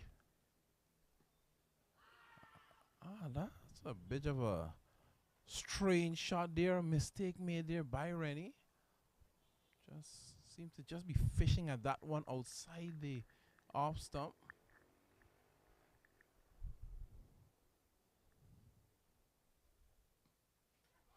Beaten outside the off stump again. Brilliant bowling. And Naim didn't mention, and Richie Lucknott, he's getting turn, and lots of turn as well, and lots of bungs too. This is good bowling from the southern end. Well, that one that beat him was just a straight to delivery. Oh, driven down the ground. The man the long off boundary will clean that up. So it's the end of the over. 30 overs completed. It's 150 for 5. Essequibo following on, looking to bat out the day and save the game. So they still trail by 105 runs. I guess that's not of real importance right now, importance. But what they need to do is to occupy the crease and to bat for time and to see it off. But Demerara, they have other plans. Christopher Barnwell, he wants wickets. And he wants them quickly as well. Definitely. And then now that you've mentioned Christopher Barnwell, I'm wondering if you would have picked up a bit of injury or so, because it's been a while and he's still off the field of play. Akshay Prasad doing the leadership role here for the team. So as soon as we get any information on that, we will let you know. But currently the skipper Christopher Barnwell is off the field. This is hit high in the air towards a wide mid-wicket area. The fielder will come around, that's Prasad. And he will get 2 more runs. But when Rennie goes over the top, he loses his shape for sure. And he's batting really well. He's what, 42? He doesn't need to play that kind of a shot. Sometimes he gets carried away. 44 from 73, 152 for 5. Yeah, he's fine. He's a touch player, plays well, square the wicket and down the ground, but as you mentioned, loses his shape a bit. And there's no need for him to be ultra aggressive at this time. In the air, down to backward point. That's Balgobin in the way. And it knocks it down. And he can score 152 for 5. Rennie has 44. Adams has 3. And they still trail by 103 runs as Sankar continues.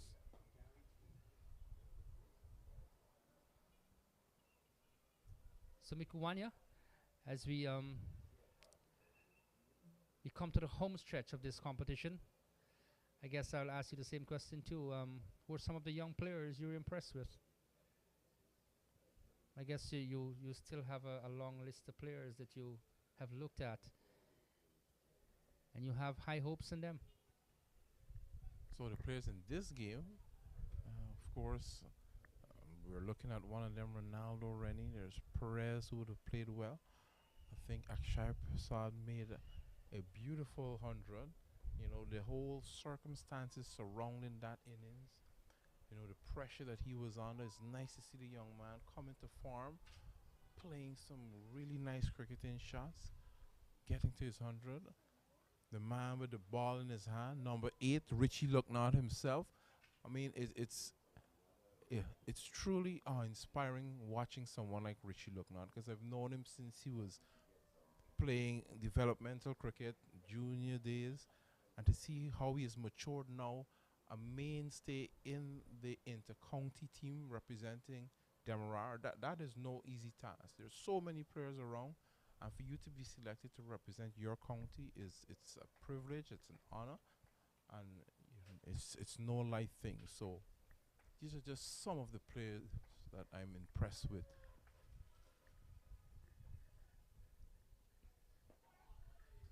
Ooh, that went through Ricardo Adams.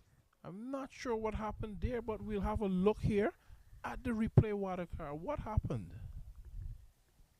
Well. I guess that was a faster, much straighter one.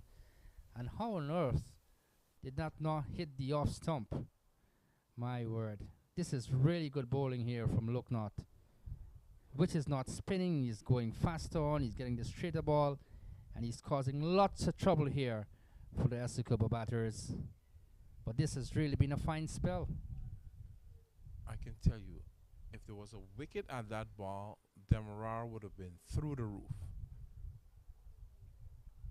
And the good thing about him is that he's flighting it. He's willing to give it air, so to speak. and to pull the batters down. And he is getting assistance from the wicket.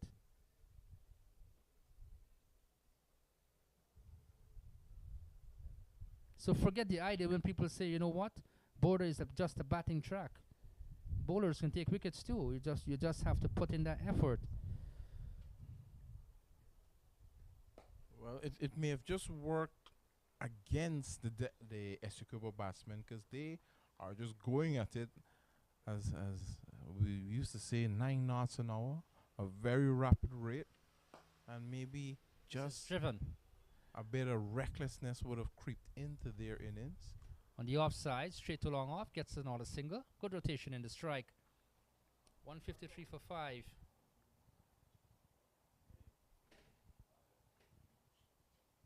Ricardo Adams is 3 from 5. Rennie 45 from 81. This is cutaway down to pass backward point. The fielder Balgobin will come into action, and Rifles return in, and they get 2 more runs. Adams goes up to 5, 156 for the loss of 5 wickets. But the point I'm making is that once you're willing to put the effort in, Mikowanya, you will get the results. Oh yeah, definitely, with generally all that we do. But the Demerara batsman would have put in that effort, that wonderful effort in the first innings, and the bowlers did an excellent job, dismantling the Essequibo batting lineup. And now we see the return of the skipper, Christopher Barnwell, back on the field to lead his team, even as Stephen Sankar will continue.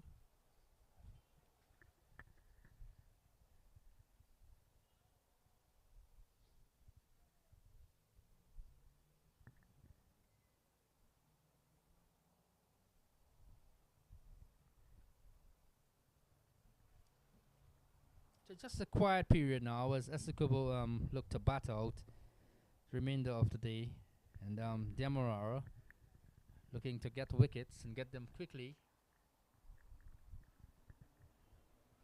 They want to make further inroads, but Essequibo, they have other plans.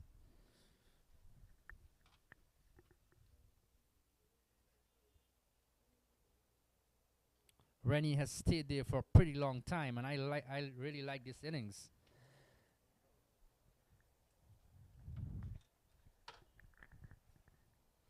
So Steve Sankar, 3 overs, 1 for 17. Just floating that one, trying to tempt Rennie outside the off stump. Rennie not having any of it.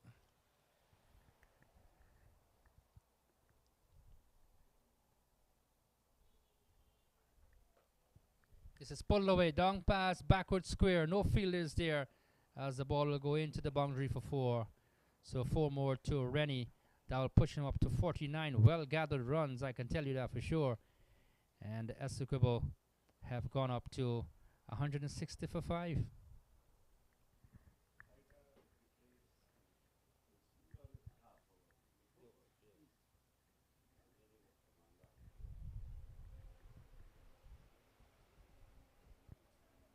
He's gone up to 49, Mikowanya. Well played inning so far. Definitely. It has been a good innings. But he will need to kick on a bit more, ensuring that the job is done. Still a little time left in this game. Not a lot of time. A little time left. Only 5 wickets in hand. So that favorable result for Demerara still possible, as you would have seen the collapse earlier.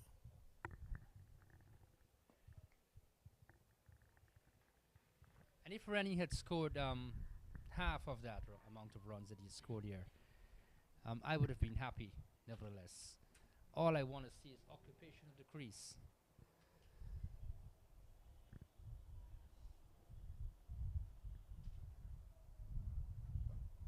Just don't allow Demerara to roll over your team.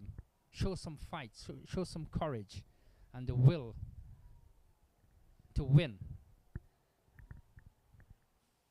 So at the end of over number 33, it's 160 for 5.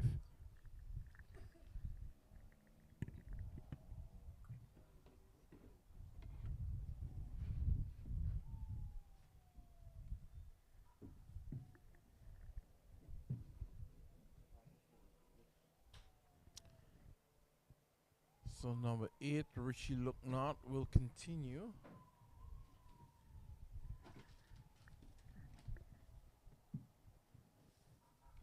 He bowled a ripper of a delivery in the previous over to Adams, beating all ends up, barely missing that stumps.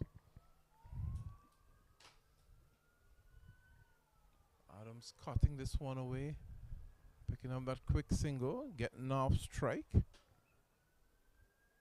Welcome once again, Naeem Chan. Hi, Miku. Really has been very composed, but he's had a torrid time against Loknath, really beating the edge of his bat on several occasions. And I get the impression that a few of the balls were going straight when he was playing for the turn. And that's the bit of variety Loknath is trying to master. In the air, it's going to drop in no man's land as Ashmined ambles his way to get that one. And that's 50 for Ronaldo Rennie. Congratulations to the young man. Yeah, let's put him to 51.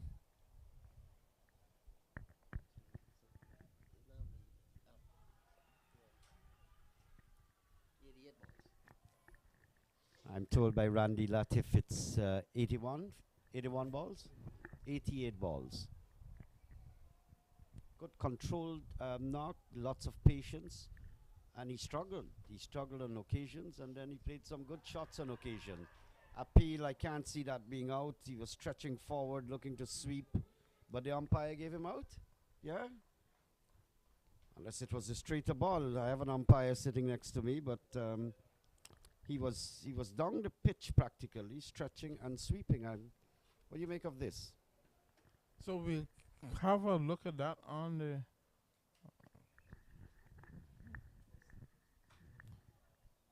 Alright, so we won't be looking at that.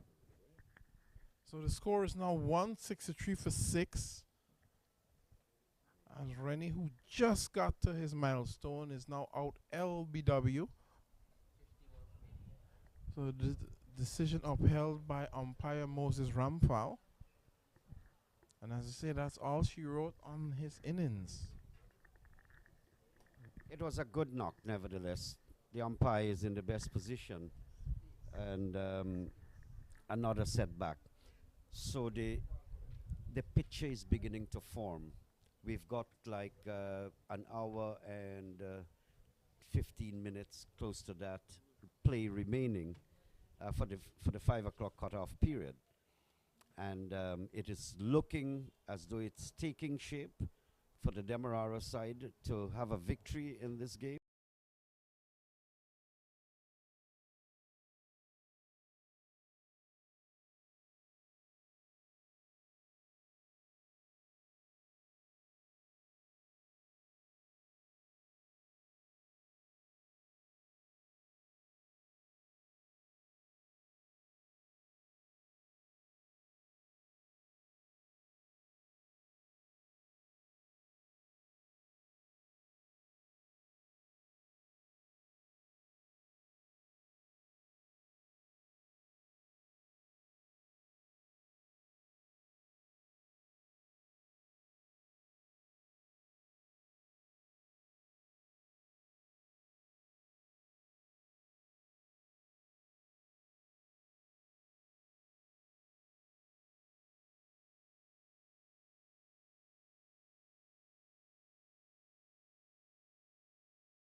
That's for another day.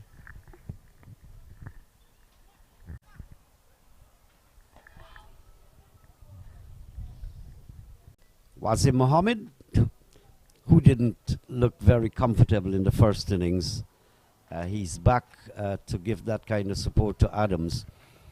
Adams is his personality in this innings is quite different from the one in the first innings. It is as if he has come out of a freezer from an extremely hot, energetic performance in the first innings. He has calmed down, and let's see what exactly he would do.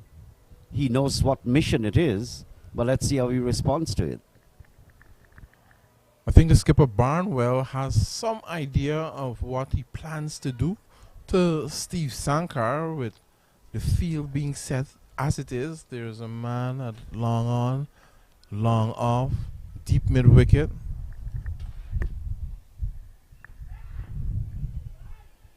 And he just plays it with soft hands for a single. It's a very, very good field I'm seeing. And what he should do is have a discussion with Sankar. Probably they've already done that. Just feed this guy like are you feeding a baby? Lollipops even. It's okay. Get him to go after it.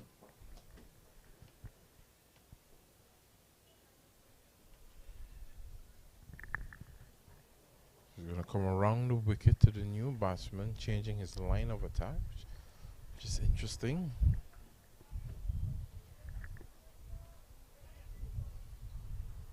That one going down the leg side. We'll await the signal from umpire Josiah.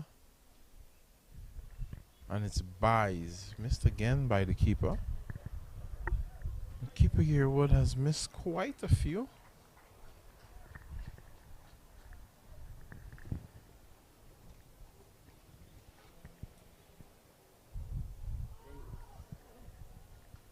There you go. That's what they want. There's a mid wicket on the boundary.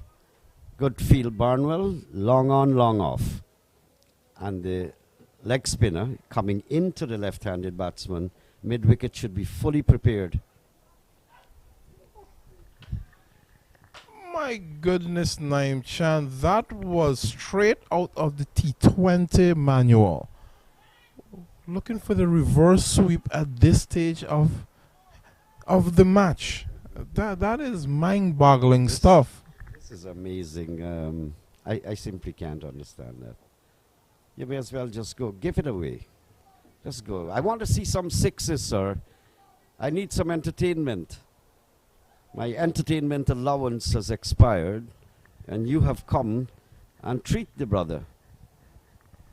So that means we're not doing anything after the game? Oh, brother. Oh.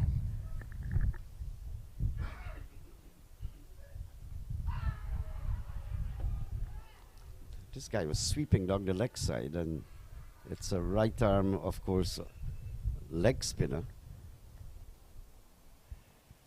The body language is telling you too that he was sweeping down the leg side. Ambitious appeal. So what do you want, a little party after the commentary? I'm low in cash and high in stress.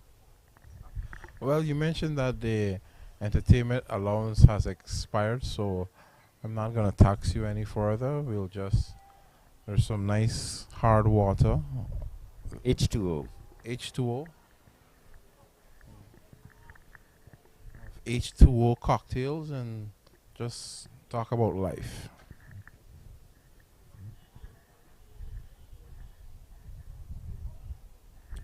So Richie look now to continue to Wasim Mohammed, the new batsman at the crease.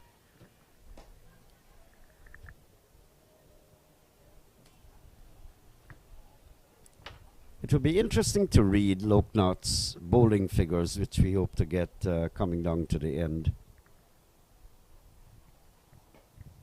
But he has had a marathon spell, bowled extremely well. I don't think I'd seen a full toss.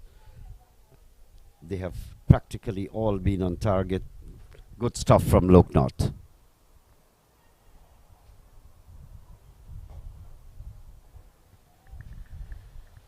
Defense by the Essequibo batsman. and you see it, you've got to capture it.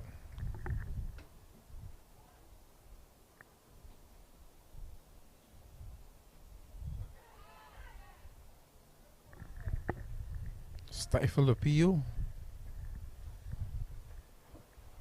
Nothing there. 165.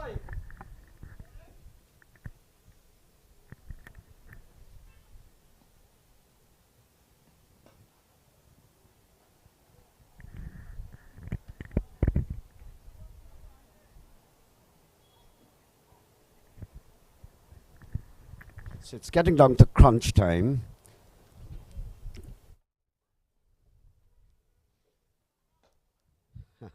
Demerara would like to see this picture evolve in front of them, meaning get a wicket.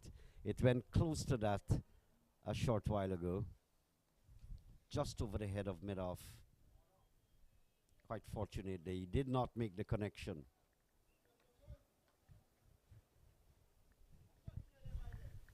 I just love going aerial.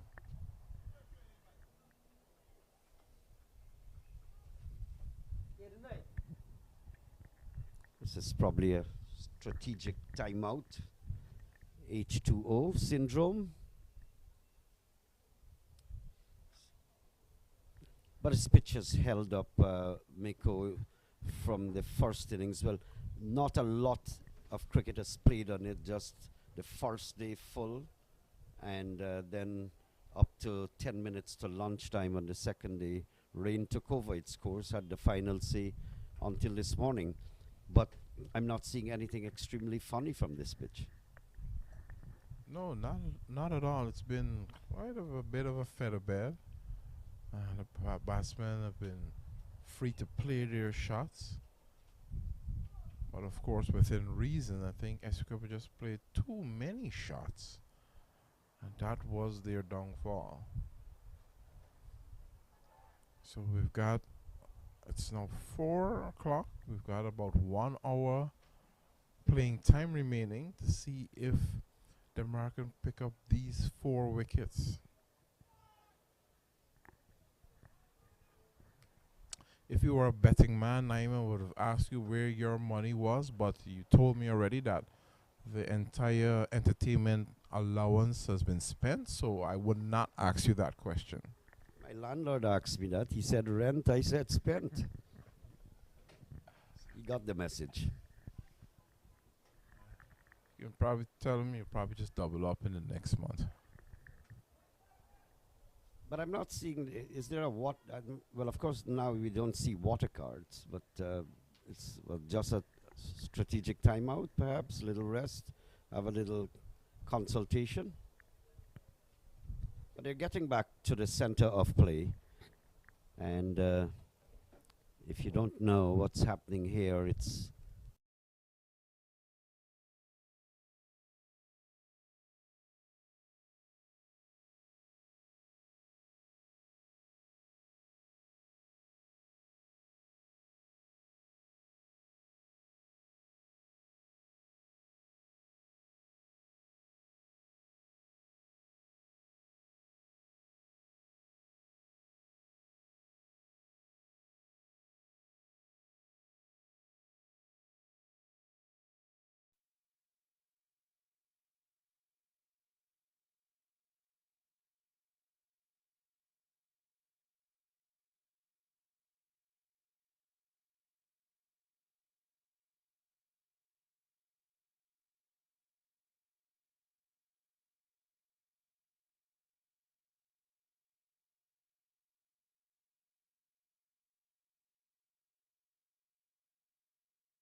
exactly what are the prospects of either side winning. But however you turn it and twist it, I think there was a vile, brutal attempt by Essequibo just to go out there and stroke the ball all across the ground. In the process, they're staring at defeat, and 172 for 7, batting with a deficit when they started off this innings of 255. Loknath has been the star. It's, and I'm going to put it this way again, it's hard to even imagine what is happening with Essequibo here. You came out, no one is after you. That's the thing. You've got tons of overs. The time is ample enough. No one is pressuring you. That's the thing. Why are you pressuring yourselves? I think on many occasions too, many of them could not handle Loknath. Look at that big expansive drive there by Swami. We saw that from him in the first innings. He's come with the same intention.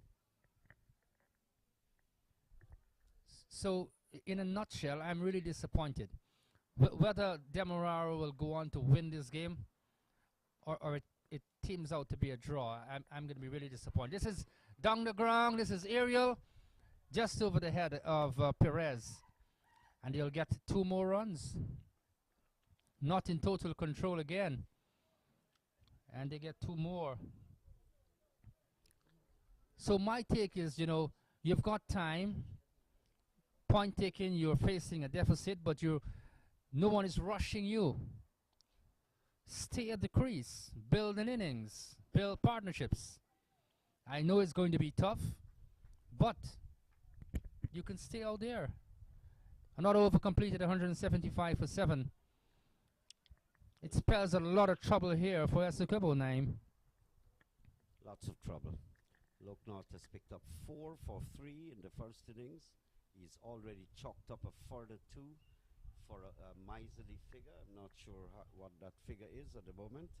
But he has bowled extremely well. And I think the wickets he got, he pretty well deserved. It was no luck and chance situation. 3 for 32 in the second innings. So a total of 7 wickets. 7 wicket haul in the match. Kudos to the young man. I know he's really worked hard on this cricket. He's always a hard trier, a hard worker. He's very disciplined, very dedicated to his craft, and that's nice to see.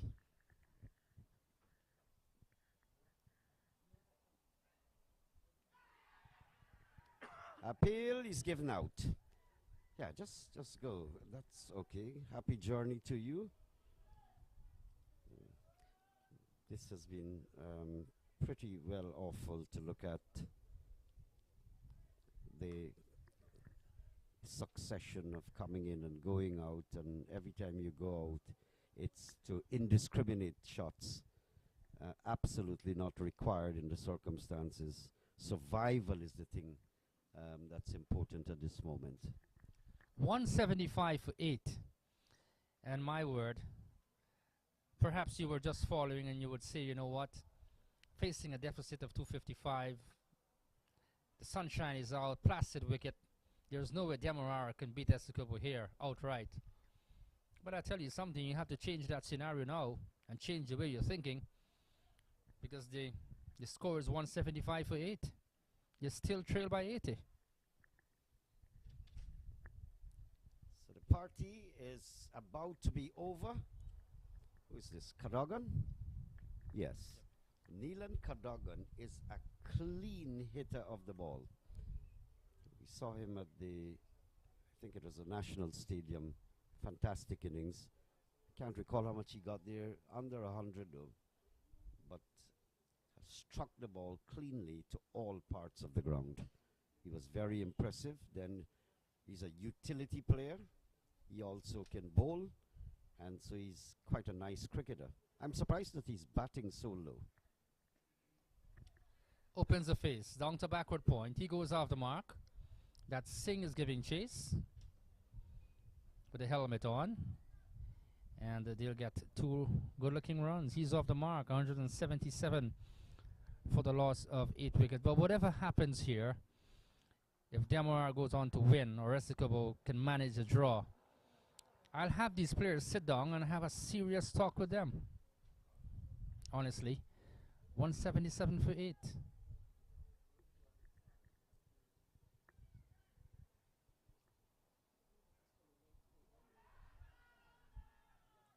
He's going for an almighty drive, misses, taken by the keeper. For a moment I thought he was bold. 177 for 8. Cadogan has 2. Wazim Mohammed, he seems very patient. He's 9 from 18. As the shadows begin to lengthen.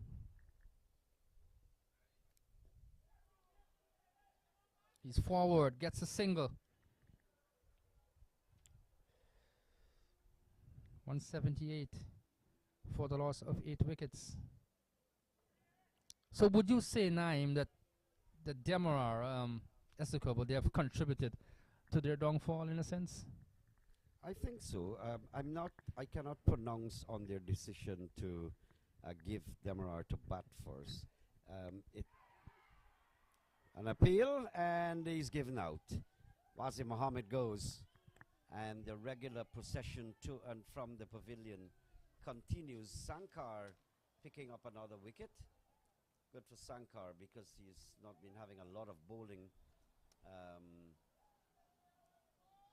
in the second innings and the first innings as well. So Wazim goes, and another wicket falling. Just 1 wicket standing that has to be achieved by the Demerara side, and it will be victory even before scheduled time, it looks.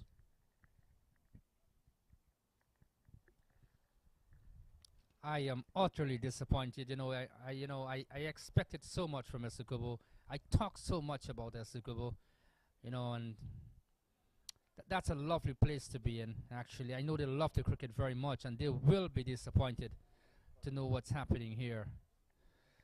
To tell you the least, 178 for 9. Well, whatever happens, I'm glad for the cricket. I know that at least one venue, a stadium, might be going up somewhere on the coast there in Essequibo. So I hope that helps to lift their cricket even higher than I'm seeing. What I've seen is a very vast improvement.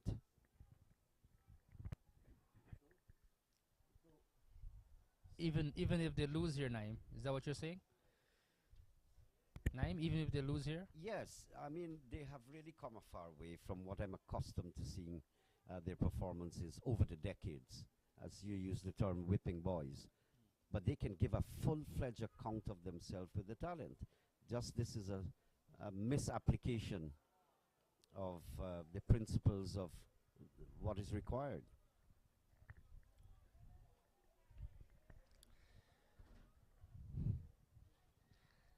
.178 for 9, and they still trail by 77 runs. Cadogan has 3. Garfield Phillips hasn't scored as yet, and Looknot has sent down a very good spell, 3 for 32 from his 8 overs.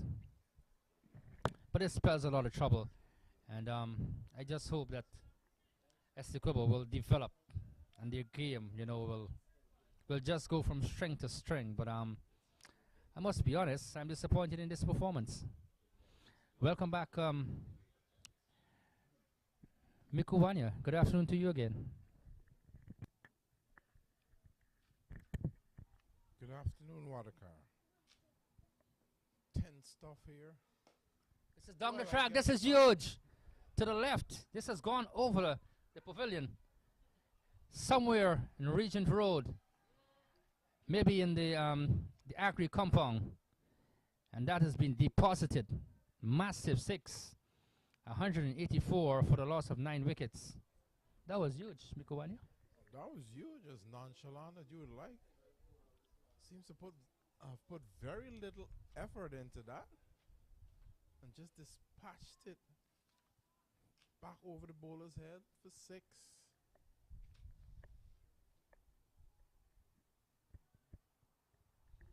So they still trail by 71.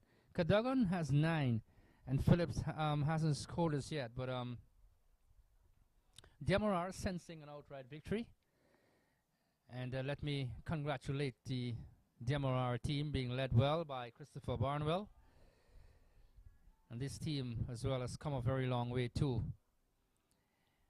The competition generally has been of a very high standard. And again, I want to compliment and congratulate all the young cricketers who have played in this competition. They spot some talent as well. Samson Cadogan. I know Chandrika didn't get amongst the runs, but he was one of the players that we were looking forward to see. Young Jonathan Ramprasad from the Select 11. Just to mention a few players who we can work with, Mikowanya. So we've got talent pool basically to work with. Hopefully, you know, they can assemble these young players.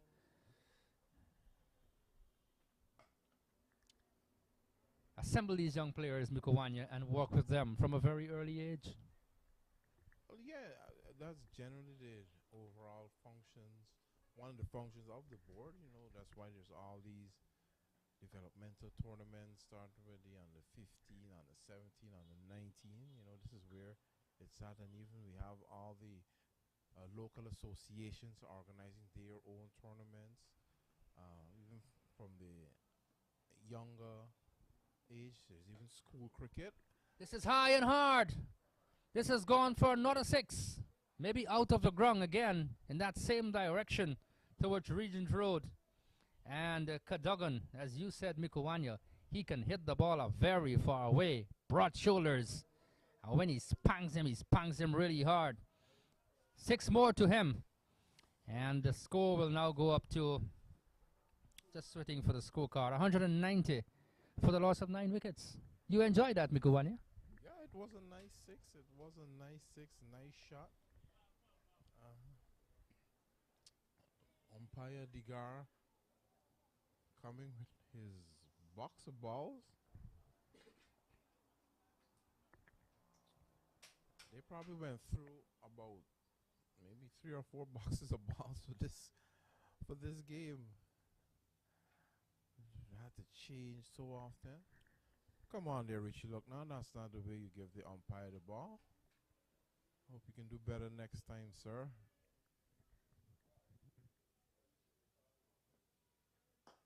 This is driven down the ground. This is pure power. Will this get into the boundary? In fact, the fielder cuts it off just before.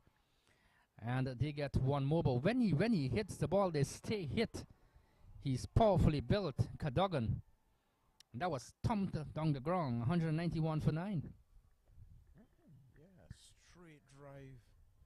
I don't think Cadogan is interested in sticking around much longer. Phillips now on strike. Let's see what he can do with the bat. Last pair at the crease.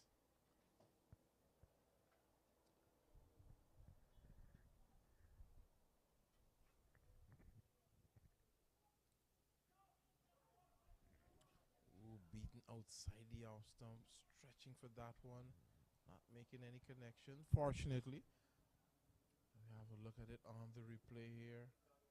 Beaten outside the off stump there, as we can see. So it's the end of the over. 40 overs completed. 191 for 9. And I want to remind you again, as listeners and viewers, that we've got lots of cricket to look forward to, being organized by the Ghana Cricket Board. Lots of county action on the 19, on the 17, etc., etc. And the Ghana Cricket Board, again,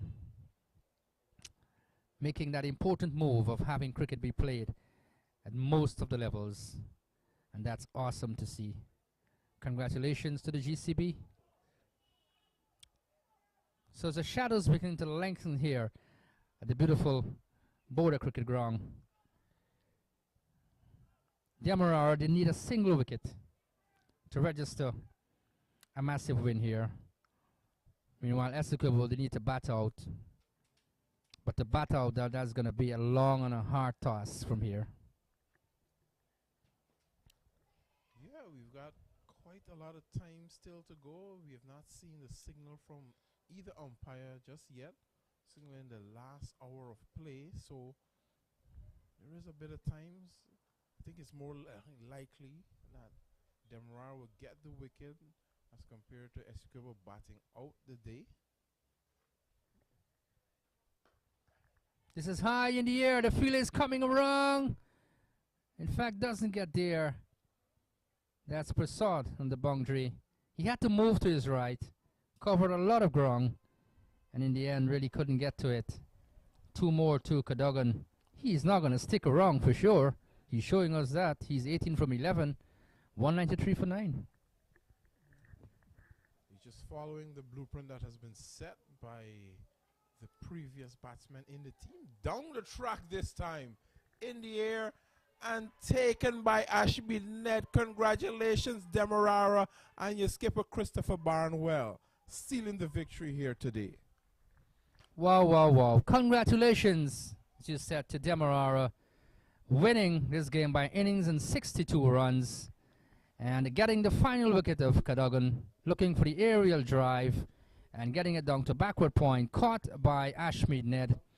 All out 193, and as I said, Demerara winning by innings and 62 runs. Congratulations to them. This has really been a put together victory here for Christopher Barnwell and his team. Yeah, definitely well played, and you know, technically we've only had 2 full days of cricket, the first day and today, and Essequibo just basically threw it away.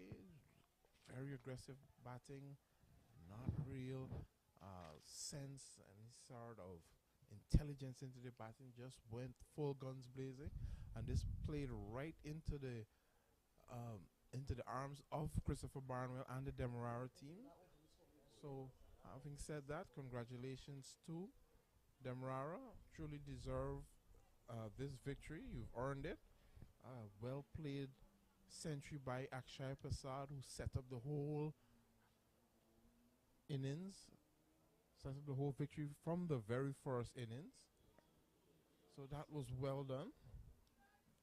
But it's been an outstanding bowling performance as well from Demerara.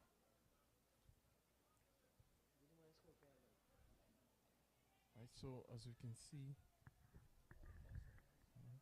right, the very first innings, Akshay Prasad 127 leading the way, with Raymond Perez's support on 86. Essequibo not making much of it in their first innings. It was only Ricardo Adams standing up, making 80-something.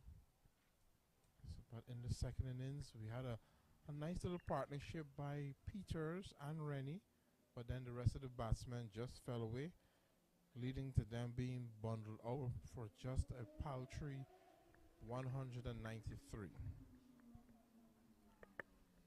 So as you said, 193, and in the process, giving Demerara victory by an innings and 62 runs. Congratulations to them. I think when you look at the Demerara team, their all-around effort was brilliant. Christopher Barnwell has really led this team well. Richie Lucknott towards the end, taking some very vital wickets. As we look at the bowling figures, Barnwell, 2 overs, no maiden, 21 runs, no wicket. Hemorrhage, 7 overs, no maiden, 31 runs, 1 wicket. Ashmead Ned, we didn't see him for a while. 5 overs, 1 maiden, 6 runs, no wicket. Lucknott, 9 overs, no maiden, 45 runs, 3 wickets. Very important spell. Akshay Prasad, 7 overs, no maiden, 37 runs, 2 wickets. Sachin Singh, 3 overs, 1 maiden, 18 runs, no wicket. And Sankar, 7.4 overs, no maiden, 33 runs. Picked up 4 vital wickets as well. So there you go, the bowling card for Demerara. A sorry sight for Essequibo's scorecard. Only Budi with 29, Rennie getting 51, Hubbard 27, Peters getting 44 towards the end, and Cadogan a very aggressive innings of 18. Demerara winning by innings and 62 runs. Yeah. So it's all been Demerara. You know, a game affected so greatly by the weather. We've had rain on day 2, no play on day 3, and then we 4-day tournament. Good. So that's the position here at the Georgetown Cricket Club ground, Border, where we have the final game being played in the Guyana Cricket Board Senior Male Intercounty 4-day competition. Essequibo, who tackled Demerara. Demerara winning by a handsome margin of an innings and 62 runs. And we want to say thanks to you for being our company for the past, maybe 3 to 4 days. And we have enjoyed it thoroughly. Let me say thanks again to the Guyana Cricket Board for again organizing such a wonderful competition, to all the young cricketers for putting their best foot forward, for each and everyone who has worked tirelessly in making this tournament a success so far. We do look forward for continued action in the near future. On behalf of the entire commentary team, which is made up of Miku Wanya, Naim Chan, our very reliable technical man being Randy Latif, Zaire Mohammed as well, I want to say thanks so much. May you join us shortly for more coverage of the intercounty action. Until then, it's goodbye from Border.